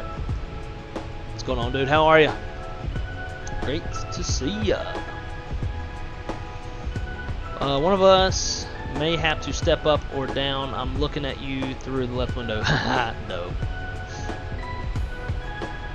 Josh said, with all of us in the back doing some storm flights. Yeah, shit, yeah. We'll shoot. We could fly like low vis down to minimums, do some go arounds. You know, make it a show. You aren't home. Damn, that's the worst, man. You're just like, you just don't know. Like, you just feel helpless. It's like, I need to get to my airplane even though it's not doing anything. It's part of the problem.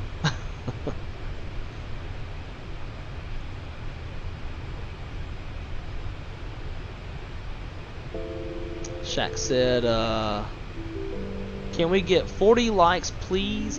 Thank you. I'd appreciate it. I don't know if we've had 40 people even watch today. Not necessarily at the same time, but like, you know, total. But if you haven't liked the stream yet, please.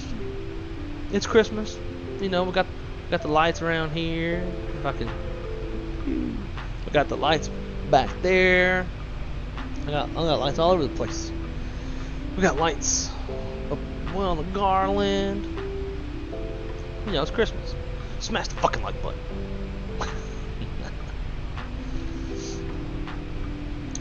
So Josh, what's in your head? 867-5309.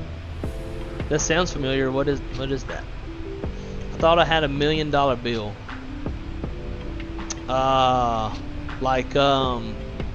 Like you cost the airline money, or?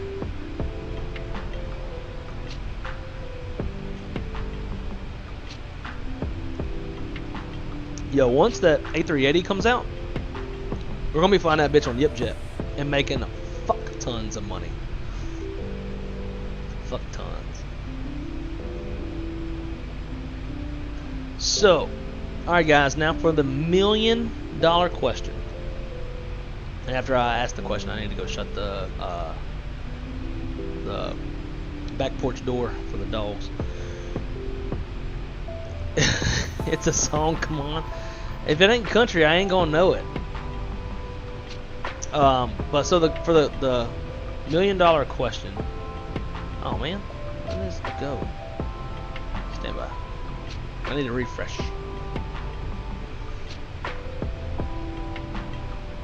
New timeout links? I don't care about that. I don't put people in timeout. You gotta be a super douche to get put in timeout on my channel. Oh, I see 40 likes. Bam, bam. Check it out. Thanks, guys. I knew Jay was gonna be the first person talking about fucking A380. Well, actually, Plain Nuts was the first. Let's see, where'd it go? I need my emojis. Alright, so, golden question. We always have to ask, what is for dinner? And we're gonna throw in the brand new SpaghettiOs emoji. Thank you to Hillbilly Gypsy for making all my emojis. Because I love SpaghettiOs, although tonight it's a choice between leftover Thai food, jambalaya, or gumbo. And I don't know. I probably need to eat the jambalaya because it's you know, I've had it for a little while. Parrot said, Blake, please don't lock me in your basement for my subscription ending. Please, I beg you, don't lock me in your basement. Well, fortunately for you, I live in Florida where we're too close to sea level and we don't have basements. So that you ain't got to worry about. I'm scared that I will die. I don't want to be locked in the basement. No, you're good. No basements here. And I don't lock people up. I'm a nice person. Ooh. Buffalo chicken sliders. Shit. What's your address again for you know, Christmas cards? I mean, I might come over and get me one. Give me one of them buffalo sliders. But I want the address for the Christmas card. That sounds good. Sounds damn good.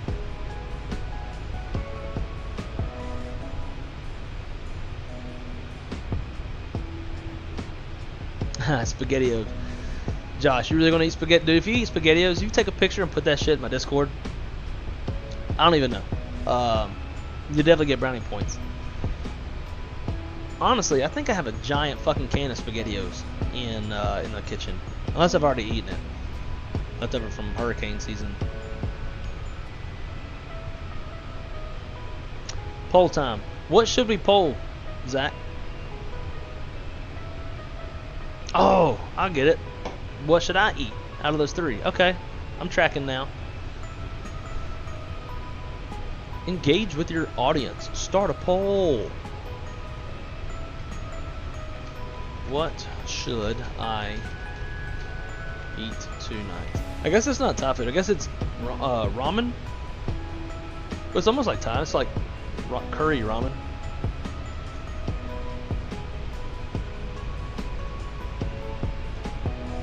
How do I get it to not say yes or no? I want it to set to... Alright, let's start this over.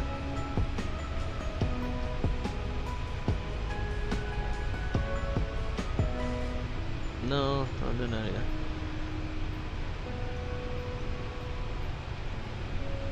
Oh, I see. I get it. Okay, okay. I'll figure it out now. Alright.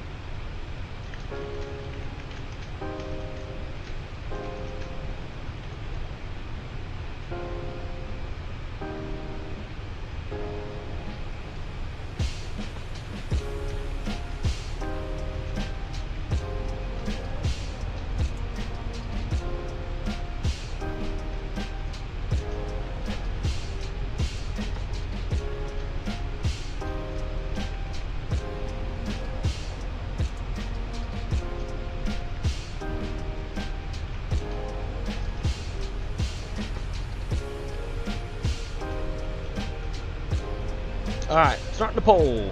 Y'all tell me what you think. Poll is active. I'm having cold ass soggy pizza. Well, bro, ever heard of a microwave? No, actually, fuck that. Put your pizza in the air fryer if you got one. Chase, dude, welcome, welcome, welcome, welcome. Great to see you, my friend. It's always great seeing your name in the chat. Hope you're doing well, and man, welcome to Jump Seater. Fucking awesome. Thank you for the support. You have been definitely one of the OGs, and very thankful to have you as a member, my friend. Great to see you. How are you? Are you in Atlanta or are you in Chicago? 'Cause I know you bounce back and forth between them all the time.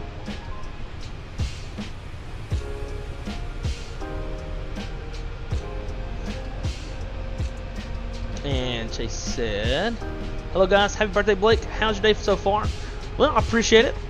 Day has been good. I slept until noon, so that's always great. And I've just been doing this all day. Other than the prep, we've just been flying. We flew Minneapolis Jackson Hole, and we got a negative 135 on the landing in Jackson Hole, and now we're headed back. We got Pilot Porter just out ahead of us in his 7.5, just out over here. So it's been a pretty good day. Can't complain. I'm landing right now. I'll be going to Chicago December 20th. Nice. Very nice. Very nice. Ooh, chili mac does sound good too. Alright, let's see. Ooh, lasagna. Love lasagna. Calcimer said I had a Jamaican beef patty that was amazingly delicious. I love those. I will admit, I think I like empanadas a little bit more. To me, I guess empanadas and Jamaican beef patty, which I think is pretty much the same thing. I like those about the same, but what you need, and you'd have to order some, like they'd have to come from Louisiana. But Louisiana has a version called Natchitoches meat pie. Holy fucking fuck. Eat my weight in those fucking things. So much, like, empanadas to me, like, they're a little, like, the meat and the seasoning and stuff inside is a little sweeter, whereas Natchitoches meat pies is a little bit spicier. Oh, God. Damn. So good. SpaghettiOs are good. Dude, I fucking love SpaghettiOs. Fucking love SpaghettiOs. Hence the emoji. That's gonna be your Christmas dinner. What's gonna be your Christmas dinner? SpaghettiOs. Did I come to your house? Especially you got sliced franks. I mean, I think for Christmas you gotta have sliced franks, right? You gotta be a little bougie.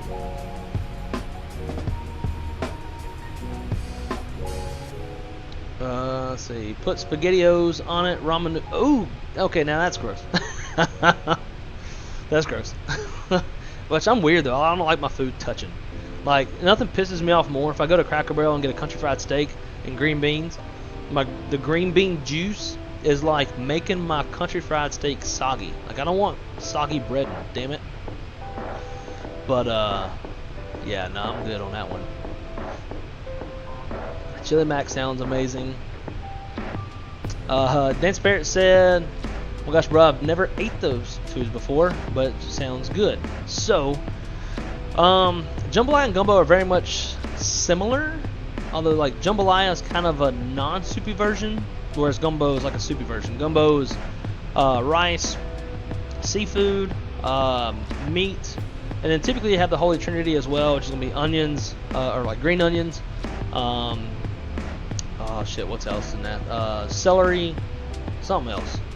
You kind of like brown it down, get it nice and soft, and you cook it all in a roux, whereas jambalaya doesn't have the roux, but typically has all the same meats. Gumbo is my preferred over jambalaya, but I love both of them. I typically like the gumbo just because there's a little bit more texture with the roux, and I like to throw some crackers in there as well. It gets real good. It's Cajun food. Both of those are Cajun food. And then the Thai is just, we went to like a bougie ass ramen place yesterday, and we still have some left over. So that's what that is. Jay's at work. Well, that sucks. I'll be back to work on Wednesday. I got one more day off after today.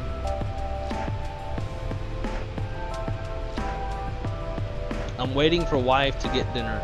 Ah, what's she gonna get?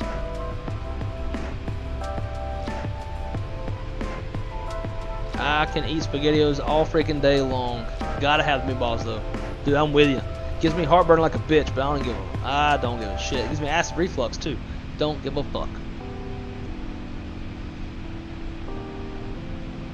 Oh, I should have put it on the poll, shouldn't I?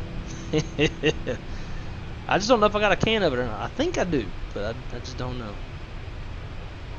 Got to get my hands on these liveries. Make a nice video with them like I did for Shaq. Absolutely, that'd be fucking dope.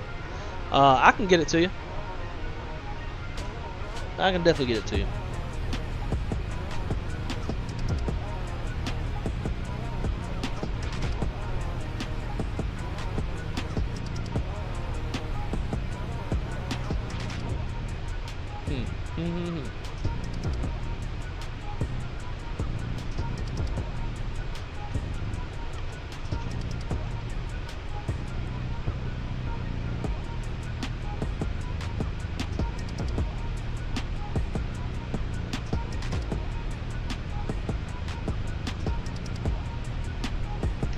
Alright, Chase, just sent it to you on Discord. Carrots, onion, and celery. Look at you, man. You know what the Holy Trinity is. I've seen some Trinity without the carrots. I would prefer no carrots. I don't dislike them, but I don't love them either. Onion! Look at you. Onion, cognon! Oh yeah, every time I cook anything Cajun, I start talking with a Cajun accent. Onion. Put that on a cracker, dude. Dude, I straight up put Cajun two-step in my gumbo. When I made this big ass pot of gumbo for a Christmas party, right? Cajun two-step, Cajun two-step. Then took it along with Tabasco, and I think I was probably the only one putting that on there. But man, I ate 4 bowls at the party. This other dude ate 4 bowls at the party. Ida ate 2, her dude ate 2, my buddy Brian ate 2 bowls. Like, dude, we were slaying that fucking gumbo. I didn't think because everybody that was there, most of the folks that were there are Spanish, and they've never really eaten Cajun food. Oh man, I tell you what, we ate a solid like half, 3/4 of the pot, and it was a big ass pot. We're talking like when I made it, it was like, I think it was 24 cups of water is what I used to like get the liquid quantity where it needed to be to make the roux. It was a giant pot. Okay, I'm back. What did you miss? Well, we're currently voting on what I should eat for dinner. Between gumbo, jambalaya, and leftover ramen. It's like ramen and a Thai curry kind of shit. In all honesty, it doesn't even come close to my jambalaya and gumbo. But if y'all vote, I'll eat it. That's what she said. Put your son Yar pimps in there. You got Yar pimps in both.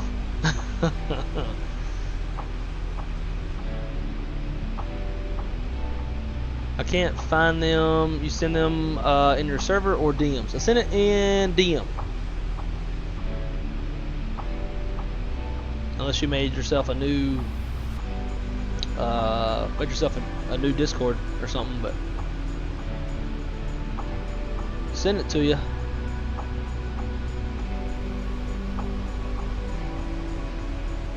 I've never made gumbo. Well, the easy way to do it, just go to damn. This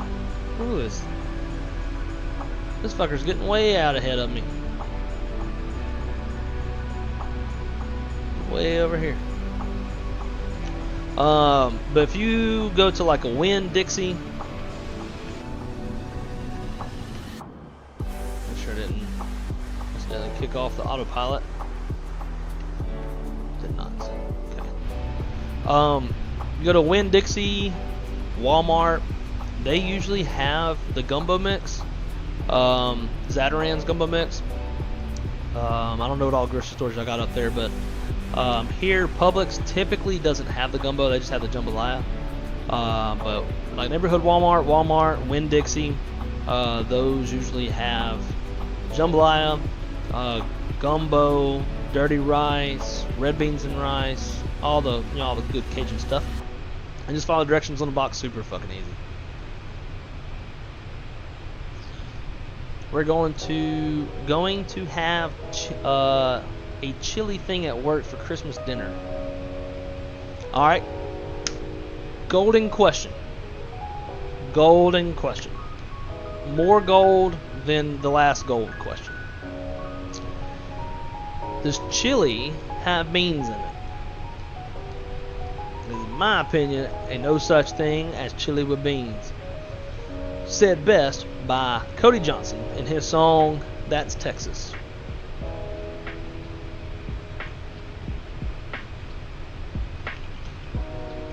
I think the lyrics are something like, "That's Texas, home of the CJB. Ain't no such thing as chili with beans. That's Texas, hot as a flat top griddle. Ain't got a band if you ain't got a fiddle. That's Texas, with a capital T. You ain't going to heaven, got a plan B. That's Texas."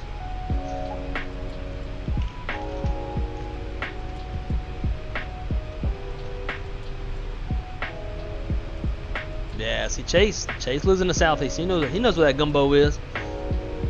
I don't think so, but I like Texas chili, and they don't use beans. See, now, I'm a Texas chili guy then myself. I wear cowboy hats too, so I think it makes me qualified to eat Texas chili. But speaking of cowboy hats, y'all, I think I'm gaining some ground on Crystal, trying to get her, dressed a little more cowgirl, like pretty cowgirl. So I've got 5 cowboy hats or so. Now I got this new one, brick crown with a 4 1/4 inch brim, in a Sahara color. It's kind of a tan, perfect like daily hat. It's felt season because it's cold right now.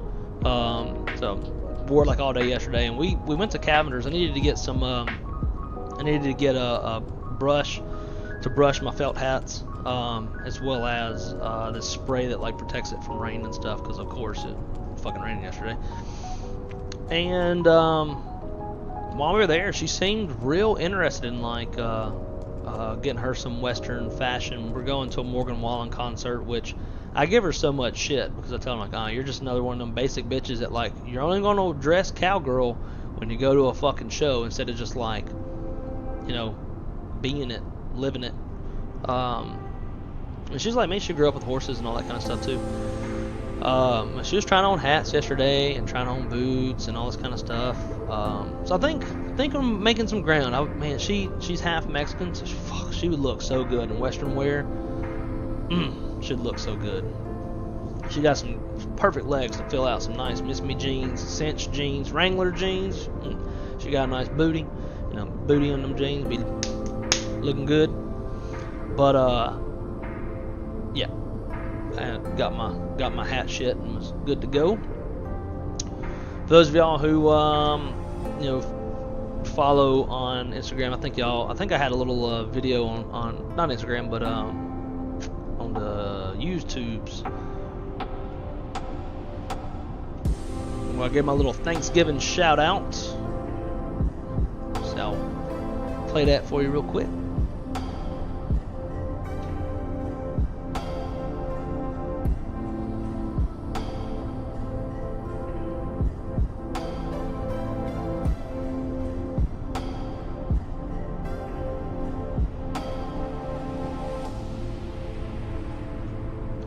This is probably a side of me that y'all don't really, well, it's for sure a side of me that y'all don't really get to see, because y'all just see, you know, me sitting in this room like a nerd.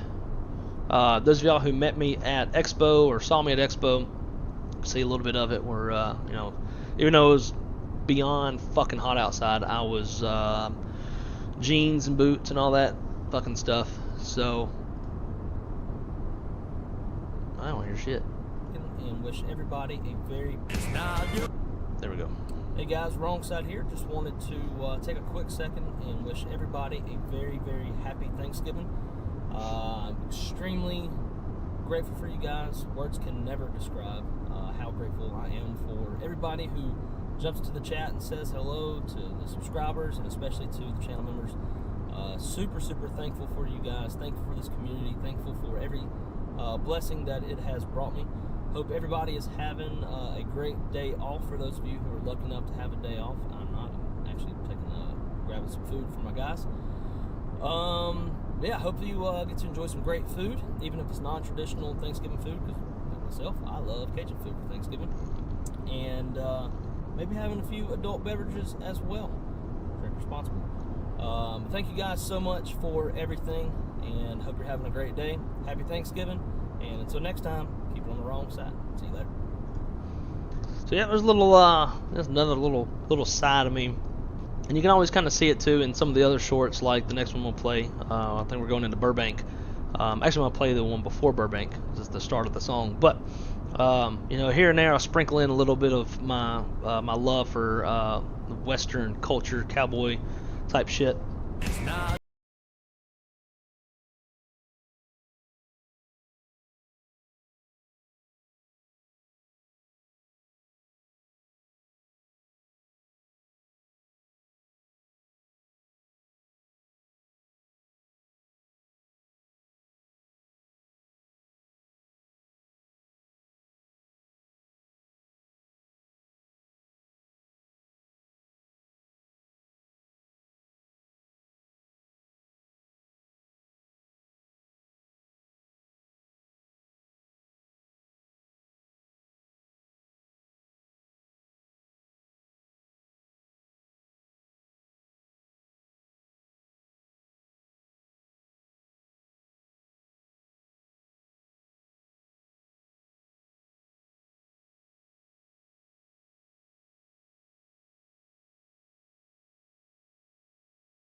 Yeah.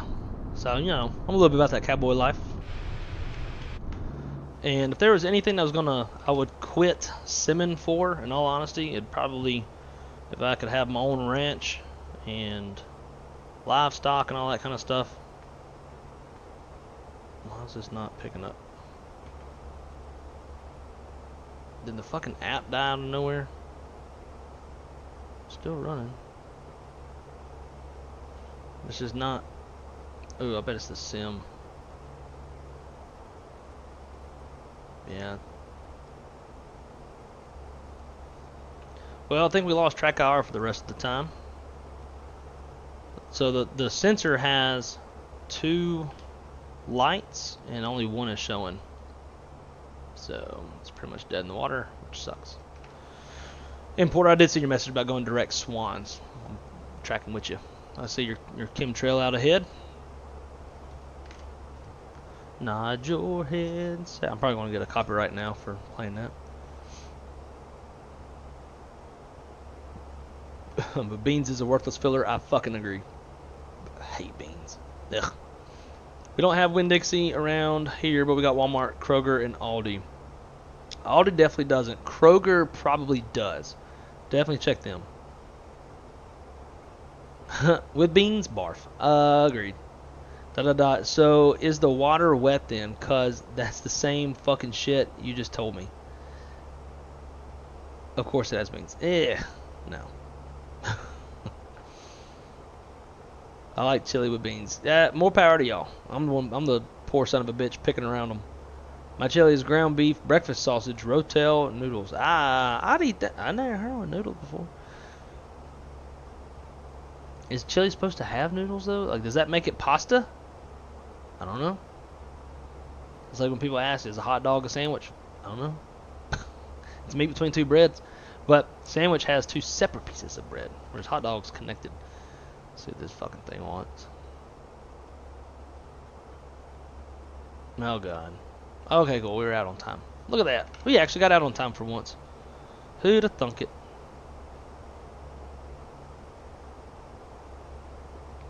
Start prepping the airplane for a little nighttime. Nod your head, say a prayer. Get you a dinner plate belt buckle. Well, if you know anything about about Dale Brisby, old son, as a gag, as a joke, he does wear literally a dinner plate size. Oh, now it's on. Okay. I don't know where. Interesting. He does wear one. Like, it's literally the size of a dinner plate. Because he's like an internet personality, jokester kind of thing. I do have a belt buckle. I had one custom made for a buddy of mine that was killed in a hunting accident. But now my gut is like kind of, you know, it's grown over the years. And so now, like, actual, like, you know, bigger Western cowboy belt buckle just jabs me in the stomach. That one does. I got, you know, smaller ones that I wear. It's like the daily buckles, but like an actual rodeo buckle, like one you would win at a rodeo. My gut just, it's just a little too big. Where did this combo go? Dude, this combo's been going all sorts of fucking places. C-sections, in the room, out the room, dinner, cowboy shit. Like, man, it's all over the place. You never know over here. Josh, you got your cowboy hat too? Very nice. And we're back from a deep dive into part 117 and 121. Oof. So the good news is, for 117, you, as a real-life dispatcher, you will never need to fuck with that. At least at my company, like, our crew schedulers handle all the 117 stuff.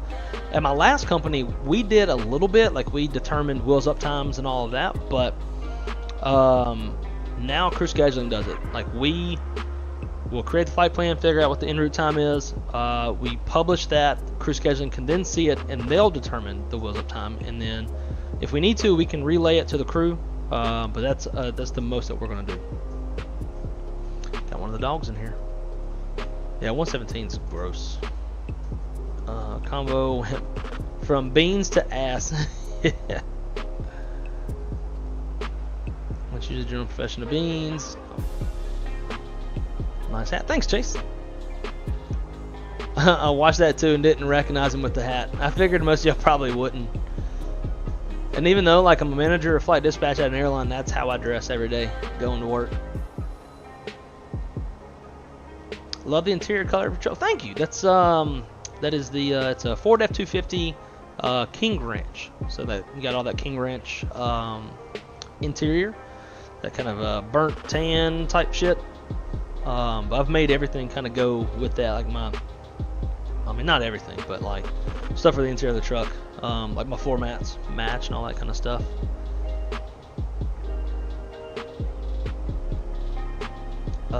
I rode in his monster truck. Left that motherfucker big. And what's crazy too is like it's not even lifted. It is a trimmer, so it has the off-road package. So it is stock from the factory, but it does have like the off-road suspension, but not necessarily the lift. So it's the size, like it's the same height as my last truck, which was a Silverado with a 6-inch lift. Although I never really was crazy about lifts. But it gives you an idea how tall it is. But now, like, if you put my truck next to an F-250 with a 6-inch lift, then obviously it's going to be smaller. Fastest gun in town. Awesome. Absolutely. And if you want to check, if you like country music and you want to check that song out, that's by Chancey Williams. He's a true blue cowboy from Wyoming. Grew up ranching, still ranches, all that kind of stuff. He's got some really good music.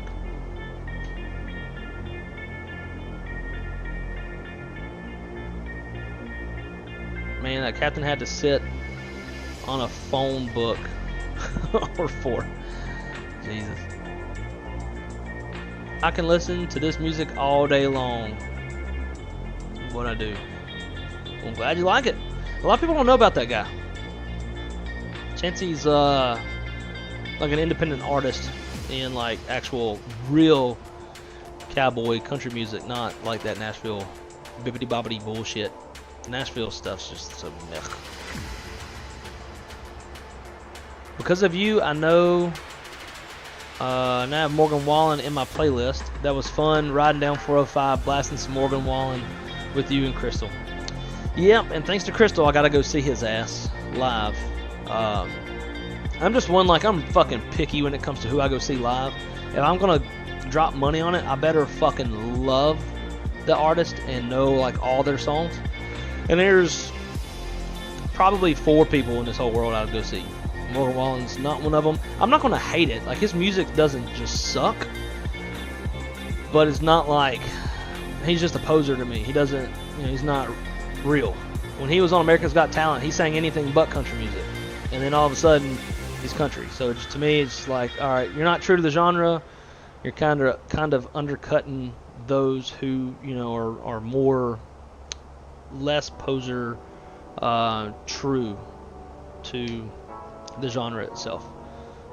It seems like there's a lot of people in country music that's like they don't really fit anywhere else, so they just come here. Like, yeah, get out of here. But then again, I like more of the cowboy stuff than, like, you know, just country music in general. If I could make another living, and it's not ranching or simming or aviation, I guess, I could absolutely be like a country music critic in Nashville. But I'd be so fucking harsh that they just end up firing my ass. They're like, well, we can't sign nobody because you don't like nobody. I'm like, I know, because they're all a bunch of fucking fakes. I crossed over your track. I'm now ahead and to the left. Right, we got a visual on you. Seems like you need to move out to Idaho or Montana. Idaho, Montana, Wyoming, Utah. Yeah. Dude, when we went out west, when we went to Zion and Bryce and Grand Canyon, like, it kind of affected my soul a little bit. Like, it was just so fucking pretty and ranches all over the place. It just felt wide open and free, I guess. So yeah, I wouldn't be against it, depending on where. Go to Bama. Dude, I'd absolutely go to Bama. Foley, Alabama is probably, like, up until my Zion trip, was my number one, and it probably still is number one just for other parts of life, like being close to family, and Chris will be close to her family and all that kind of stuff. Everything that an outdoorsman would need is in Foley, Alabama, except for mountains, which I guess also means no elk, no moose, you know, stuff like that. But you got wide open fields, you got the bay, you got the intercoastal, you got the Gulf, you got the woods, you got everything: duck hunting, deer hunting, fishing, all the main stuff. I don't really care to fish, but I love deer meat, so I'll go shoot me some deers. Are you also a pineapple pizza loving person? I'm not, personally. I don't hate it, but I don't choose it. Because if so, I must change my sub. Yeah, no, you good, bro. It's not my go-to. I ate it for the first time, like, a couple months ago, I believe, and I was like, this don't hit my taste buds right. Just give me all the fucking meat. Gavin, what is up, dude? What's up, brother? Happy late birthday, man. I appreciate you. Thank you so much for the birthday wish. Hope you're doing well, and I hope to see you at Expo again this upcoming year. Pineapple pizza. Wes is back again. Shady's back. Tell a friend. Thank God, because I am so tired of 117 and the 3 charts ABC that come with it. 121, I don't mind as much. Yeah, it's our baby. The 121, 533 domestic operational control, and 131, 535 flag operational control. Confuse me. I'd have to read 535. I'm guessing 121, 533 is the reg. It's like joint responsibility of pilot and command type shit. He says thing too, like, most regs I don't know by heart. I need to go look shit up.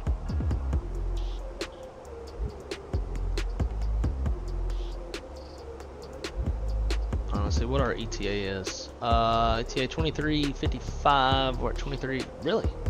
We're not quick. Damn. Okay, we're making good time. I have a Hispanic girlfriend, not the cowboy hat. Even though I would trade one for the other.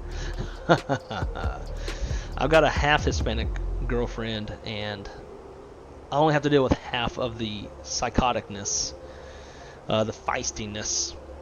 So bless your heart.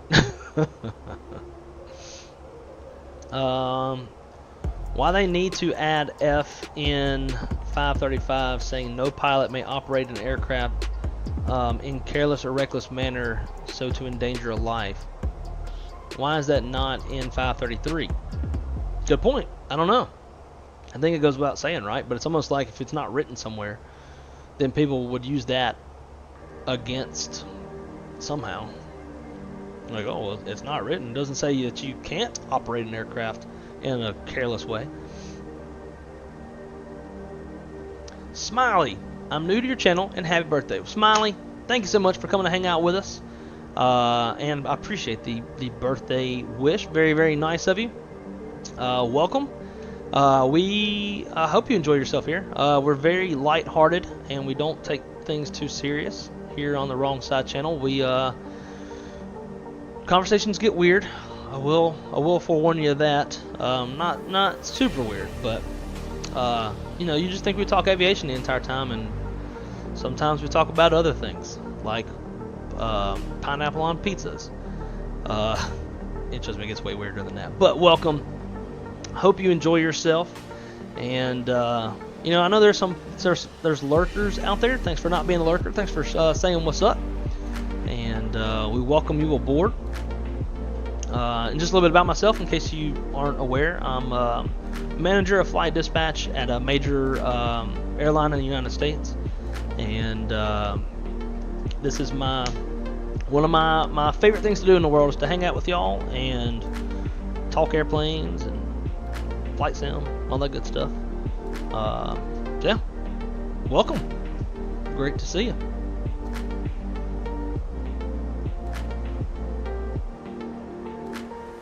Oh, and you subscribe too. Thank you. Thank you for subscribing. Appreciate that. Make sure to smash the notification bell so that you'll know whenever I go live. And again, being with my job, I do get somewhat busy. Depends on the time of year. Sometimes they're busier than others. One of my special projects at work is I oversee the delivery of all of our new airplanes. And my colleague that helps me with this project, she is leaving, so it's about to get even busier for me. So unlike other dispatchers, I can't schedule way out ahead. When I say dispatchers, other streamers. Unlike other streamers, I can't schedule far in advance or like have a consistent streaming schedule. So I would advise to smash the notification bell, turn on all notifications so that you'll know whenever I do schedule one, and I am going to go live, so that you'll be able to come hang out with us. Also, my Discord is in the description below. I put stuff in there as well. And I have an Instagram that I just started a few days ago to also put notifications there, just to try to help with the visibility so everybody knows when we're going live.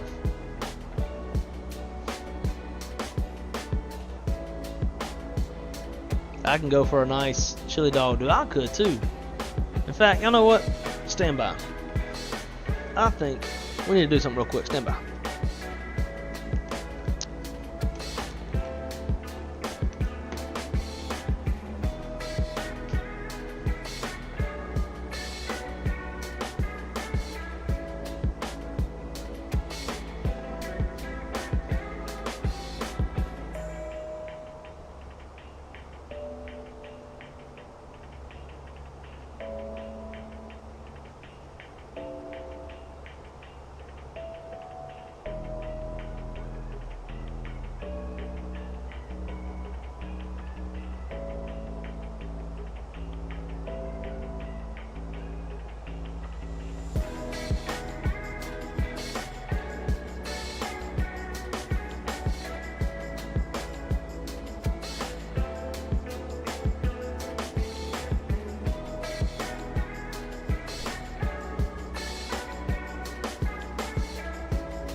Alright guys,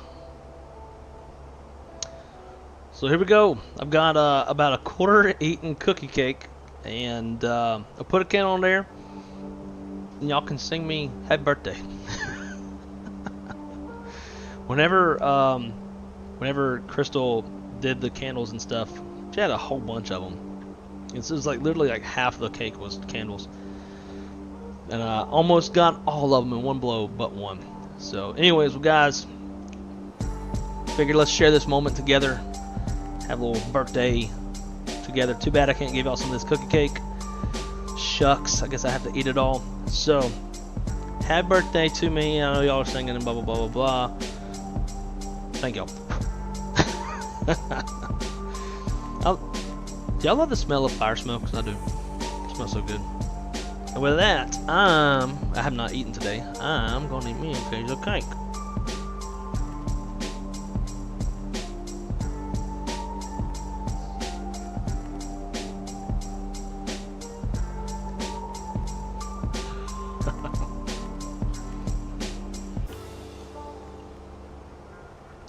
Yes, 100%. It's allowed. I just need them out of the house by next 45 minutes. That's when Crystal gets home. Also, if they do, what's this airplane doing? This is why I'd rather be in the cockpit, because of stuff like this. Look, like the plane like descended some and then slowed down.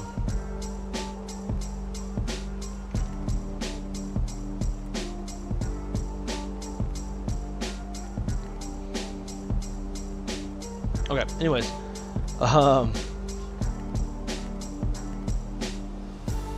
Yeah, if the strippers do more than just strip, that'd be great too.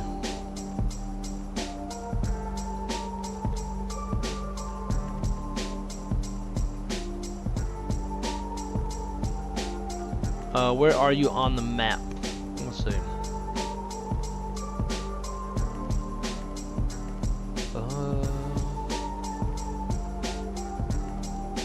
Yeah, just north of Sioux Falls. Not too far from you.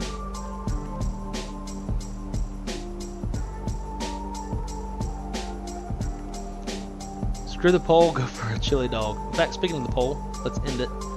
See what our results are. Oh wow, alright. I guess it's Thai ramen tonight. Okie doke. Easy enough. I just gotta warm that up. Christian, I appreciate that. Thank you for the happy birthday wish. Greatly appreciate all of y'all. Oh, you know what? I don't think I ever disconnected and reconnected with the right call sign. Nope. Disconnect. Connect. Just in case somebody comes on.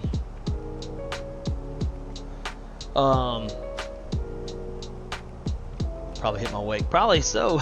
That's not even a joke. I don't see any lights out ahead.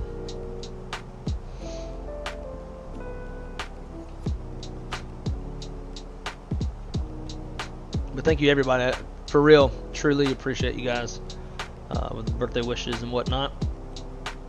Even though it was a few days ago, but whether it's late or on the day of, I enjoy hanging out with y'all.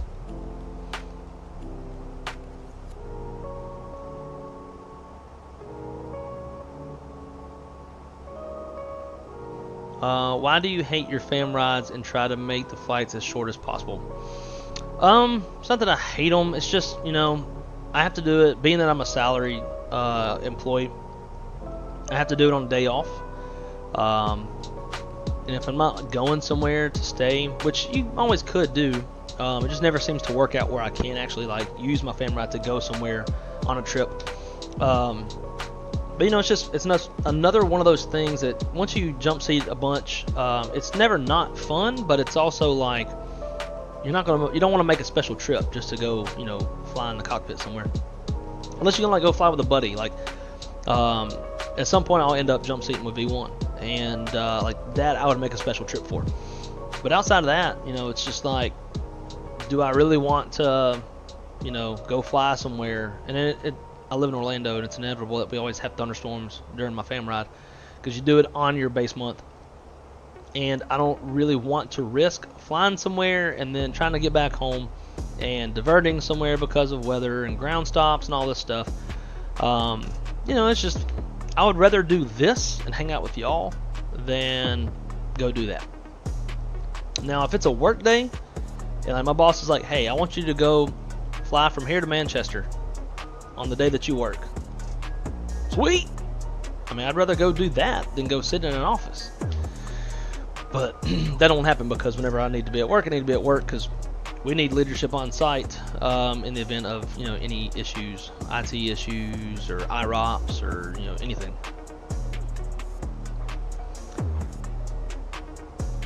So, scrambling to firefighters. Sorry, man. We're making good enough time. I'll be able to finish it in Minneapolis. But is there any payware scenery? I don't think so. Is there any payware scenery for your airport? If so, I 100% will stream in and out of your airport. Wes, I appreciate that, man. Very much so.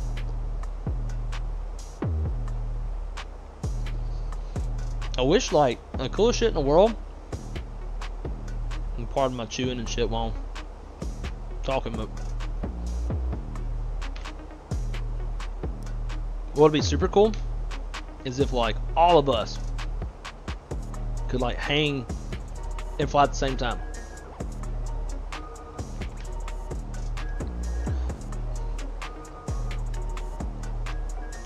PP, you on your way down?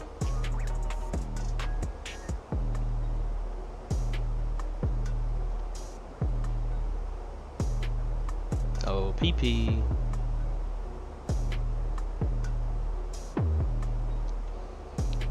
Pilot Porter doesn't want to respond to his new name, PP. Papa. Ah, that sucks. Alright, so let's real quick let's take a break. Not a break, but from talking, and get our shit put in because we're about to start coming down any minute. Not any minute, but like 30 miles.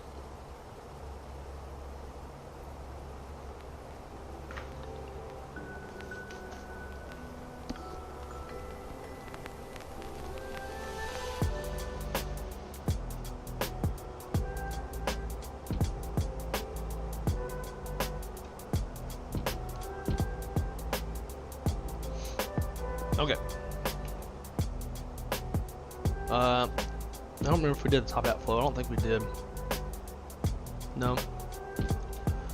KMSP 12 right. 5 miles. I'm not gonna fool the 5 mile range ring or center line. Let's go MSP. Frog.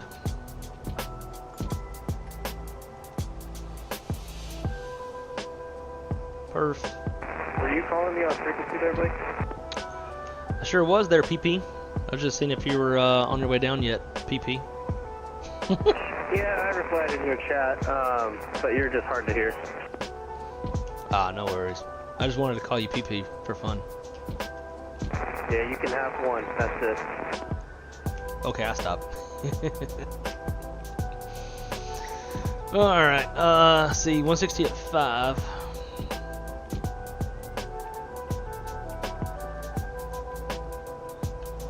Temperature is going to be -2, 2998.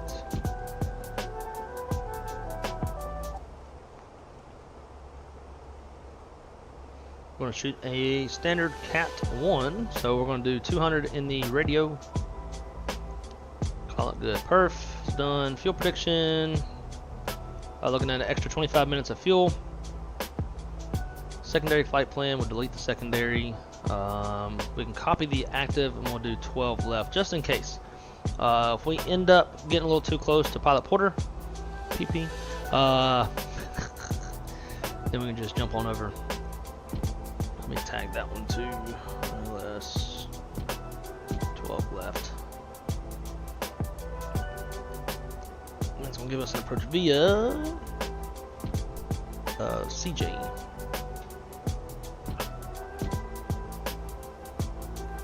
Cool. Secondary is set. I'm gonna go auto brake, low, ILS, bam.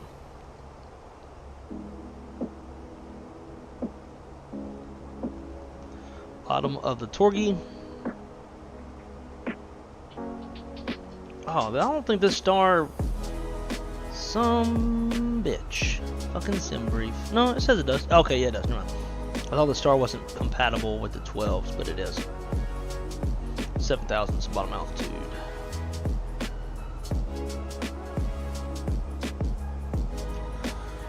Alright, once we start down, we'll brief it up. I don't want to miss the arrow.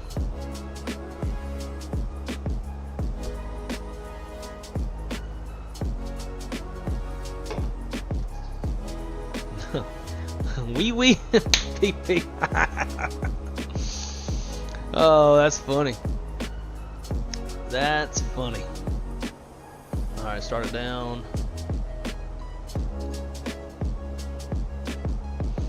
Fair enough. That is pretty logical answer to say the least. Did not think about you had to do it on your day off. Does your company ever do tours of the OCC? So we have 2 OCCs. We got one in Lauderdale, one in Miramar. We did them before COVID. I don't know if they've resumed them or not. For pilot upgrade classes, when pilots are upgrading to captain, they're usually brought over to the Lauderdale OCC, and they can do a quick walkthrough, chat with some of the dispatchers, say hello. That's really about the only tours, other than maybe some other stuff, like we have other airline executives coming in or something like that. They'll bring them in and walk them around. We don't ever give any for our OCC, but like we're kind of isolated, whereas the Lauderdale OCC is across the street from corporate, so you know you got a lot going on over at the corporate side.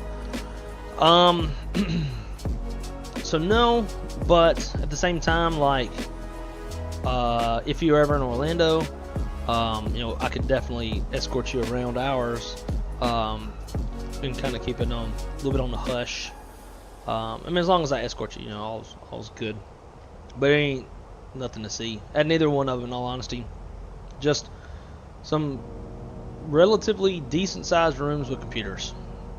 It's not like going to Southwest's NOC, you know, where it looks like fucking SpaceX type shit. Dark lights, blue lights, and yeah, we're nothing like that. And honestly, I don't mind it, because at my last airline, we had the dark lights and all that shit at Trans-States, and I'd fall asleep. Okay, real quick, let's brief up the star and approach and all that stuff. Okay, so current weather down there, as y'all just saw when we were programming, 160 at 5 knots, 10 statute miles, speed 11,000, broken 18, broken 25, temperatures -2, dew point -6, altimeter's 2998. On the ATIS, they're currently landing visual runway 12 right and 12 left, so it's perfect. We already passed Swan. We're coming in on the Torgy 3 at Eric's. We got 280 knots at or above 24,000 feet. Torgy 280 at or above 13. Austin at or above 11. Boom, boom, Hamburg. Jaden. I'm not going to Jaden. We're going. Yeah. Shout out to Jaden Daniels, though, again, at LSU. Heisman. LSU's my team. But we'll break off at Konya and head over to Spucky, 230 knots, 7,000 feet. And then Krug, 210, 7,000 before we start the approach. We are planning on the Cat 1 ILS, runway 12 right. It's loading. An approach frequency of 110.3 with final approach course 121. We'll intercept the glide slope Ken's 3,000 feet. Decision altitude 1042, which is 200 feet off the ground. We're going to be using 200 for this approach. Touchdown zone elevation 842 with an MSA, minimum safe altitude around the MSP VOR. Direction we're coming from, I want to say it's probably 2800. Missed approach altitude, climb to 1,300 feet, then climb to right, turn to 3,000, direct the Fox Golf Tango VOR and hold. Farmington. We have a standard 3 glide slope, minimums 200 foot, half mile viz. We got that, no worries there. If we have to switch over to 12 left, 110.7, 121, 3,000 DA at 1041. Same MSA, 30 glide slope, 200 and a half as well. Once we land, we're going to be looking at, for 12 right,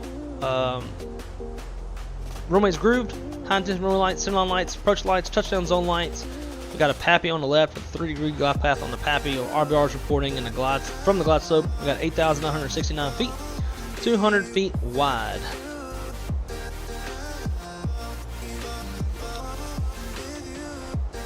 And then once we touch down, it's going to be a left-hand turnoff. We do have some hot spots. Sorta hotspot 3. We've got hotspot 1 as well. We'll read those back here in a second. We'll exit at either Alpha 4, Alpha 3, and then taxi to whatever gate we choose. For the hotspots, complex geometry at the intersection of taxiway Alpha Bravo Charlie Delta and Hotel, and runway 422, 12 right, 30 left. Intersection requiring caution for the runway crossings. And then also for hotspot 3, taxiway, runway geometry, traffic flow. Cool. So again, it's an ILS approach. Why the fuck are we not in nav? What the fuck? What happened?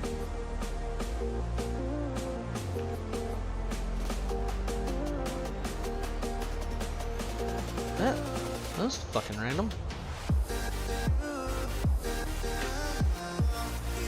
Wow.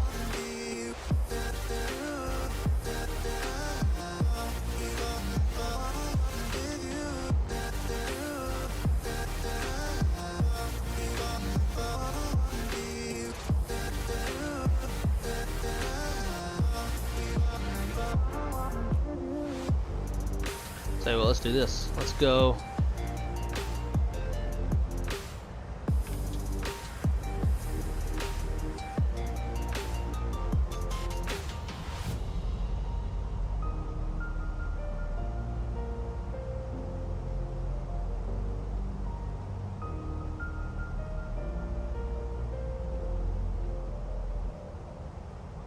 We're gonna go direct Krug.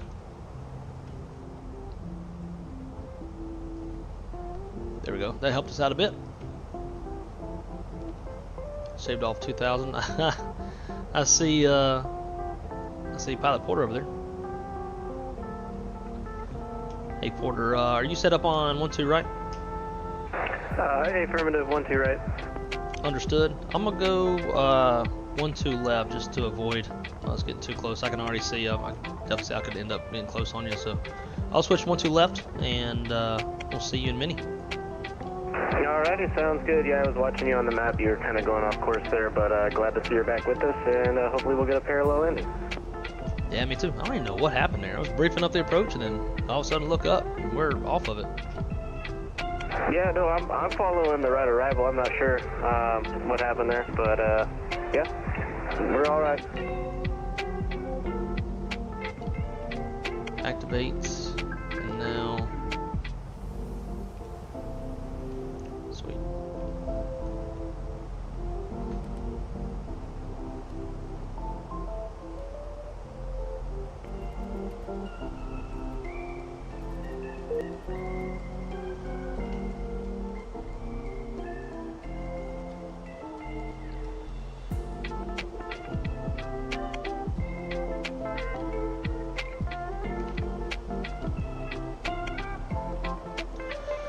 Okay.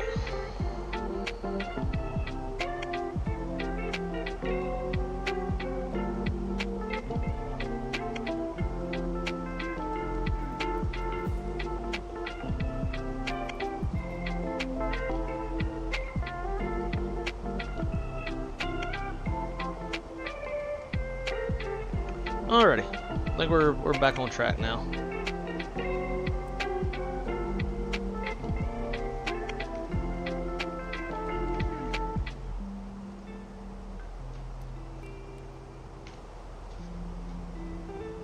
Slowly catching back up.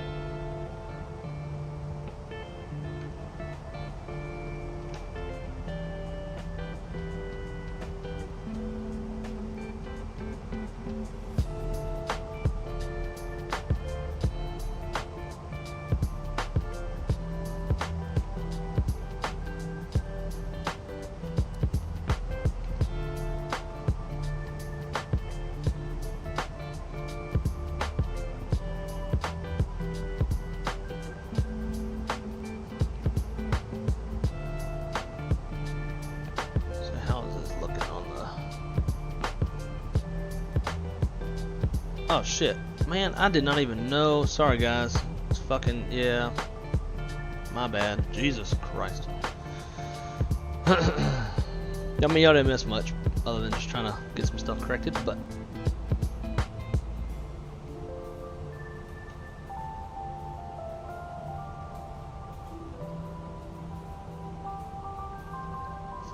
that's my bad.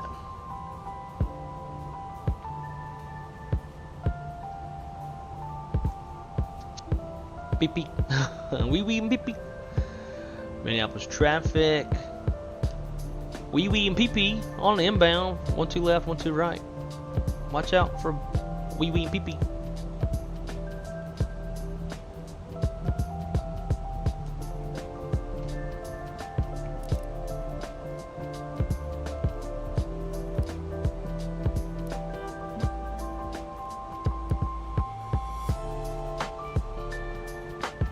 Alright, going sterile.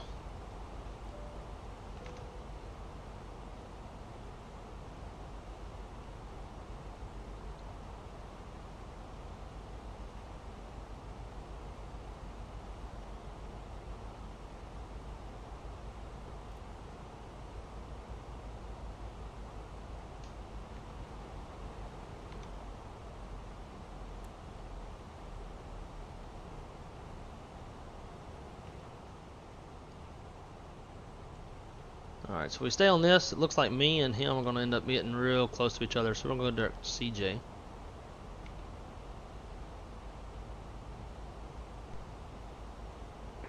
Just a heads up there, Blake, you may have to vector yourself. Just watching you kind of converge on me here. Yep, caught it at the same time I was talking about on the stream, even though I know the stream is a little bit behind. I'm going direct CJ to the 1-2 left approach. I was initially going, wherever that was, Club, Krug, same as you. Oh, we should be deconflicted now. Roger. Yep, we look more parallel now. Cool.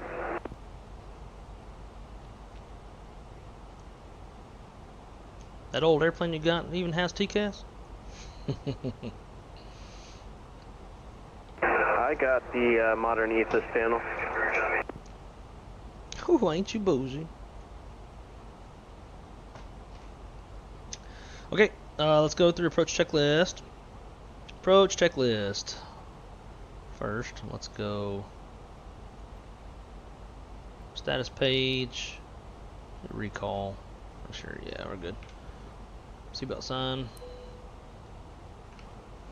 Alright, approach checklist. Briefing is complete. Approach table by 1,000 feet. AGL ECM status is checked. Seatbelt signs are on. Minneapolis traffic marker 2974 beam to the airport, setting up for right down the 12 right, 10,100 Minneapolis traffic. Minneapolis traffic, American 407, lead number 2, behind the hard traffic, returning right in downwind to 1-2 right. So everyone's slower. Minimums, radio 200 and altimeters 2998 set. Approach checklist complete. Oh, my phone died. Son of a bitch. Oh well. So use the phone for that second camera.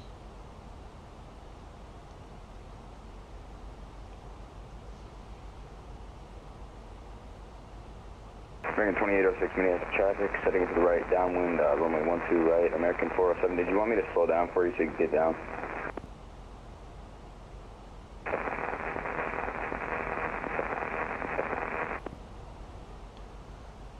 Minneapolis traffic, yep, jet 2101, 20 miles to the west of the field, direct CJ for the 1-2 left approach, Minneapolis.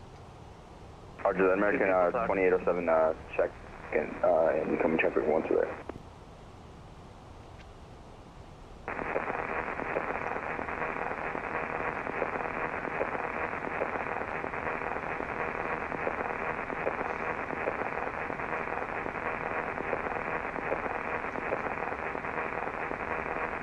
Lodestar.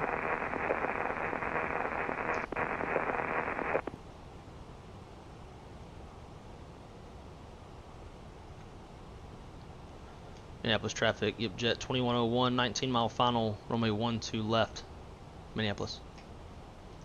Can't hear what this person's saying.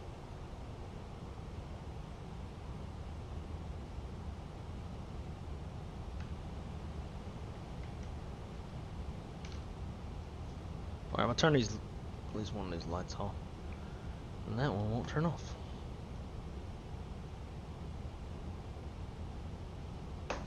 So I can see when I fly at night in the sim. I got these lights on, I can't see shit.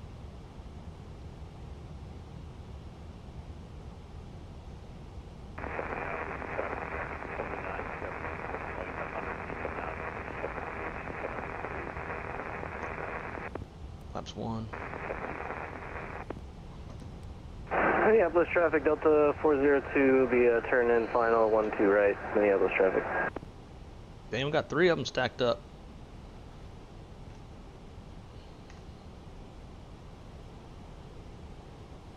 And then got Porter right there.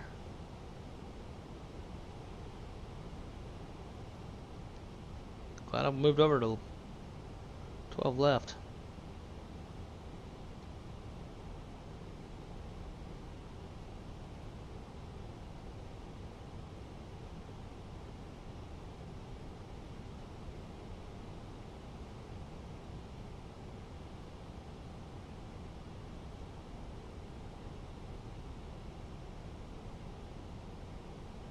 Minneapolis traffic, American 407 is right hand downwind, runway 12 right, we're number 3.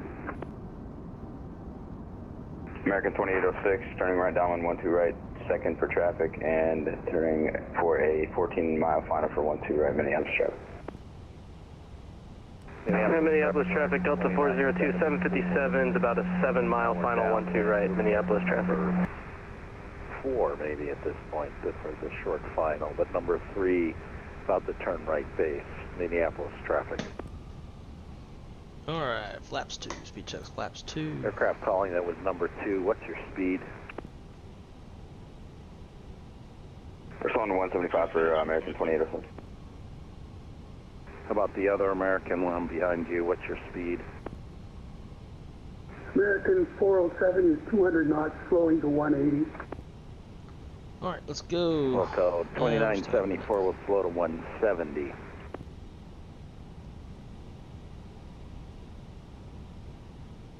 There's Porter. 2000. I'm not passing him. Alright, clear to land.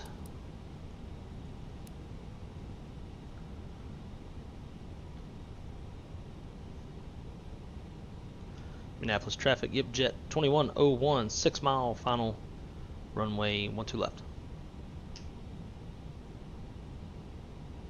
Look to your right, Blake. Right, no 12 left. I see, this parallel's looking good. Alright, let's go, gear down. Arm spoilers. American 2806, falling to 160. Man of speed. Flaps 3.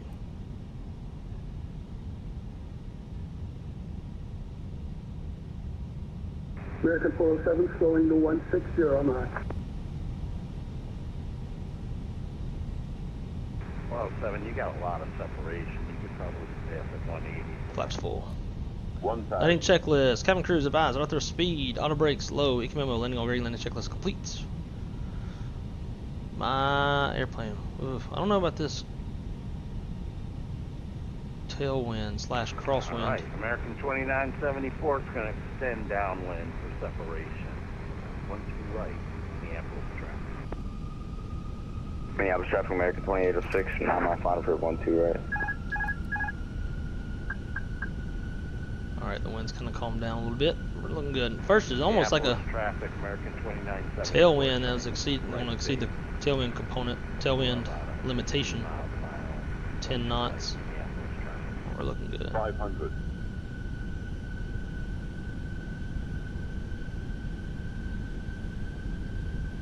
$400.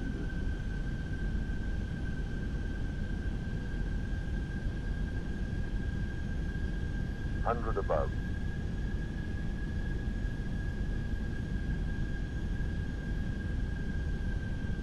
Minimum 200.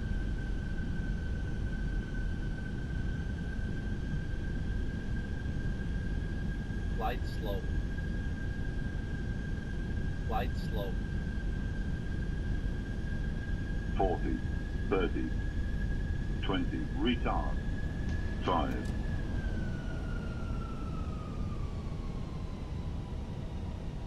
5.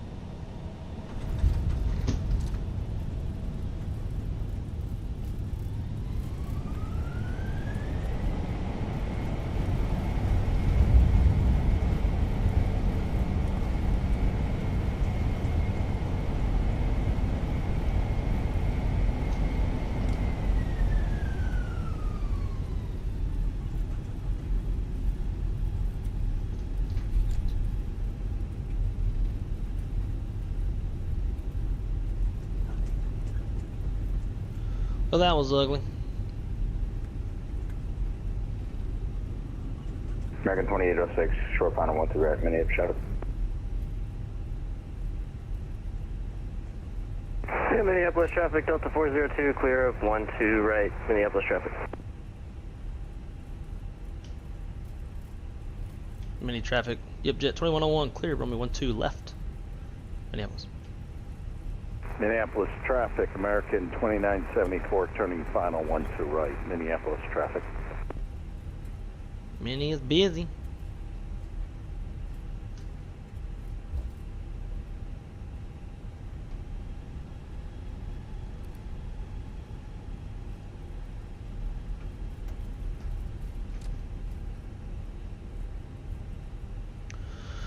Alright, let's clean it up.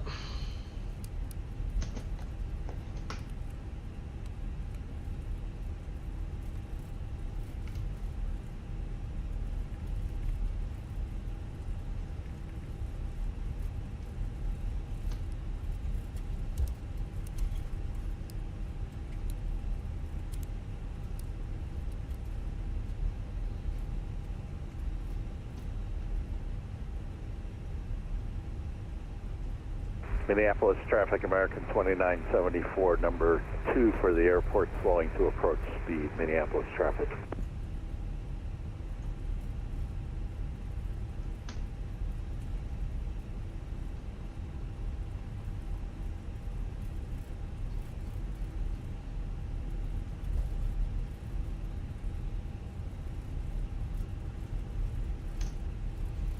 That one was probably Chase Sawyer on the go. You know, I really thought about it, like even just like whenever I was, what is this? Hang on, there it goes. I thought about Minneapolis traffic, American 2806 for runway 12 right. Minneapolis traffic. Going around just to show y'all that emoji, and now thanks to Chase, I don't even have to. Yeah, like when I realized it was gonna be floaty, I was like, I should Minneapolis traffic, American go around. I don't really have the time to do it, but it would be great to do it to show everybody the purpose of the emoji.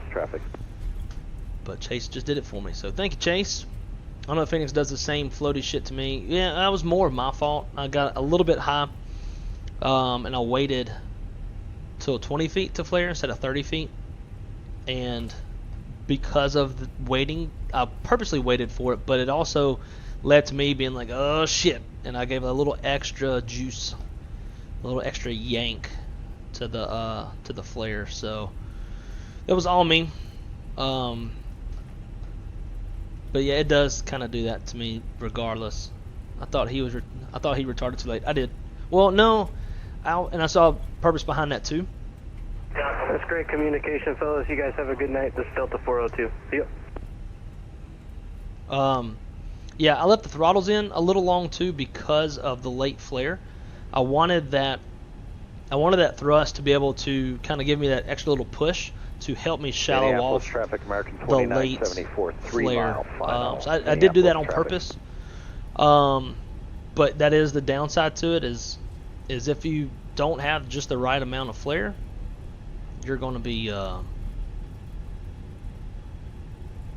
you'll float basically. See what this guy's going to do. Where he going?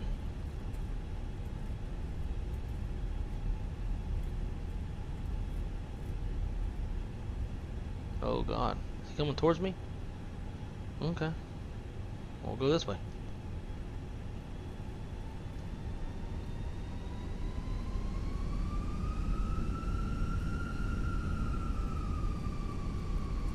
Minneapolis traffic, American 2974, 1 mile final.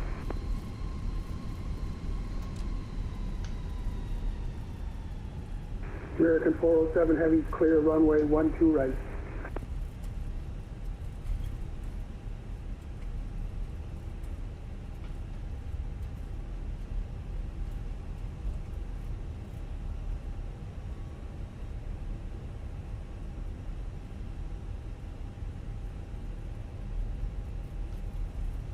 I guess everybody's on the ground. That was a really good job by all these folks communicating. Did a really good job communicating.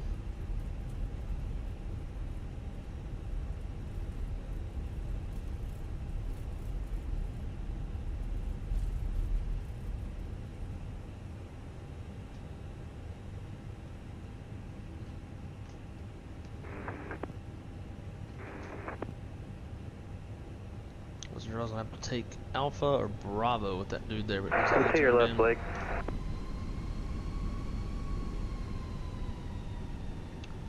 Yeah, I see Hombre.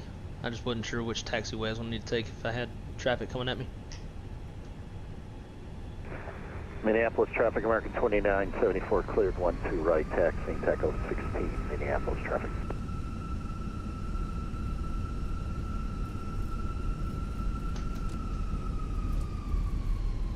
That was fun.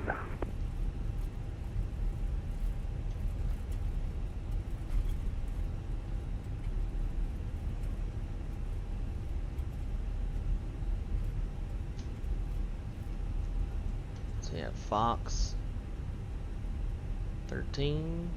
What was it? Oh, that's 10. Yeah, it did look pretty dead until we all started coming in at the same time there. Yeah, when there's 3 in line, you got to keep the speed up to the outer marker.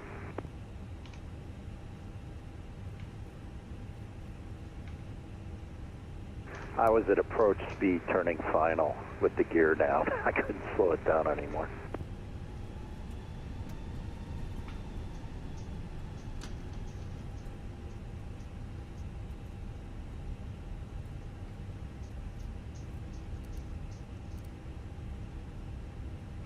Dragon 2806 signing off here, Minneapolis traffic. Have a good night.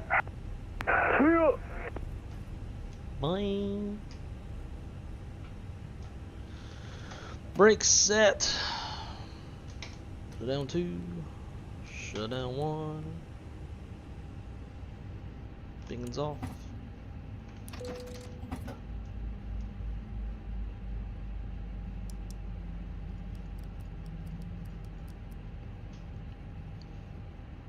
Guys, heck of a day. Yes, I know. Clear that out. Don't worry about that. There's something bound to my F4, and when I hit F4, which is my button for the seatbelt sign, it does Big jets, you that. can do 210 to the outer marker and still get it slowed down.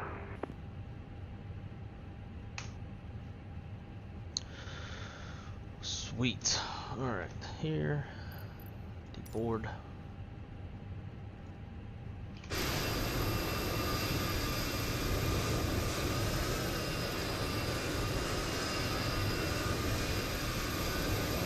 I don't know why the jet bridge didn't move.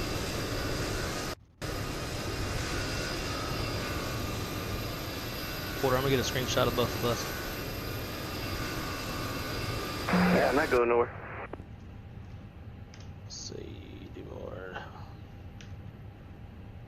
Just want this daggum jet bridge to come on. I may not be far enough up for the jet bridge. No, I'm not. Damn. It's gonna kill the immersion. Alright, well that's gonna be the case for Oh, I me. was wrong saying that. Sorry, you can keep 210 up to the final approach fix and then slow it down. Sorry about that.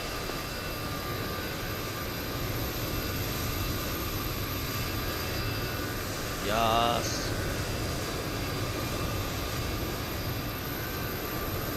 Save.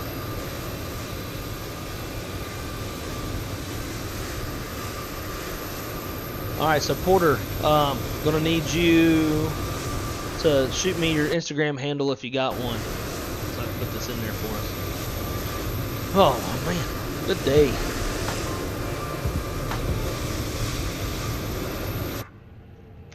Shit's too loud. Tell you what, let's do this. Disconnect. Now we can do that. Now it's not so loud. Well, guys, that was fucking fun. Great way to spend the day hanging out with y'all. Definitely my favorite thing to do for my birthday is to chill with you guys. So, sorry I had to ignore the last of the chat there towards the end. Sounds good, Porter. But thank y'all so much for coming to hang out with me today. Thank y'all for the birthday wishes.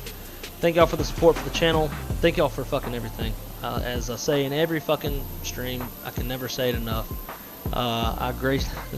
Hey, birthday, my man. Oh, man, guys, I really appreciate it. I don't know. To me, it seems. I enjoy birthdays wishes from y'all more than probably like people in real life. Just cause like, you know, like when you're talking to somebody and you find out it's their birthday, you feel obligated, or like, you know, even if it's somebody I hated. Well, I don't know, I guess if somebody I hated and they were like, yeah, it's my birthday, and I'd be like, but you know, like people just tell it, like say it to you in person. This is like they find out about it, but like here, like you don't have to be here, right? Like y'all could be like, you know, off somewhere else doing something with your day, than like, you know, hanging out here with me, all that good stuff. Oh, we need to close the YipJet flight. Let's do that. Close it out. What we get? Jesus Christ, man. I can't get a 10 to save my life no more. That made it way harder. We made $23,700 on this one, so about $1,000 less. Long landing, again. I gotta work on that. This says 268 feet per minute on the landing, although this always seems a little bit more exaggerated. On here it says negative 183, which is probably my average. Most of my landings are in the 180s. So we're gonna go with this one. But yeah, you guys, y'all choose to come and hang out. You don't have to be here, and yet y'all do. So that's why, to me, it means a lot more whenever y'all say happy birthday than someone else in real life. Totally worth it when the combo get crazy. Agreed. So guys, thank y'all so much again for everything that y'all do, and have to be here, otherwise the sex bots may come back. I'm telling you. It's been a while since we've had issues with the sex bots. It's been a hot minute since we've had those issues. Another big, huge shout out to Callie Simmer and Captain Shaquille Oatmeal for having this livery created for the channel and for me. Stuff like this, goes way further in my heart than any financial dono or any of that kind of shit. So huge shout out to them. Blew my socks off whenever they're like, hey, by the way, can you jump on Discord real quick? Bam! And they showed me this. I was like, wow, I got some friends is what I call that. But tomorrow we're gonna try to stream probably one of the other 4 options that were in the voting yesterday. I do have stuff to do, so there's no promises. I may or may not be able to get to it. I need to try to get my ass up early, not sleep until 1 in the afternoon to do my other stuff. But I think we got a pretty good shot at it. So hopefully tomorrow we'll fly something. I'm kind of personally feeling the 747 from Houston to Vegas. I got version 2 installed of Vegas. I know there's been plenty of content out there on YouTube about it, but I think that's what I'm feeling. Do a little Atlas. I don't even know if Atlas flies that city pair. I just picked it. Full effect during code. They sure were. So guys, that's going to be it for me tonight. I'll go do some stuff around the house before the girlfriend gets home. Thank y'all again for the birthday wishes. Thank you for the support. Smash the like button if you haven't done so. Turn on the notifications. Check out my Instagram, Wrong Side Sim. That platform allows me to put some pretty cool content on there. So until next time, guys, be good at it, keep it on the wrong side, and hopefully I'll see y'all tomorrow. Peace.